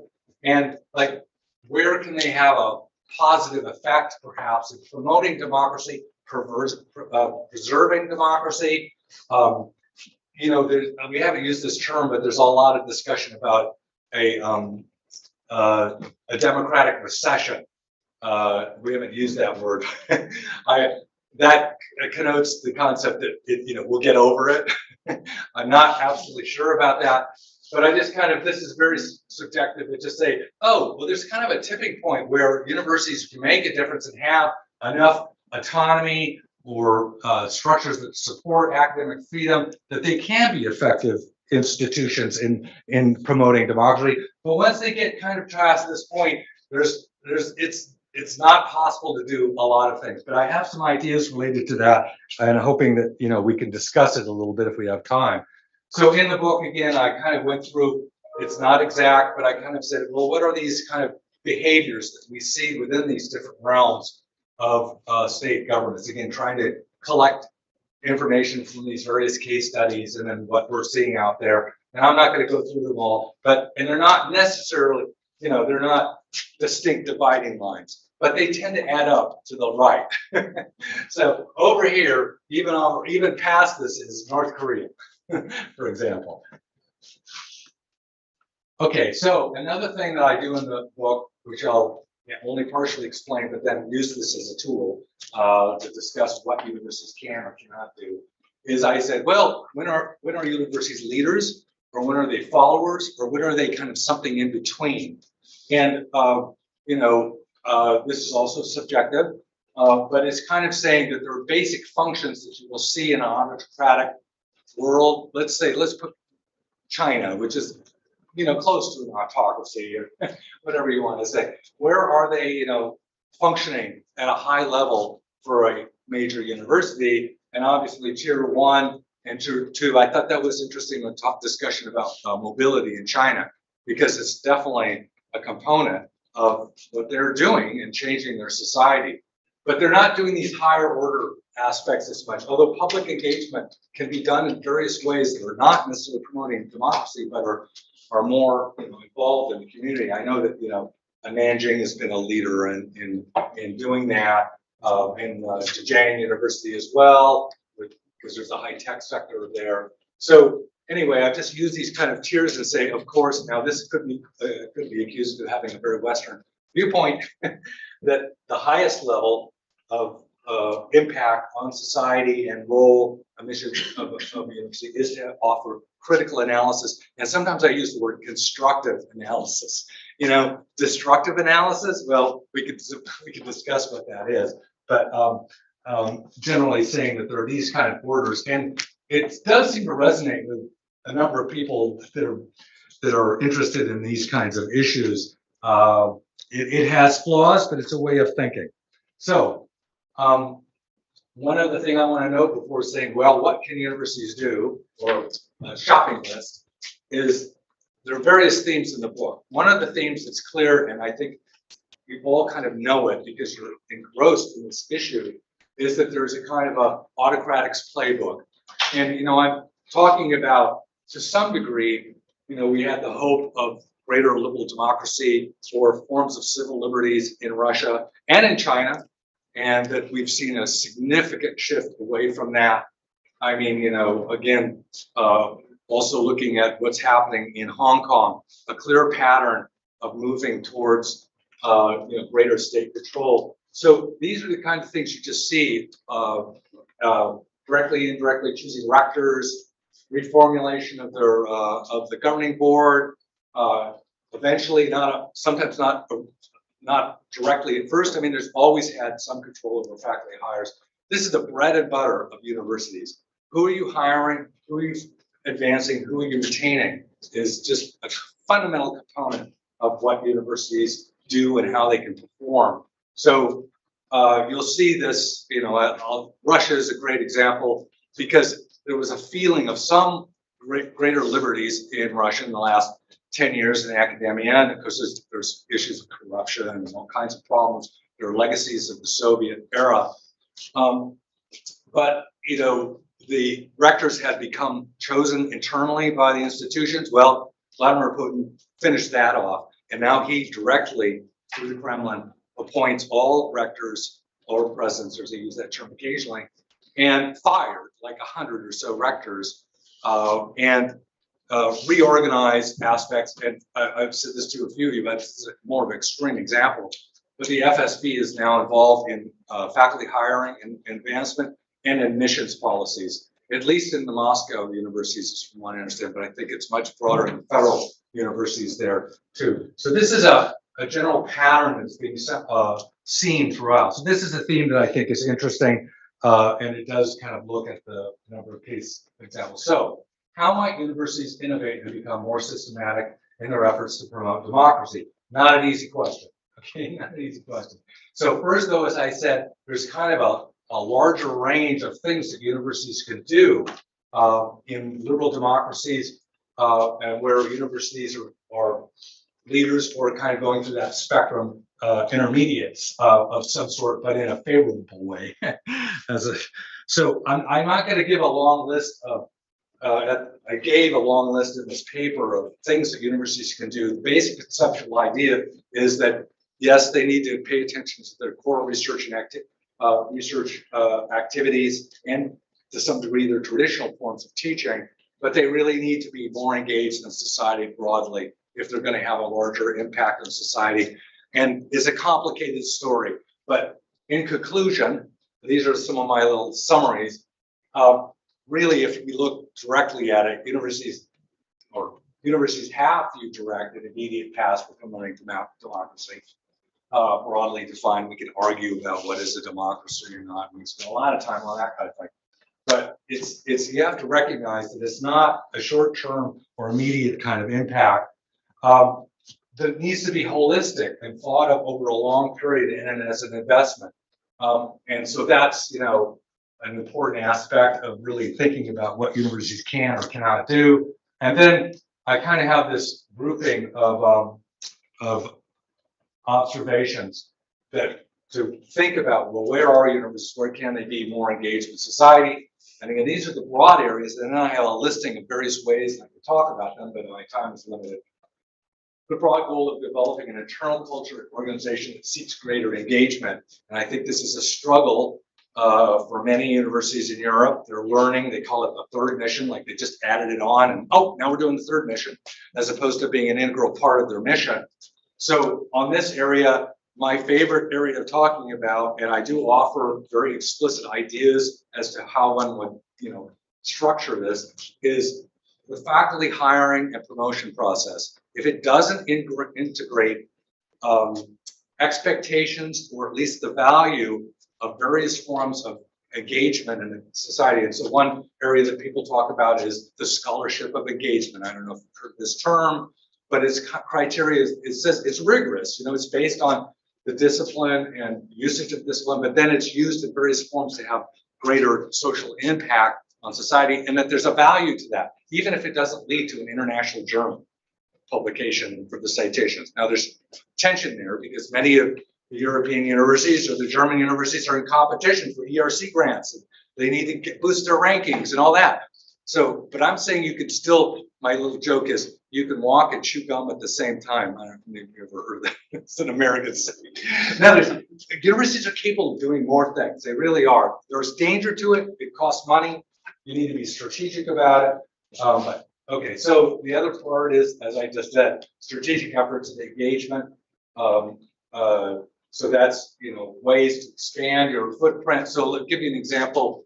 Curricular reform. Well, I'm preaching to the choir here at CU, but that you have integrated into your curriculum aspects about citizenship, what it means to be a citizen in a nation. I am very still focused on geographic location as a value.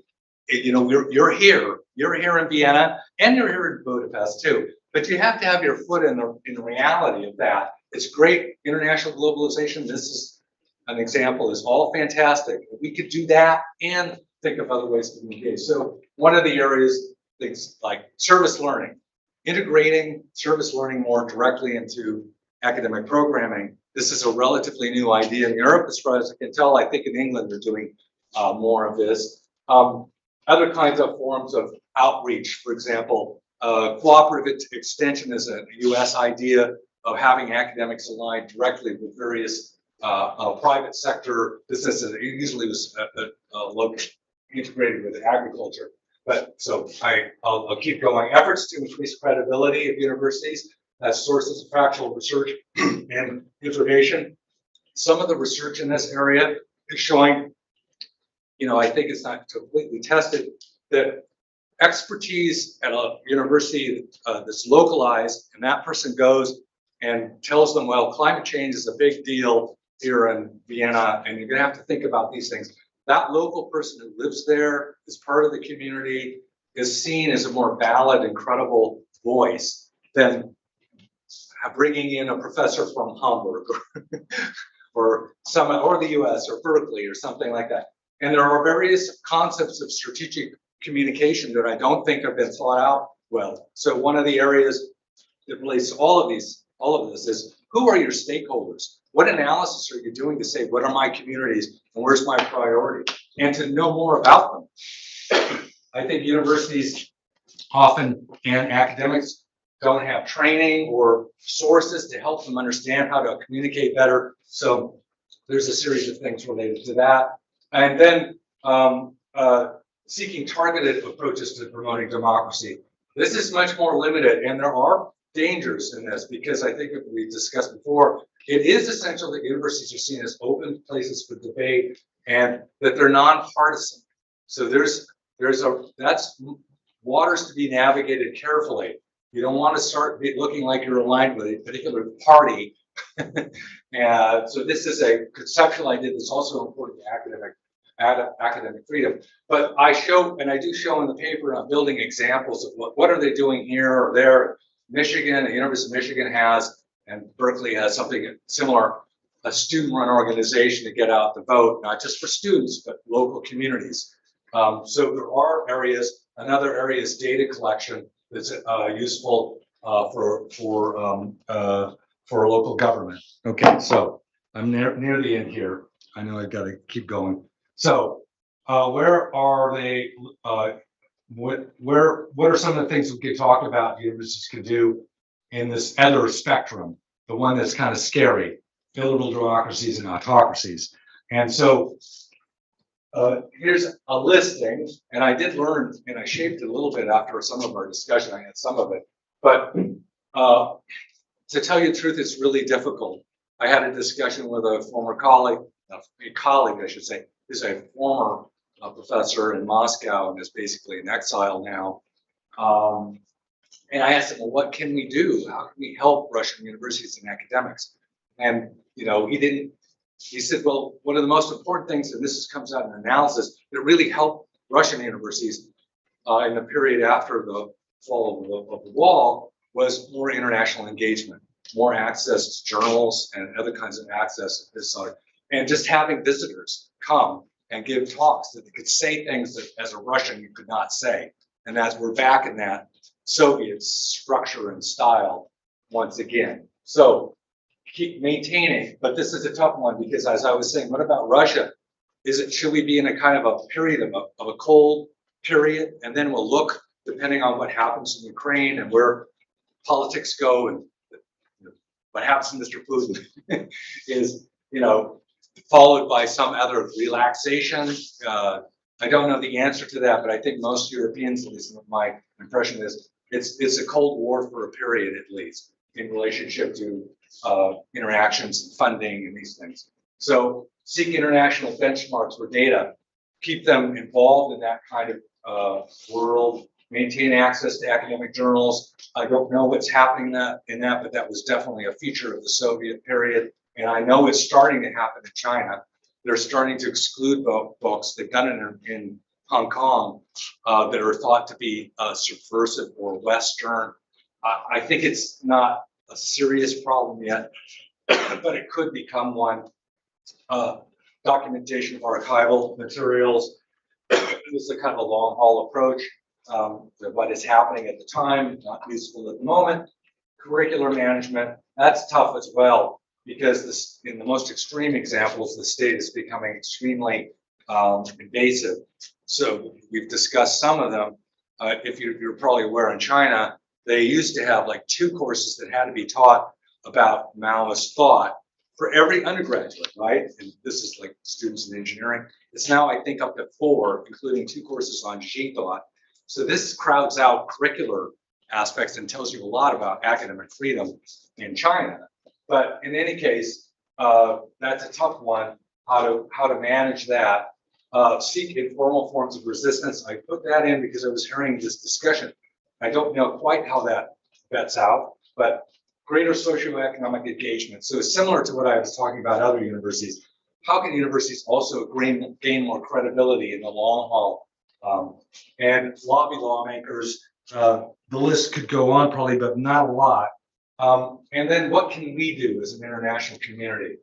That's tough too, and I'm totally open to suggestions and ideas. One is, which we're doing through VDEM and other forms of data analysis, although I will say I love the data, it is methodologically a bit of a mystery as to how you gauge all these things. And there has to be bias in the data, but in any case, it's still informative. So where are we on that? And another question that I've had, and I think it was brought up to some degree, and I've talked with colleagues about, well, how important is academic freedom in STEM fields? And where are STEM faculty? I think this was already noted. They're, in China, the social sciences and humanities are small components of the curriculum. And that's true through most of the world. We have this Western kind of idea of humanities and social sciences as being these juggernauts, but they're being run by the STEM side. And there's a conservatism to that. We're not a care about these issues that we're talking about. But I think we could easily come up and discuss why it's really important to have academic freedom in STEM fields, obviously. And it is influencing research, like, you know, what research is being produced at Peking University about air pollution in Beijing. I don't think it is. I could be wrong on that, but gender is another issue, gender studies. So exiles and academics in exile programs, fantastic, but they're usually short term, they're important, but there's a lot of academics floating around from Turkey, obviously with the huge number of Turkish academics fired, but I guess a lot of them can't leave Turkey. So that's an area that we can do more. Selective maintenance, expansion of membership in disciplined pan-regional associations. You know, that's controversial, obviously, in the Russian case. And then probably a larger macro look is, where is the political leadership on academic freedom in foreign policy? So this has crept in a little bit into some foreign policy in the United States, but not severely or significantly. There is also discussion, and I'm more cognizant and knowledgeable than I am, about trying to create some kind of EU law, the whole case with Hungary related to GATS, and what kind of authority they could use legally to try to penalize Orban, but very limits on that and difficulty, although I realize something just happened recently, again, related to trade, if I remember correctly. But should there be an EU law, somehow larger structure? So that's, I think, my list so far. I would love amendments and criticism. Thank you.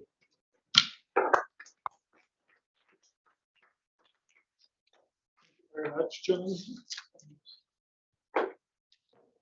We should immediately move on to the next presentation by Isuda Kodeman from Bard College Berlin. She's also strongly involved in the Open Society University Network and Scholars Initiative. The floor is yours, please. So I'll start with a metaphor, bear with me. There is a brilliant novel by China Michelle where she talks about the city. So the name of the novel is The City and the City. And these are two fictional nation-state city-states. And they exist actually in the same geographic space, but the citizens from birth on are trained not to see the other city, although they exist in the same space. Their buildings show some architectural differences. People are dressed a little differently, and you learn to not see the other side. Although you might be living on the same street, even sometimes in the same building, you don't see them. You see a blur at most. And the biggest crime in these two cities is breach. Breach is seeing the other side. And it is worse than murder. And in that case, the breach police comes and you disappear. So if you have to visit the other city, you go through a training where you learn to, and then you end up in the same place, but now you see this side, but not the other side. So as I'm thinking about academic freedom in countries that are experiencing democratic backsliding, I was thinking about this, but I don't want to say countries that are experiencing democratic backsliding, because that also includes countries like England and the United States. So what we mean here is countries that are way beyond a certain point. And most of them, if not all of them, are in the global south. So I will give you examples and give the story of Turkey, where I'm from, to explain a few things. When in 2016, and we mentioned that, so in 2016, Erdogan one day just went on TV. I was at dinner with my friends outside, just hosting colleagues from Britain. And he said, so the people who have signed this petition are terrorists. They're just engaging terrorism with their pens. I just realized, oh, he's talking about me, because I had signed a petition a couple of weeks before that. And that petition was just about calling the Turkish government to stop bombing Kurdish cities and killing civilians. And so we called those bombings massacres, which turned these Turkish scholars, about 1,200 scholars, into terrorists overnight. See, I want to tell you about the composition of those scholars. I think there's a lesson there too. The majority of them were women. Among my colleagues, these people study stuff like how toxic waste in their city went into the river and then to agricultural products and caused a serious surge in cancer among newborns. That's what, somebody who studies medicine one day realizes that there's a surge in cancers in babies and start researching. This is not the kind of research that's going to get you maybe a lot of accolades in journals, get you promotions anywhere, but you give years to this kind of research. And then you publish it, he was already being sued for his research, and on top of that, he became a terrorist. So the other colleagues study stuff like labor organization at shipyards against work murders, which is what Turkish academia calls accidents at workplace due to negligence. Violence against children in religious families and resistance. Identifying and documenting physical torture. Toxicity in agricultural production in Turkey. Destructive effects of government-enforced gentrification in cities and communities, and architecture and individuals. Refugees living in squalor. LGBT people experiencing discrimination. Racism against different minorities. So these were the people that were already thorns on the side of the regime of the government. They were not liked by the previous governments either, but they were really hated by Erdogan. What that petition did was basically we wrapped all of the names in one list and gave them a cause. And in one swoop, let's get rid of these people. What this group did not study was accounting principles or how to increase profits in workplace, how to improve productivity through best human resource practices. That kind of research you don't see among these people. So when this group was sued and they started organizing and going to hearings day after day for over a year. One of my colleagues who was actually studying toxicity in buildings and its effects on people, she started studying the building where the hearings were held and toxicity in that building because she was spending all her time there in the Solidarity organization, and she started writing about that in the paper. So there is academic freedom, is what I mean is we might exist in the same space, we might exist in the same building, in the same department, we occupy the same place, but we live in two different cities. And sometimes we're much closer to people who are outside academia. And we felt so actually close to journalists who were fired from their jobs, who were imprisoned for truth-telling, to artists who resisted through their art, then to people in our own institutions, in our own departments, sometimes our own offices. So academic freedom is not useful for everyone, to be truthful. It's not useful if you're looking at some very technical thing at a lab. Most often, sometimes it is, but generally it's not. Generally, it's actually useful for people who are challenging authority, who are challenging power dynamics, or bearing witness to atrocities, to all kinds of bad things that are going on in their city, country, or in the world. And they're not just bearing witness, but they're documenting these things, and then it adds a different layer when if they also are the kind of people that try to communicate this to the public rather than just publish it in academic journals. So that levels another level of risk, turns them into targets.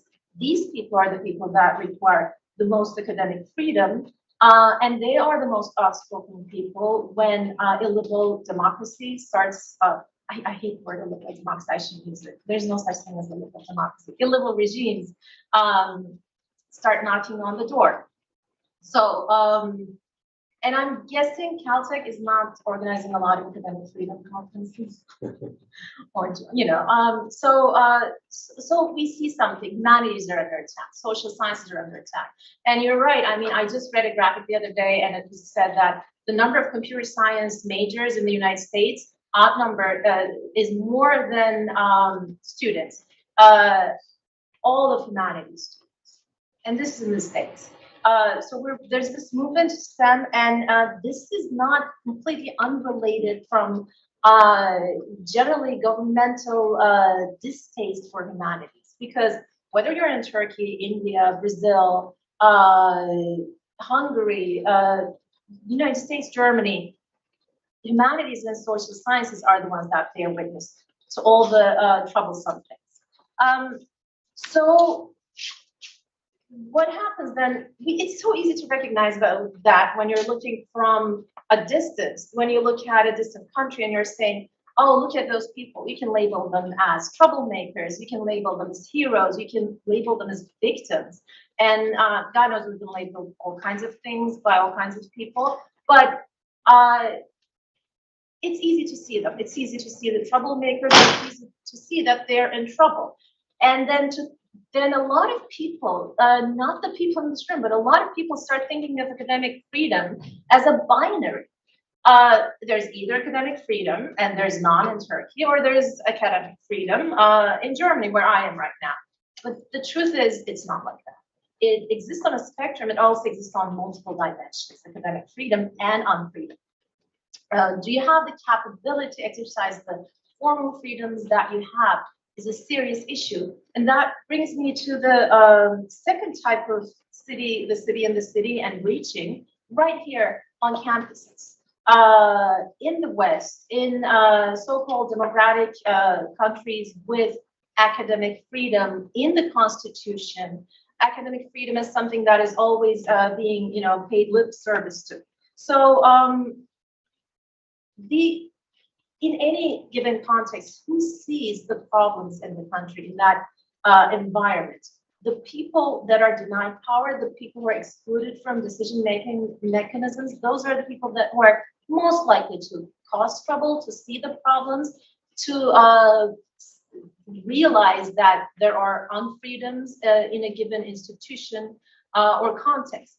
So one of the problems is that in any setting, if there are two cities, we need to find the people who are excluded from power. We need to find the people who actually know what's going in that institution, whether that institution actually has true academic freedom. And again, I'm not saying this as a binary. There's no perfect freedom anywhere. But those people are being excluded from the table when we start discussing academic freedom. For example, at a European university, who would be excluded from this discussion? Adjunct faculty members, which actually make up the majority of the instructors in most universities now, in the United States, in England, in Germany, increasingly so. People who are in junior positions, who are still on tenure track, even if they're not adjunct, people who are on short-term fellowships, graduate students. Now, just 2 weeks ago, a student who was giving a speech on academic freedom mentioned labor unions on his campus at LSE. And I asked him whether he was a member, and he said, no, I'm not allowed to be a member. My funding bans me from joining labor unions on my campus. But LSE is an institution of academic excellence, an institution that talks about academic freedom on its website, as part of its mission. And this is not an LSE problem. This is a Harvard problem. This is a Yale problem. This is an Oxford problem. And I'm specifically naming the most prestigious institutions in the world, the ones that have the best name recognition. The problem is that every time these institutions are involved in this debate, not only are they bringing their quite privileged perspective, but also the more problematic issue is that they're not bringing the many diverse voices from their campuses. We keep hearing actually voices only from the higher ups. who might not actually be aware of what's going on in that campus. What are the issues that plague these less secure, precarious parts of the campus? Precarity, well, to start with, not knowing whether you'll have a job next year, and not being sure how to secure a position, who learning the power structures in the institution, making sure that you don't offend the wrong people. So when the Turkish community moved a significant number, over 100 people, over 150 at some points, Turkish scholars were given fellowships in Germany, thanks to, I mean, incredible work and really selfless work of German colleagues who spent so much of their time creating those fellowships, securing those fellowships, which was an amazing act of solidarity. And then when we ended up German institutions, what we saw was that, wow, unlike those colleagues, unlike those professors who spent so much time, effort, energy, and they put their name behind that, institutions did not want us. But institutions also did not want our German colleagues that were in similar categories. And then we realized that, okay, about 5 to 10% of German academics have a job permanent. 90% of them don't have permanent positions. They're on 2 to 5 year fellowships, and after 12 years, they have to leave academia. If they don't get a permanent job, and they don't exist, they're getting fewer and fewer. And this power structure created all kinds of unfreedoms for people who were in precarious situations. I've listened to German colleagues who were assaulted by their professors sexually, who never spoke about it to anyone because they needed the letters and the signatures of the same professors for their project applications, and that's their livelihood. And a lot of people, when I ask them what they study, they don't study what they want to study, they study what their professor chooses to study, because that's the structure of their department. Their projects are led by professors. So when we talk to people, one of the first things that we mentioned, do you like your professor? Some are like, my professor's awesome.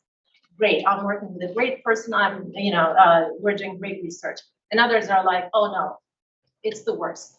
If you're in a feudal structure, it's benevolence. It's not rights that you have. So you end up with a good professor or a bad professor. It's basically luck.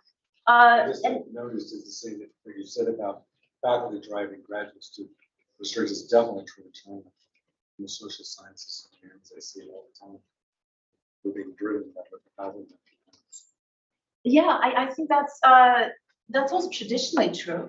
And universally true. And I think more democratic systems have tried to get rid of this. And an odd thing is that we define academic freedom as a completely political thing. So if you're not in danger of being in prison, if things are not as bad as they are in Turkey, then you have what's good. Yeah. And one of the things, and I implore you to not do that. People, when they hear, for example, oh, you're from Turkey, then you had to leave your country, whatever. I can't talk to you about our problems because look at what you've been through. No, please do. It's not a competition for who suffered the most. It's actually what I want to say here is that it's good when you talk about the problems on your campus. It's good for Turkish scholars. It's good for Brazilian scholars. It's good for Hungarian scholars. Because solidarity can only happen in a completely democratic environment. Not benevolence, but solidarity. Not benevolence, but looking and saying, look, we have these structures in place where we can support each other transnationally and nationally and individually. But you can't put those mechanisms into place where you have feudal hierarchical structures, 90% precarious academics. So going back to the Turkish-German example, we start working on 2-year fellowships, 3-year fellowships at German universities. What we realize is that our German colleagues are just as precarious as we are, and they see us as competition. And they do not want us on campus. They do feel sorry for us, but I actually absolutely understand that. So suddenly it's nobody actually voices it, but it's the same traditional discourse on immigrants taking our jobs. But academics won't say that. They will just insinuate it. So what is the solution, I I feel like there is no. I mean, we need introspection about our own situation on our campus in our countries before we look at other countries. Everything that was said about Russia is happening in Germany in regards to publications, how things are being evaluated. Merit, academic merit, is something we value. Of course, we value it. I mean, what is academia without merit? But our definition of merit is so narrow and is so driven by neoliberal concerns and rankings that put points to everything. And this is how they do it in Turkey. And I know that's how they do it in China too. So that's how I used to do it. I published an article in this journal. This journal on this date had 4 points per article. And I, wrote this and I gave an equal. So it's 4 points here, 2 points here, 15 points for this. You add it up. Oh, I have 120 points here. And that means I'm going to not get fired this year, or I'm going to get a promotion possibly. So you can be so crass about it in some regimes, but most European countries are not this crass about it, but it is the same system in essence. There's no difference really when you're applying for a project and the way schools are ranked and the way departments are ranked, and then the way CVs are evaluated is very similar. So what happens is that when people, scholars, spend their entire careers organizing people in their communities against gentrification forced by the government, trying to. They watched. Be careful. Oh my God! Trying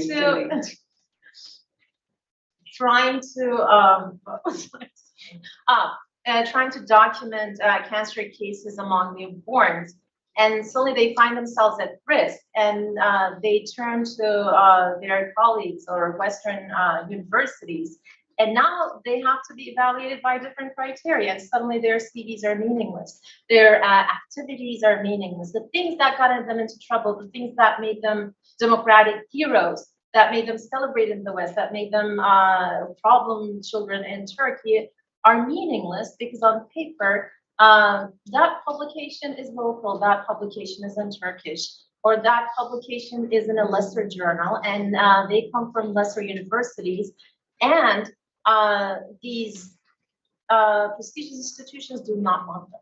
And nobody will say it openly, but they will say it when you're, not in a formal space, that maybe we do not want these people. And with Turkish scholars, we start experiencing this more and more from I'm saying this from the perspective of the applicants. So the merit criteria are, when they're so narrowly defined, when academic excellence is all about publishing in certain venues, what happens is, oddly enough, the people who close their doors and publish iterations of the same thing on neutral topics had a better chance of getting accepted into these threatened scholars programs than their colleagues who spend their entire lives resisting authoritarianism. This is what we saw, and this is just an indication and a result of the bad incentive structures at European and at American universities. We need to, I think, reform the entire university academic system, and that's a tall order, I know. But we need to constantly think about how we are doing in terms of academic freedom, what it means to be free on our campus, and how that ties us into our colleagues in other countries, and not seeing them as subjects of charity, but actually as colleagues. And just pointing that out and calling people colleagues instead of turning them into objects of charity can be met with quite a bit of disgruntled objections at times in certain meetings. And again, present company excluded. So in the end, I'll just give you one example of how a university can operate. Harvard gave a master's degree to Erdogan's son. He does not speak English. He does not speak English. But he holds a master's degree from Harvard. This is not unusual. Harvard does that with a lot of autocrats' children in exchange for funds. Harvard's departments that receive funds from Turkish government does not publish anything that's critical of the Turkish government, but they routinely publish editorials that support Turkish government's positions in international relations. Is this academic freedom? Is this academic excellence? These are the questions that we need to turn back into centers of, academic merit, the places that have the most accomplished scholars in the world, and but also participate in legitimizing these regimes in many different ways, and reevaluate what we do as academia. And that is, I think, yeah, it's not a prescription, but a path forward.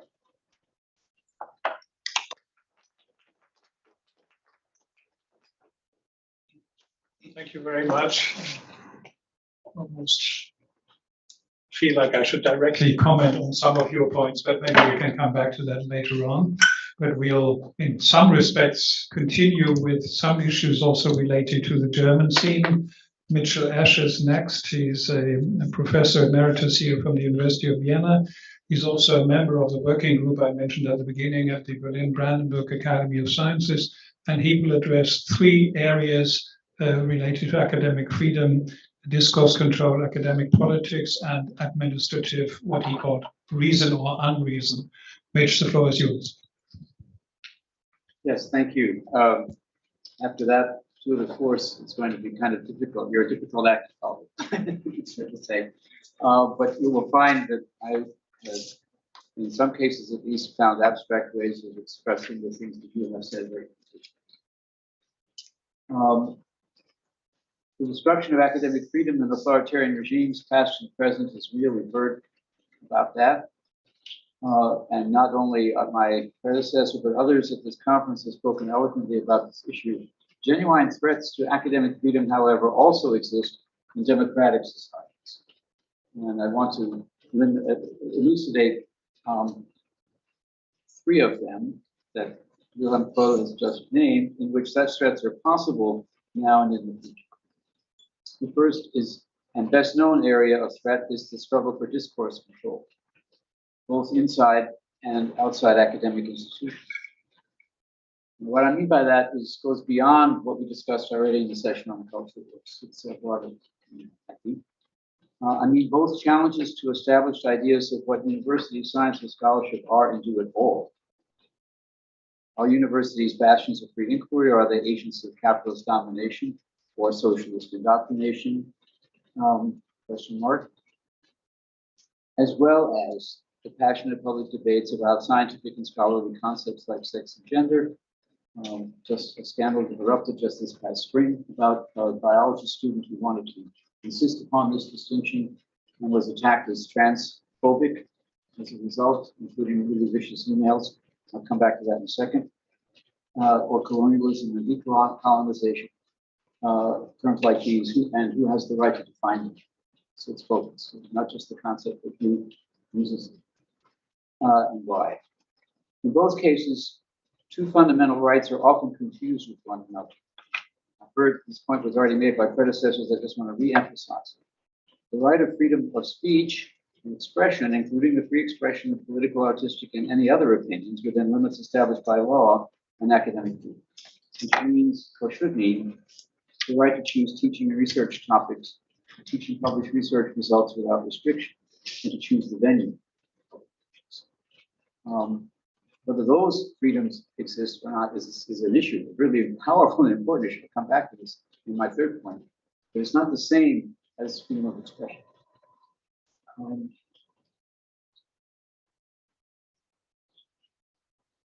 In Germany and Austria, both of these are constitutionally guaranteed rights, separate. Very unique.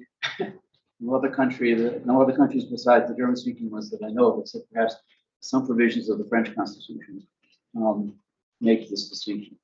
by guaranteeing both rights constitutionally.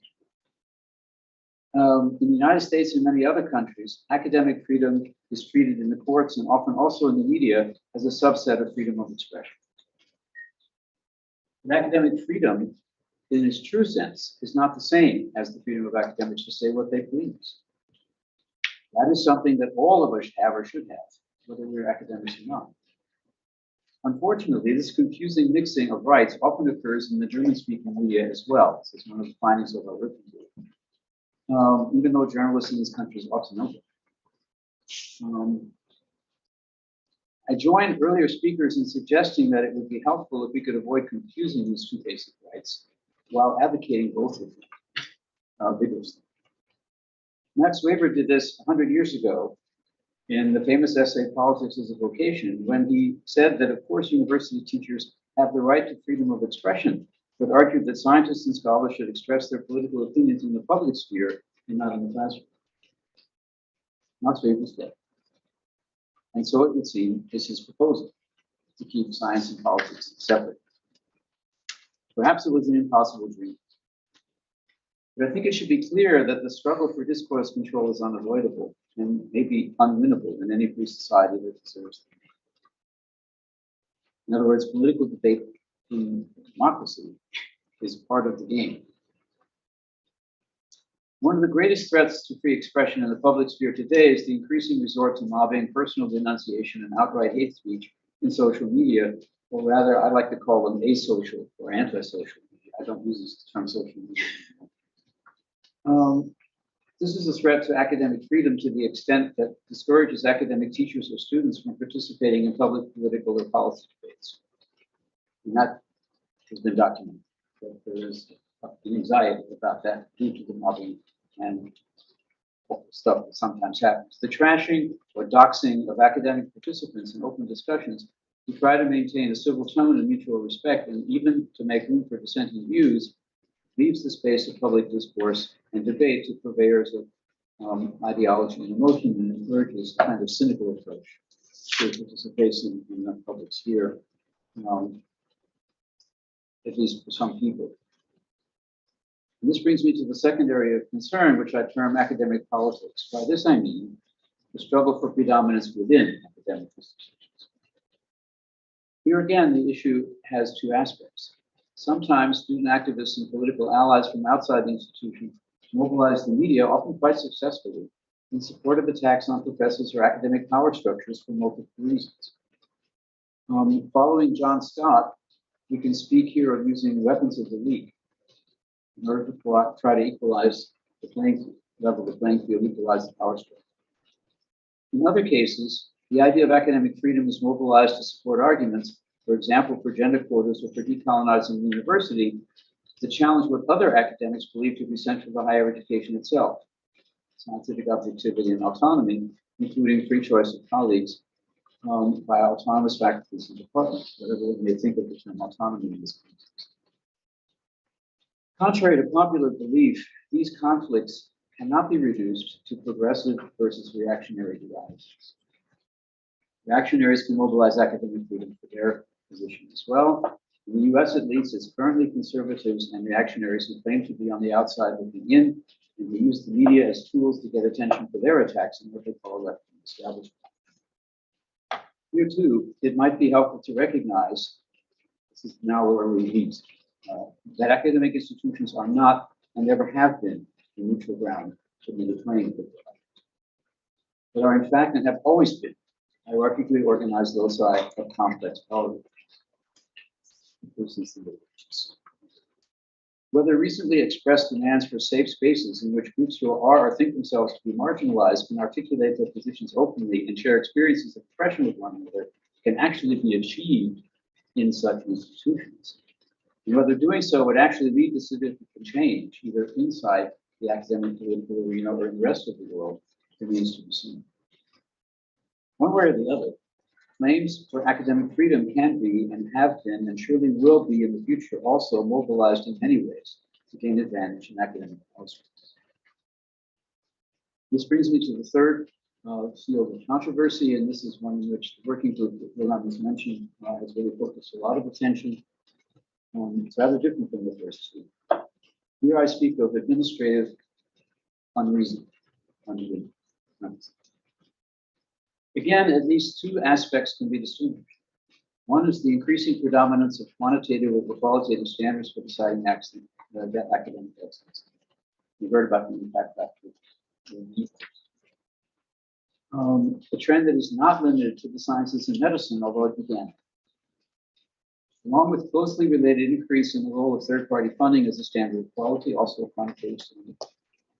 In part because such funding often now substitutes for basic financial support at public institutions. In Germany, this is increasingly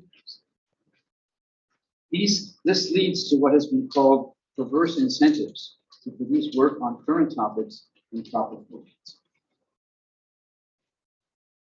These trends contribute powerfully to the increasing power of central academic administrations versus the alleged or hoped for autonomy of faculties and departments, supported by the claim to unify or raise academic standards in the name of quality assurance. I use quote marks around all of this.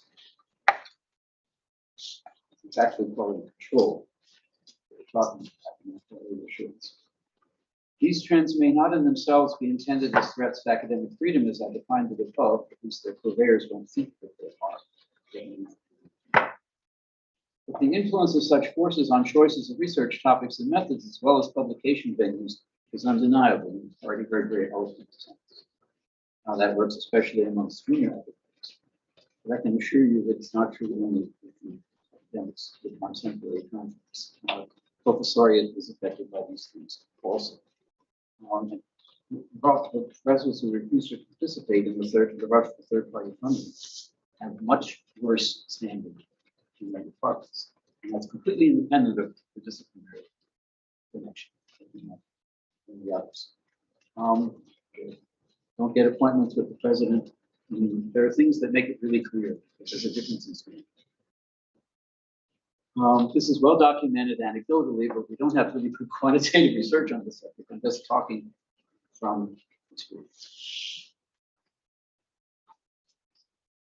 Here too, as in the other two fields I just discussed, maybe not the lives, but certainly the academic futures of younger scientists and scholars are and will continue in future to be at stake. In my opinion, the idea of academic freedom ought to include freedom of academic opportunity. We were discussing this in the last session. That means the chance to succeed in science and scholarship, as well as other professions that require academic training, should be made available to all who wish to make the effort. You can't know whether that will actually happen to the benefit of all, as you said in your talk, until it happens.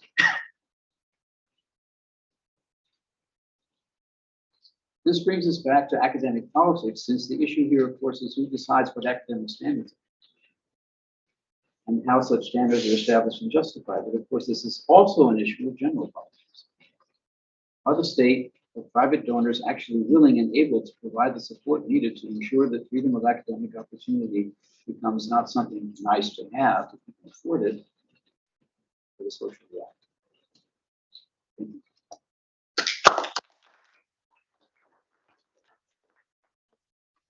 Thank you very much. I'm sure that these restrictions that result from indicator-based performance measurements, etc., will be something we return to later on, because that is what we can observe in Germany, in the Netherlands, in the UK, and you alluded to that as well. I think it's pretty clear that, particularly for young scientists these days, these indicators, and particularly also their ability to somehow acquire third-party or project-based funding, is one of the crucial things that then finally also leads to appointments or not. So it's really this kind of game that has been transferred, as you rightly say, from science and medicine to all other subjects as well. For instance, when I came across that a few years ago in Sweden, the social scientists clearly said, we're no longer going to write books, because what counts is only articles in this kind of measurement procedure. But you see, in the original program, it said that Sonja Puncher-Rickmann would now speak to us. The universally available Renata Utz will now step in, and thank you very much for your contribution already in advance. Renata, please. Thank you. I tried to keep this short and partly to use this as a concluding opportunity to draw a few threads and maybe suggest ways forward. And so I thought to pick up on three things in particular, because I think that we are really mindful of our own blind spots and delusions and self-deception when we talk about freedom, but it just wouldn't hurt spelling it out. And I was partly prompted, admittedly, by Maria, who said that all the universal standards and of course, universal standards we expect them to save the day. We expect that when we say that academic freedom is a human right, then we are appealing to something that is higher with a robust normative force. And then you said that, of course, it's in the German Basic Law. Now, the German Basic Law is an exception. And even when academic freedom was put into the Charter of Fundamental Rights of the EU, the phrasing is so vague that nobody expected it to be enforceable. So it was meant to be a decorative, symbolic gesture. So, and CEU's case and the Turkish cases and the Russian cases just demonstrate that we have a wonderful phrase with zero normative content, and actually the European human rights space, which is usually meant to be leading and not following, has fallen behind here by a mile. Shalini mentioned in the opening that it was the Court of Justice of the EU that went as far as they could, and they couldn't see academic freedom anywhere. The case about Lex CEU is under WTO law, and the farthest they could go is to protect free enterprise. And so that is an extremely far cry from what we imagine that to be in terms of a robust human rights standard. What is there is currently in the human rights space is based on freedom of speech, freedom of expression grounds. So all the contributions here, which were saying that free speech is really to be distinguished and we need to find another way. You are right. The problem is that the little we have left is built in an enforceable sense on free speech grounds, and it's extremely thin. So the funny thing is that of course the ECHR is well aware. There is a judgment from way back when András Sájó was on the court, which comes with a concurring opinion where some of the former academic bench justices actually say that you are on thin ice here because there are no solid normative foundations. We have ever since then we've been waiting for the court to say something. Currently, there is the case of the Turkish academics. The ECHR will do everything not to have to deal with this. There is something back home, it will emerge, and now you have demonized civil society actors joined by scholars from demonized universities who are trying in an intervention to move the needle. So I just want to give you a sense of how precarious the situation is. And innovation intellectually or normatively is not going to come from Europe. It's very likely to come from the Americas. So when Ishkan was talking about case law on the right to truth and Camila mentioned the OAS principles, this is much farther than we have ever been. But this is so we need to do this kind of normative innovation at a time when illiberal practices are snatching the language of human rights in order to undermine human rights language in the classic terms as we were meant to do it. So this is a work where we are playing offense and defense at the same time on extremely thin ice. And I forgot to say that I'm in the business of doing public law in my free time, so I'm speaking here as a lawyer and not as a scholar of some higher order of grand ideas. This is very meat and potato stuff. Now, in terms of our own bits of self deceptions, in the room we have George Kennedy, who started to wanted to convince a broader audience. Already in 2015, I checked the year, that populists were in the business of elitism of a different kind, despite all the anti-intellectual language. And this sounded like the most hilarious of claims, because this is the time when they are trying to bulldoze universities in order to be able to do a little bit of social control. And at the time, they are creating their own criteria of excellence and orders of merit in order to be able to award recognition to each other. And so what George was proposing was really out of the box. But then came like CEU, and what I propose is that probably the sheer scale of the international outrage and solidarity must have confirmed the idea that there was something here that was much more valuable for illiberal regimes than universities as tools of social control and the occasional odd circle or professor's club that they were doing that fun.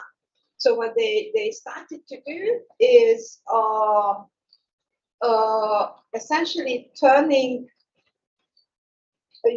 into a very strategic reform of higher education space on a much larger scale. The tools are familiar, the scale is industrial. So if you are looking at what has happened since CEU, with the reform of the Hungarian Academy of Sciences, with these purpose-built foundations which Eva mentioned, and of course with the enormous amount of funding that went into a College of Excellence, that is just a national Janissary Academy that enrolled 6,000 students for this academic year in Hungary. 6,000. Not 600, 6,000. Think a little bit what they are doing. They are using scholarships in order to, well-funded scholarships, to put the best kids to Oxford and Cambridge, to respectable, reputable universities. They are creating these alternative sites of elite education, that is MCC, and then you have scholarship and mobility schemes for students from fellow liberal countries. So on the one hand, you see a meeting of the mind. On the other hand, they are using free movement within the European Union in order to be able to spread, if not the news, at least the Schwitt-Tuning effect. Fudan University, which is a Hungarian-based Chinese university, will inject alone 3,000 Chinese students as free moving souls into the European higher education space. That means that if 5 of them just, tone down the debate at Humboldt or Sciences Po, then already quite a bit of an effect has been achieved on a much larger scale than we've ever seen. The tools are familiar, the scale has changed, and we are, I think, missing or a few steps behind than we should be when we are thinking about how to react to what they are doing. And the third point is going to be, again, a little bit about disciplinary boundaries, but also our sense of what we understand to be the academic community and the space of academic freedom. The Republican establishment in the US since the elections, the last presidential elections, has been very much in the business of revitalizing what they call the conservative ecosystem. And when you read the action plan of the Rockbridge Network, it sounds very familiar because it's all about strategic litigation and getting into a little bit of election fixing and all the familiar measures which we know from the third wave of democratization way too well. The ultimate aim is to create better, action-oriented, more effective people and institutions that are focused on winning. Now, the change of the ecosystem actually does involve purposefully mobilizing youth and the younger demographic. Of course, they do a bit of monitoring universities with the professors' watch list to make sure that there is not too much of spreading leftist propaganda in American classrooms. I'm talking about Turning Point USA. But the most exciting thing that we are doing is training influencers in music festival type programming, where you have VIP zones and headliners. And so these are university-age kids who are then on social media, are encouraged to spread the news in their own words, not reposting mechanically the message, but turning it into their own style and reaching their own audience. And this is not an American phenomenon, but exactly what Camilla was talking about, where we also see across the Americas extracurricular activities reaching with hyper-conservative messaging the student population, who will then come and make claims on faculty members about course content, about research, acceptable research orientations, and the like. And one of the reasons why we are not dealing with these extracurricular activities is because they are happening to the students, but they are not happening as a matter of higher education policy. Nonetheless, it's just crucial to be mindful of how this is very much part of a strategic move to change the ecosystem, the very ecosystem where these universities are meant to be helping us live in decent societies. So yeah, and I hope that we can have a bit of a discussion still.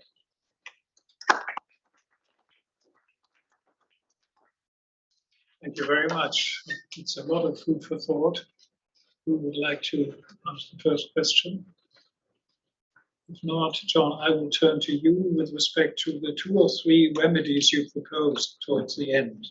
Perhaps you could comment a bit more specifically on what you have in mind when you say there could also be service learning kind of opportunities in European universities. Curriculum development could be another part of the agenda. Could you perhaps give some more concrete examples? This is a fairly significant movement within U.S. higher ed. And it's basically they build in the curriculum, the opportunities to be out in the community with faculty, or actually now there's also integration. We can talk about power structures of graduate students sponsoring and being more engaged in mentoring students, but also getting out in the community. So this is kind of one aspect. There's been some debate sometimes about whether it should have credit or not, although that's really changing. So, I mean, that's just one aspect, but I think the other aspect is volunteerism and what kind of support structures are there for curricular activities. So beyond outside of the normal classroom, many students self-organize and do things, but universities can also offer more opportunities for networking with schools or these kind of things. And often it's discipline-based as well. So these all lead into other kinds of experiences. Some are, related directly to the curriculum. Some are structurally outside of the curriculum, but are seen as, opportunities not only to be engaged in the community, but learn skill sets, everything from, business plan to writing communications and these kinds of things. So there's just some of the examples of innovation that's going on. I should say undergraduate research is another really significant area that is, again, not in the classroom, but is promoted significantly with funding centrally. So in other words, and disciplines have it, engineering has always had a kind of tradition of this anyway, certain fields at the first degree level, I should say. But this has really become a fundamental component, I think, of modern first degree student development, whether it's in social sciences or engineering. And there, you have other kinds of skill sets, and often linked to some kind of summer program, internship. Again, we can talk about power structures because internships are free, paid, and these kinds of things. So those are just some. But I guess the question is like, okay, well, how does that help democracy? And I think there is a bit of a leap I'm making here, and I think others have, in saying, well, it's really hard to have a direct impact on democracy itself. I mean, there are various forms we could do it. Access is one, absolutely. also diversity, but not just diversity by ethnicity and gender, diversity of thought. It's also, I think, a challenge for some for universities as well. But yeah, there's just these other kind of components that can be integrated into the students' development. Sorry, so the question is, it's a long haul. How can universities have a larger impact that is both positive from a socioeconomic viewpoint, but also increases the credibility of the institution and makes it feel like it's more part of the local community? This is at least conceptually linked potentially for concepts of political democracy.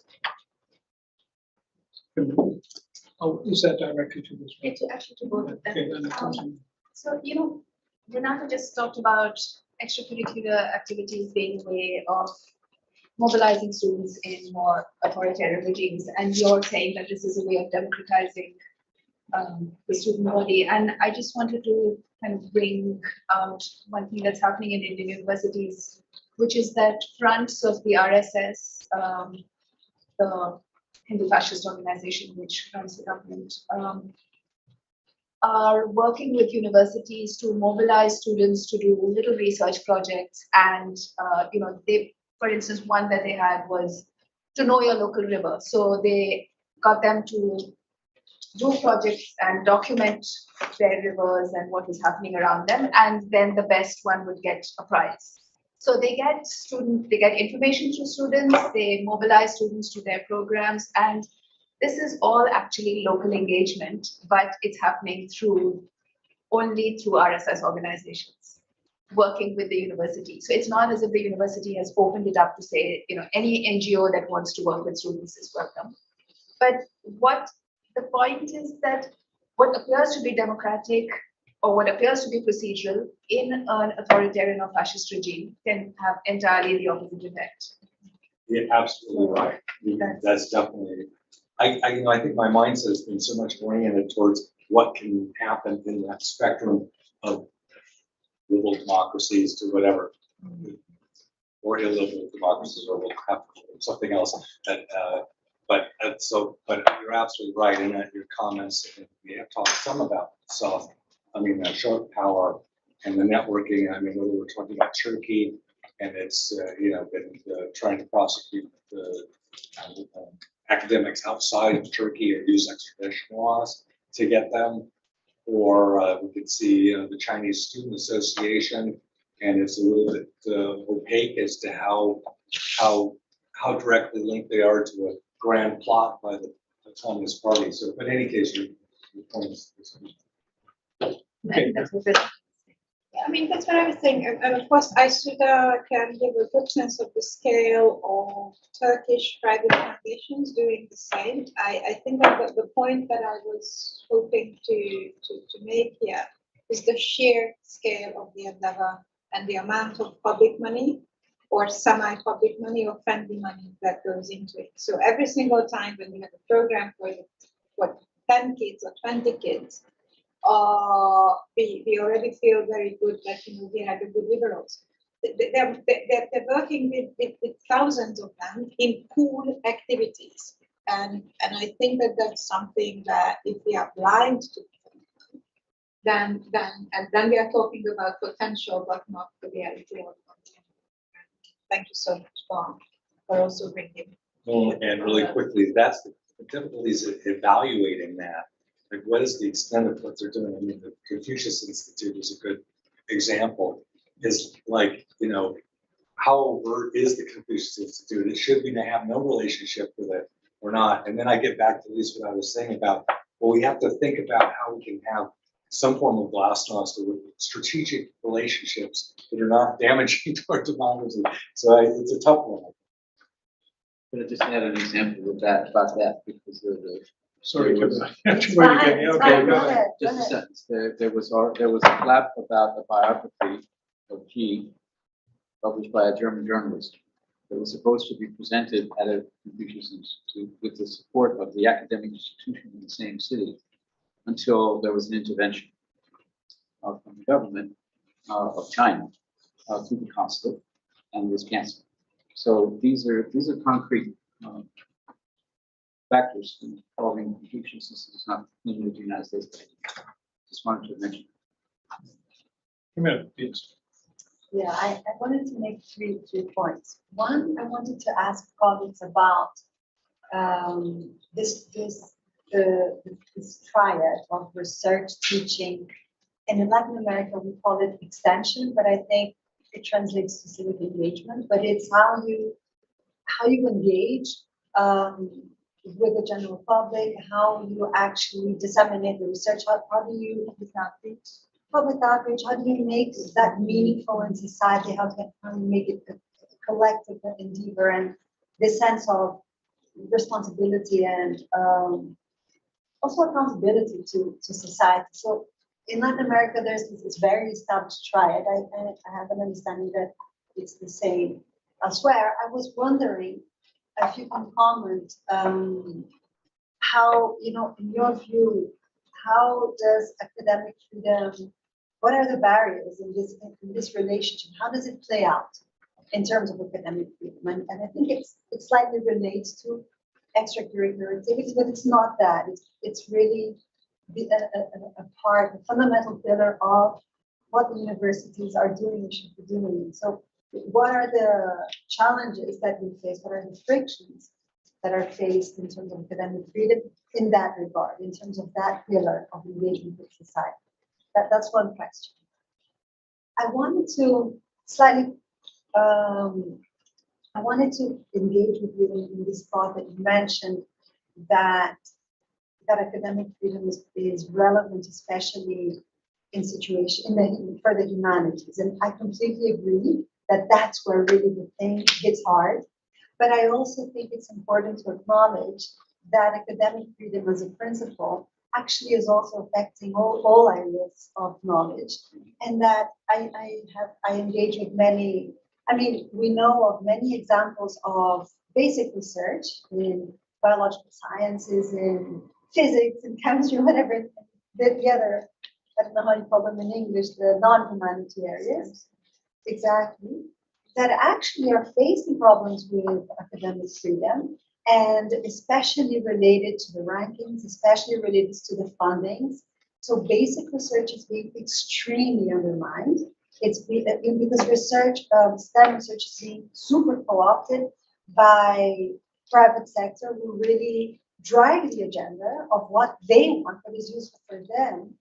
But in the long run, thinking society as a whole, basic research is really fundamental. So I think that it is, while definitely it's in the humanities where we see the struggles and the attacks really so dramatic, I still think that it's important to acknowledge that it is also affecting the other fields. So just a dialogue with you, and I wanted to see how you feel about that.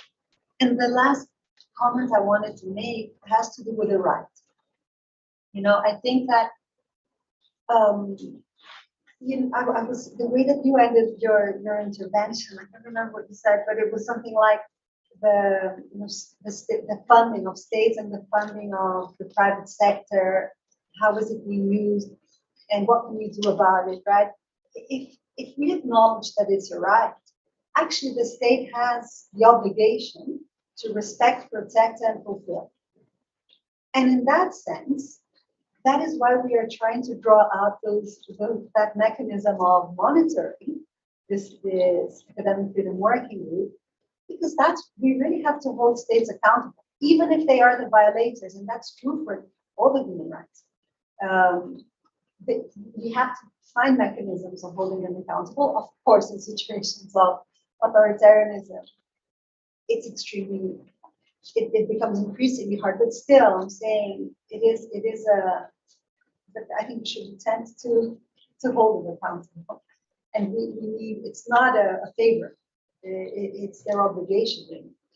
And in terms of strategy, I'm just thinking that, because when OSF was considering, do we set up an academic freedom working group? Do we speak to UNESCO to issue a new recommendation on academic freedom? Is that strategic, or is it risky in the current situation? Would it get vetoed, and then we have regression instead of actually advancing the right to education, the right to freedom, academic freedom?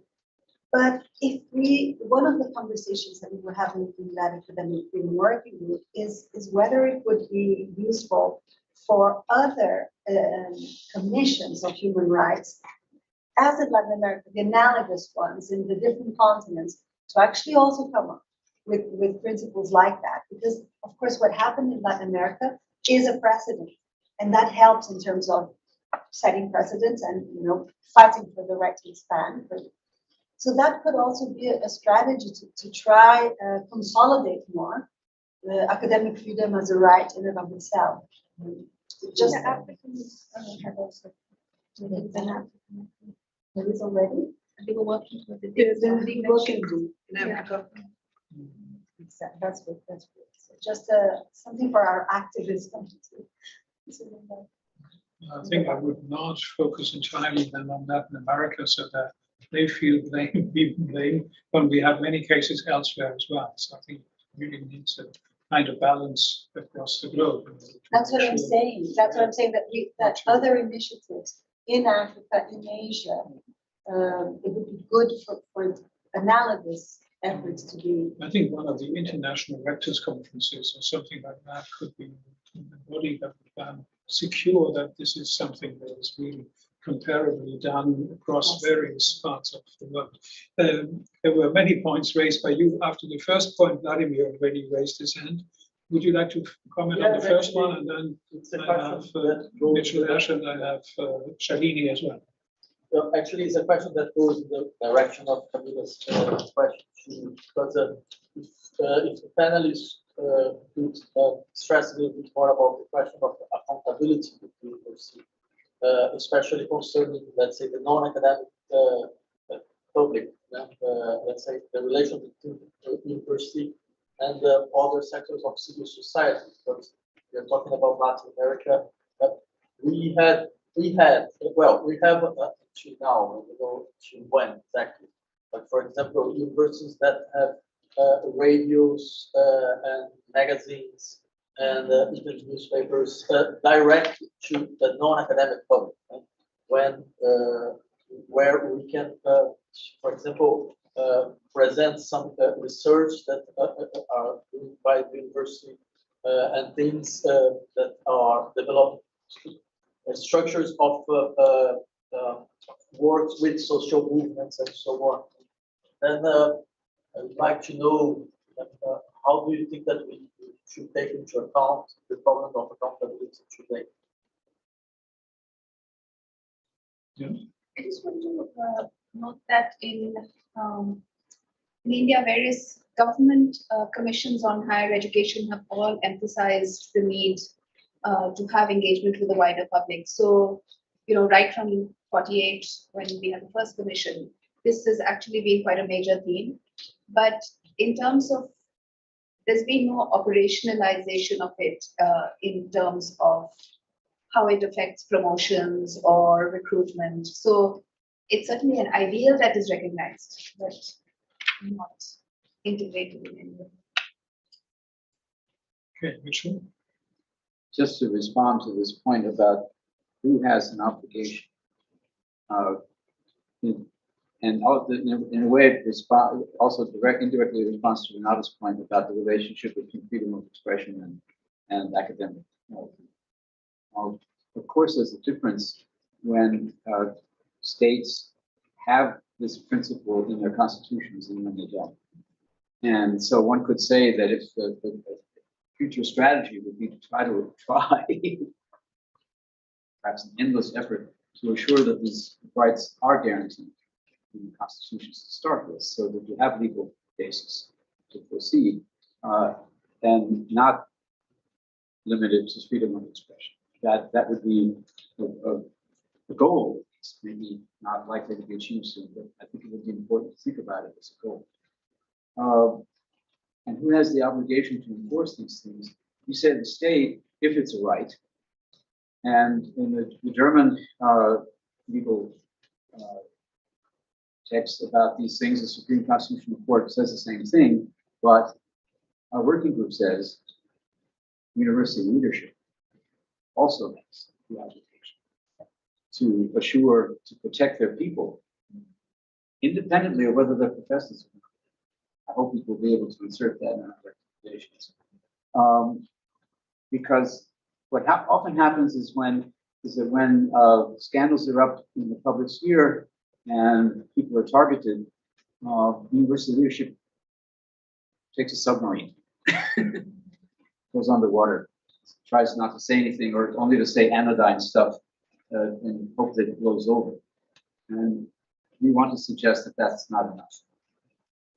That there really needs to be active intervention and support of such people, not only by the state, but by the university leadership. I think it's important to emphasize that because there has been a fundamental change historically in who is actually meant by this right. When it was instituted in the German and Austrian constitutions in the 19th century, it was fairly clear that it was the professorship, the professors, because they were the ones who had the possibility of actually exercising that. In reality, it turned out that in the wider society, other people also engaged in scientific research, and they had to be protected as well, but that was not in the minds of the folks who wrote the petition. I think it's fair to say. Now, since the 60s and 70s, we have a situation where the middle level of academics has grown. The number of people whose staff has grown, but almost all time periods converted. And but the issue is now quite hot in the German legal system, whether these people are also protected. It seems clear to me, though I'm not a lawyer, that they should be. But this is still being talked through in the German profession. And last but not least, there's the German courts at least are considering whether institutions themselves ought to be considered as bearers of the right of academic freedom, in which case, hopefully, the obligation that I spoke of earlier would actually become a legal obligation. We'll see. Well into the 1950s, even the Constitutional Court confirmed that this was only restricted to professors, or to pick up Michael Ignatieff's words, only to tenured academics. Right. So it was then only later on in the 70s clear that this was untenable, and then things changed. Shri, and then Quite good points. I want to go back to one of the reasons why I wanted Camilla to speak on this, which is I really think we need to think about education beyond the university. I think the school is, for me, a major site. I may be really damaged, but I come from the part of India where Modi was the chief minister of Gujarat before he became prime minister of my country. And his party rewrote every school textbook. I am now faced in this country with a generation of 2.5 generations of children who have read nothing but these poisonous textbooks. So before they get to university, they're almost lost. So I really, really want to say, let's think beyond higher education. That's my first point. and throw away the smartphone. Yeah, unfortunately. Yeah, this is where I'm trying to do my dual duty as university leadership. That's why I have it. I hate doing parallelly, but this is where I come to Mitch's point. The problem is now being in that position for the first time myself since 1 year.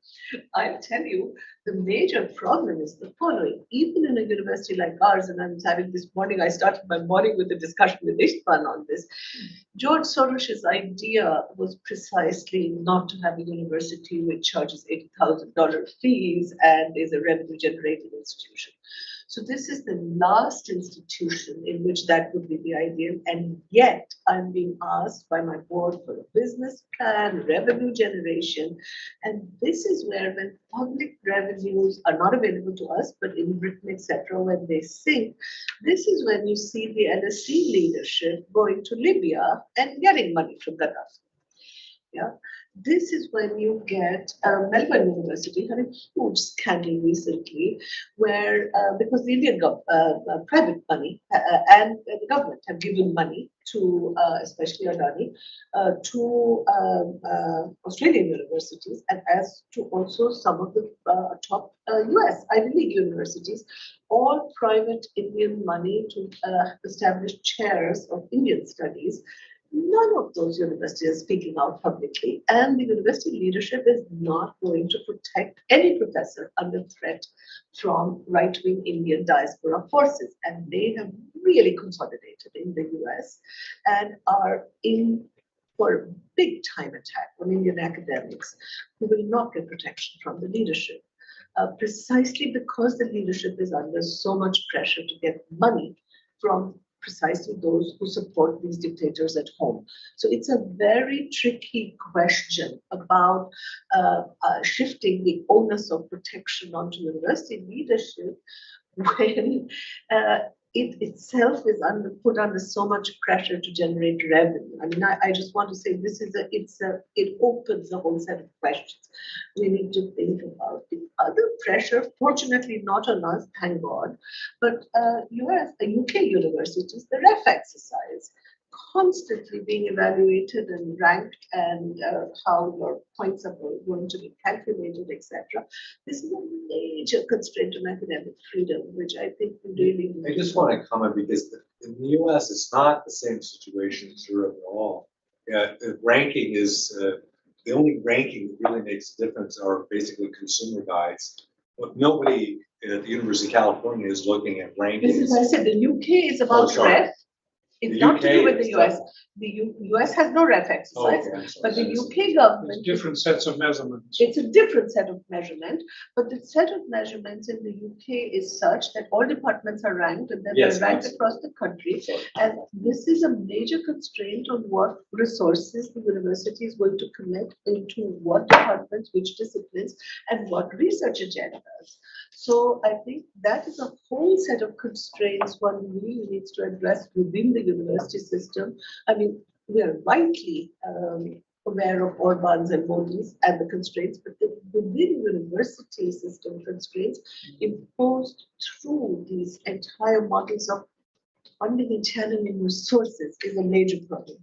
Then I want to come back to Vladimir's point, because that's originally the point I wanted to make, which is not only just whom are we accountable to. I mean, we're a private university, but I've only been here for 1 year. I've always been at public universities. So the question for me is, what are the publics in the plural which the university addresses? And one of the major constraints, this is not true of the US, but in Europe, for example, when all the evaluations and rankings are because of English language publications, you have very little direct communication with the national public. You are not writing anymore in German. You are not encouraging people to write in Portuguese, Spanish, Greek, or Italian.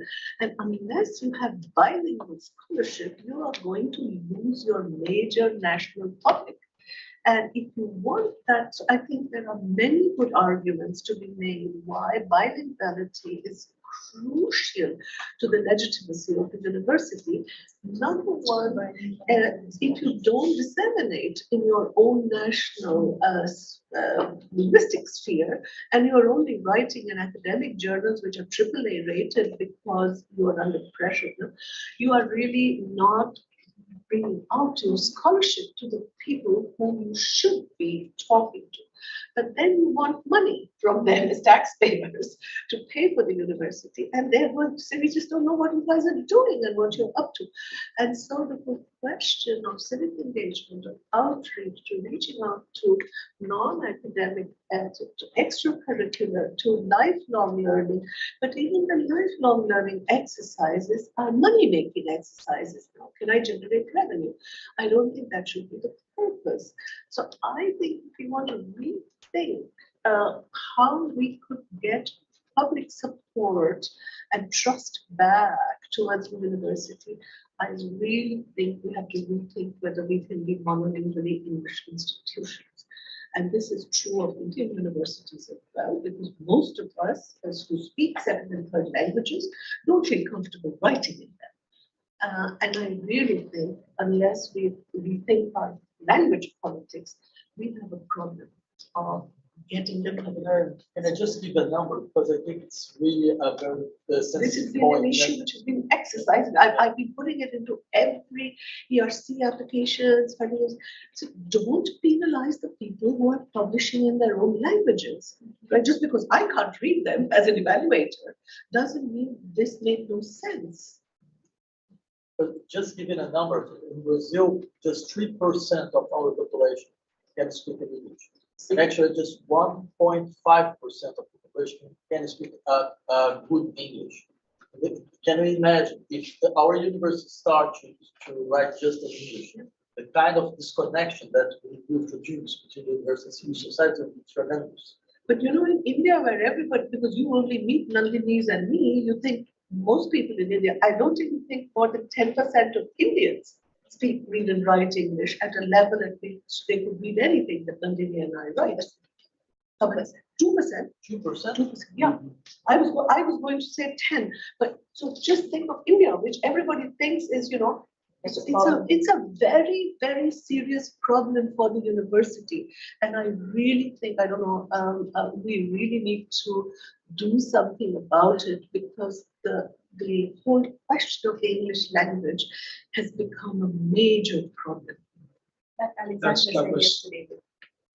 was exactly one of the points. I was invited to the retreat of the rectorate of St. Gallen, being one of the best business schools in Europe. But nevertheless, they all of a sudden realize that if they are not linked up to the community around them, then they will also be in trouble, because the canton is still expected to finance most of it, but they didn't care about it so far. And that's where this whole notion of how do we better embed the university in its respective environments will be, in my view, one of the things we may pursue at a further meeting way ahead. But I think Guleman, you were the next one, and then Mitchell, and then we have to somehow come to, and then we have to come to a close. Oh, I was just, okay, now I just want to respond to this. This is precisely the problem, like if the issues are, the problems are local, and then you want to publish locally because you are discussing local human rights abuses and power abuses, and then you're publishing that in international journals in English. That makes no sense, because you're trying to reach your own public, but you're doing this through international. And on average, 5 people read an article. I'll tell you one thing, what happened after the whole Turkish group of scholars were in diaspora, you know, hundreds of people left, hundreds of people were dismissed from their jobs.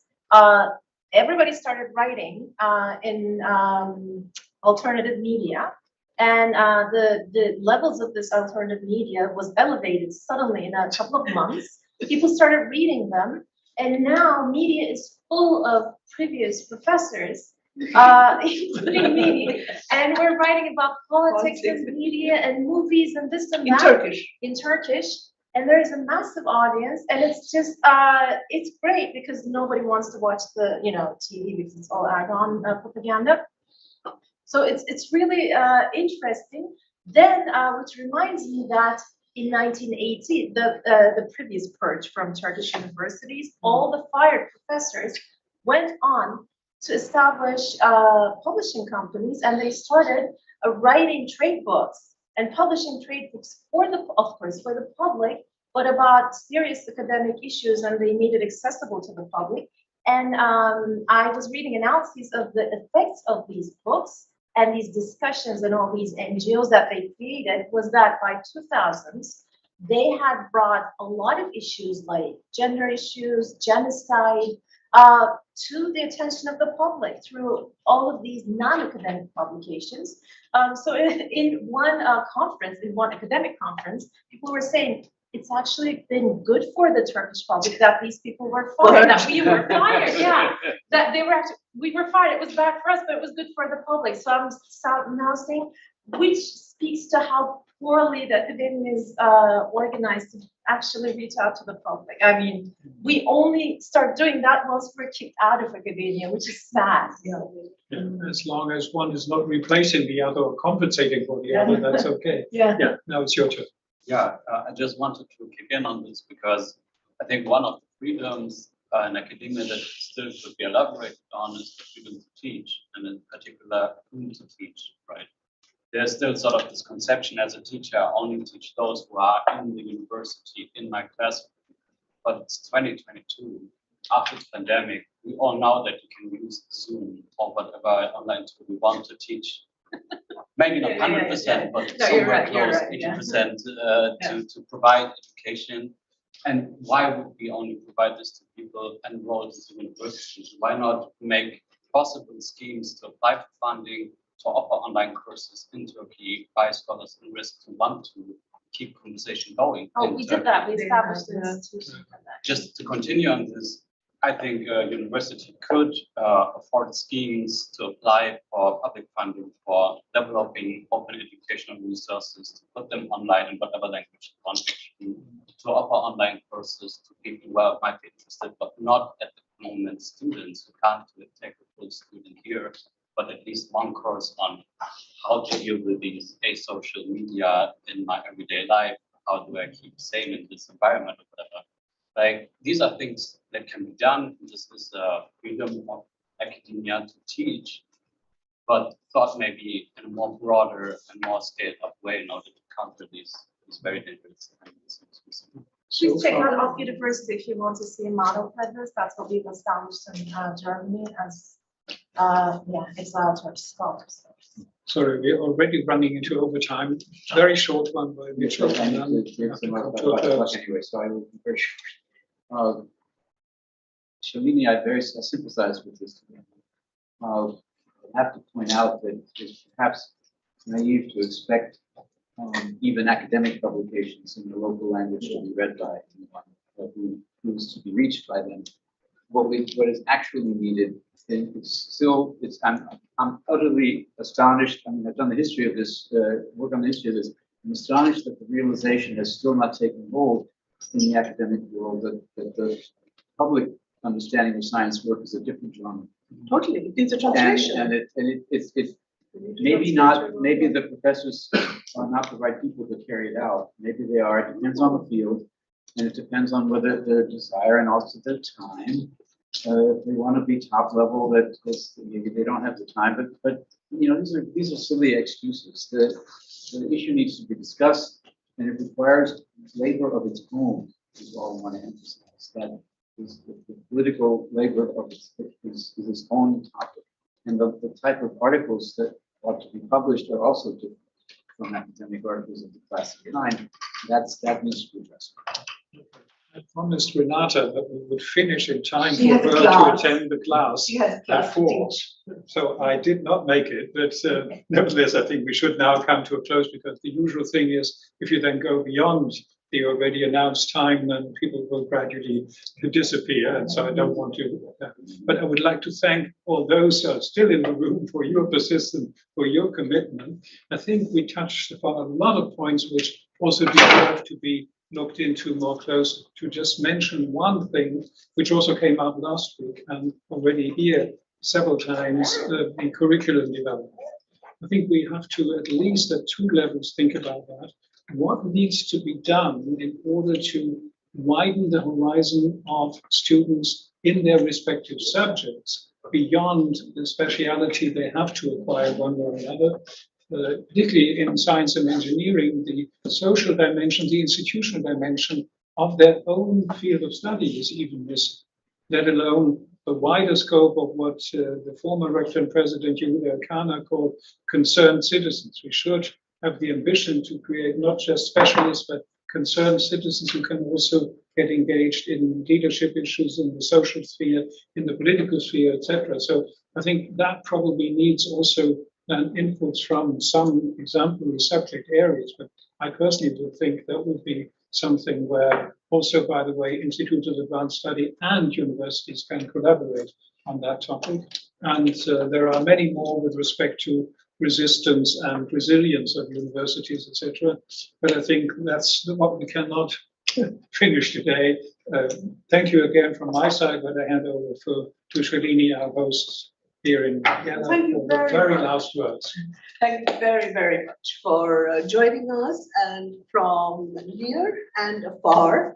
And in a way, I think it turned into a very intimate seminar. The 70 students of ours who had registered all kept away, or almost all kept away. We don't know quite why. Maybe we should offer them free lunch next time. I haven't quite got the measure of things here, as you can see.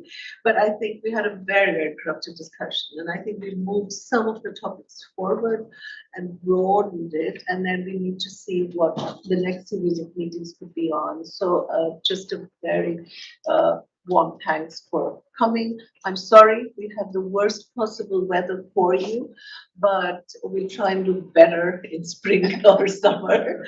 And I hope you'll come back. So thanks so much. Thank you.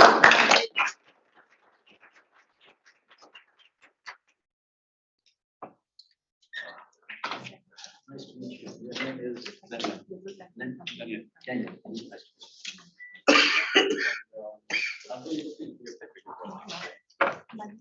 That would be interesting. Yeah, it's not easily downloaded yet, but it has been published. Yeah. What is it?